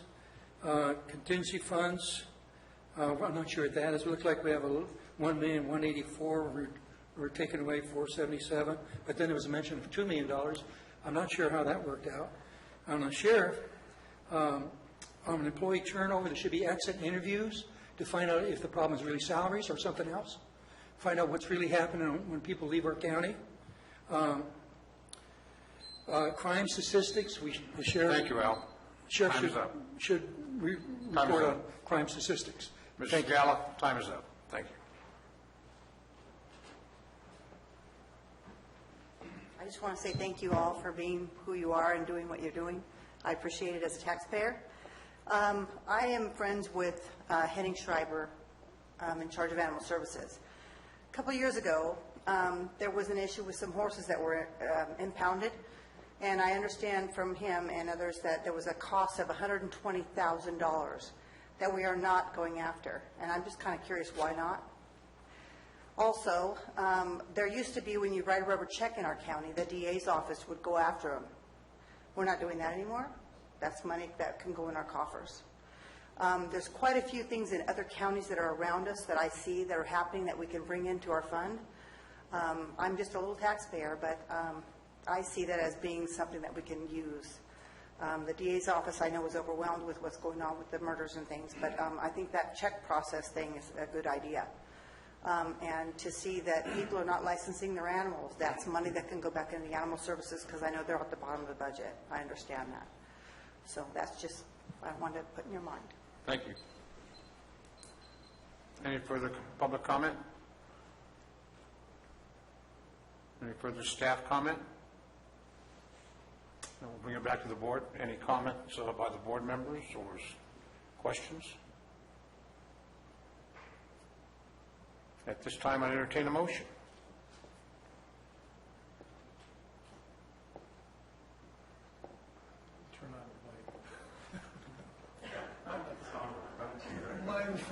Turn on your mics. All right, next item. We're still getting used to the microphones, folks. Well, I will move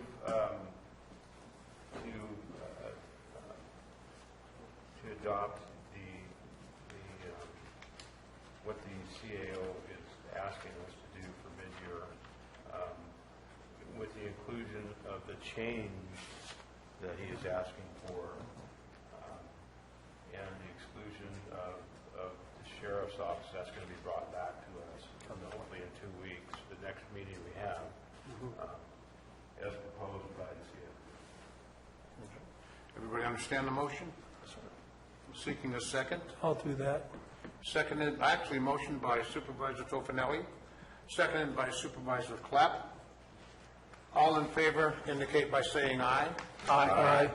All opposed by saying no. Motion carries 5-0 unanimous. Thank you. Madam Clerk.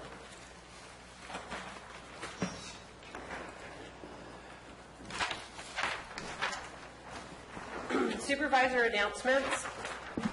In compliance with AB 1234, chaptered as Government Code Section 53232.3D, this is the time for board members to report on meetings attended on behalf of the county and to carry out their duties as a county supervisor. I think we'll start with Supervisor Clapp. Oh, that's good.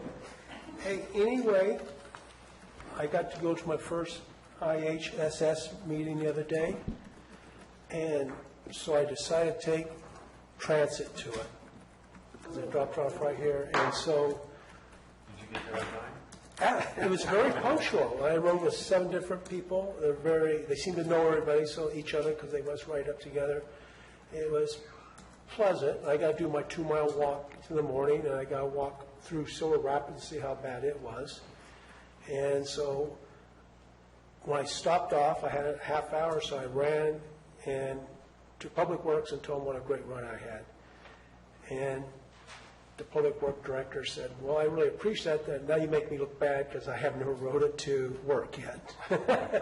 And so anyway, I wanted to give a plug for that. They're doing their schedule a little different now.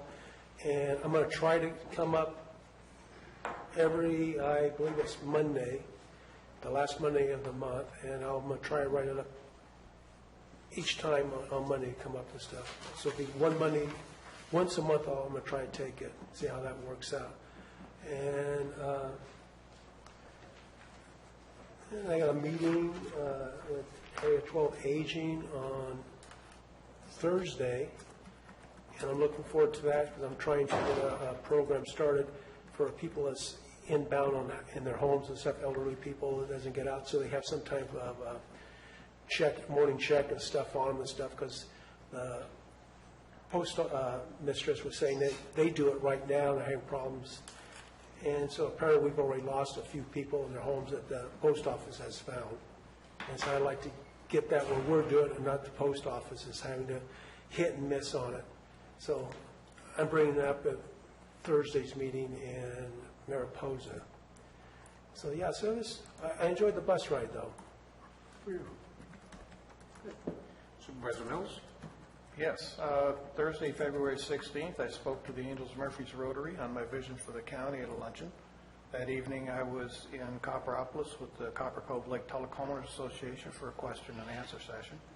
The following Monday, February 20th, lunch with Supervisor Oliveira and Tuolumne County Supervisors Carl Rotifer and Randy Hanfeld to establish how we can work together to develop representing our common interests. Wednesday, February 22nd, attended a water presentation by consultant John Mills at CCW in the morning, particularly around the Bay Delta Plan and also the WIN Act and New Maloney's. And attended Congressman McClintock's town hall meeting in Sonora along with Supervisor Oliveira. So I'm stealing your thunder here. I hope you don't mind. That's correct.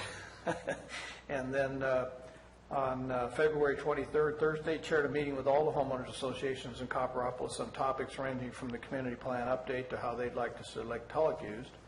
February 24th, Friday, attended Mountain County's Water Resource Agency meeting in Auburn, presentations by Congressman LaMalfa and McClintock. There was 3 state senators and assemblymen. It was a great discussion, not only with them, but every county in the region was represented by one supervisor. And just to note that the county supervisors are the executive committee for mountain counties. And so having that conversation and developing a common interest and a common goal with water resources is, to me, a big deal. Monday, February 27th, I met with Mike Tremeni at Bret Harte High School on CPPA and the district status of their property in Copperopolis as it relates to the community plan down there. I thought that was rather interesting. They hold 50 acres, which they're not sure what's going to happen with it, but we need to have a conversation around it. Of course, this does not include meetings with constituents, interested parties on issues, or members of the staff, so that's what I have. Thank you, Supervisor Mills. Supervisor Tocanelli? Yes.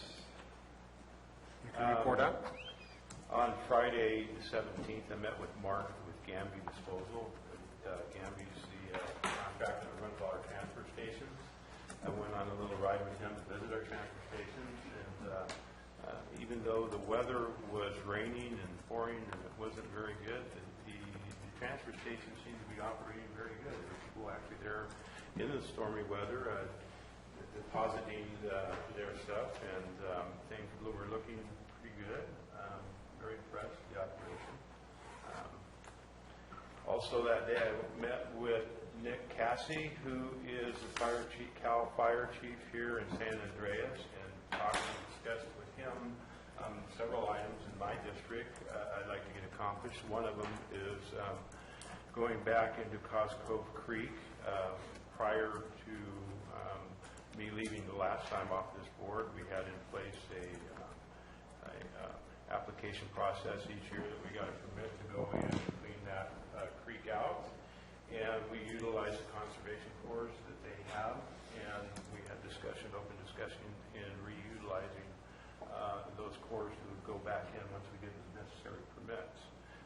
So looking forward to getting that going back again. I also met with Lisa in environmental health concerning an ongoing situation in Wallace, and my constituents down there upset with a logging operation that's been taken up there, and trying to get those issues with them resolved. Yesterday, I was in Jackson at the Central Sierra Child Protection Agency Services with Supervisor Oliveira on that board with me. Very interesting. It was more of an inoculation, I think, going over the operations of that process and what actually goes on. So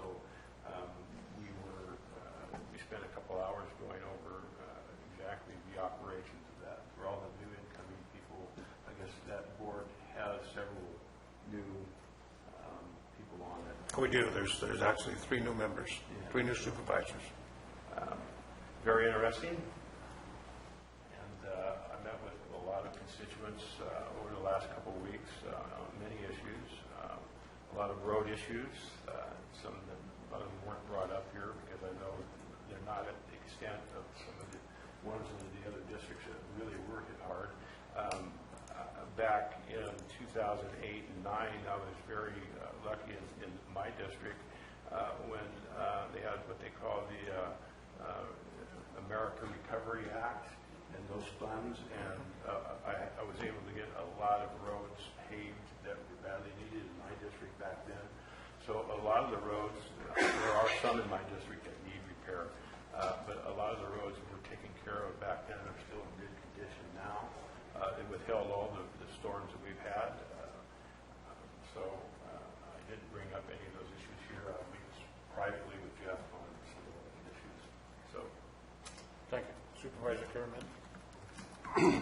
Thank you very much. Attended a great meeting up in Mound Ranch on Monday about a community visiting post-Butte fire. The community was burnt out and is working on rebuilding and what they want to be going forward, which is really exciting. There's going to be another meeting this month, in March on that. Attended the Fish and Game Commission meeting. Of note is the fishing derby that will be held on May 13th over in Angels Camp. No? Murphy's. Excuse me, Murphy's. So get your pole out and go have some fun. We had a good conversation with the Moke Hill Municipal Utility Sewer District. We've got issues, Butte fire surrounding, and we've got lots of roads, and it's floods and fires in District 2. So it's pretty busy. Several homeowners groups got together. There was some concern, which we discussed with Public Works, about some of the tree removal process and access on public roads, but Public Works is helping us work through that. It's a new process. We're urging everybody to be patient. If they got it compliant, we'll try to fix it. We'll fix them as we find them. We're going to have some town hall meetings in March in District 2. On Tuesday, the 21st of March, we'll be meeting in McCallum Hill. On Wednesday, the 22nd, we'll be meeting in Mountain Ranch. And on Thursday, the 23rd, we'll be meeting in West Point. We'll be talking about everything under the sun. So you can imagine in District 2, there's going to be fires, floods, roads, and cannabis.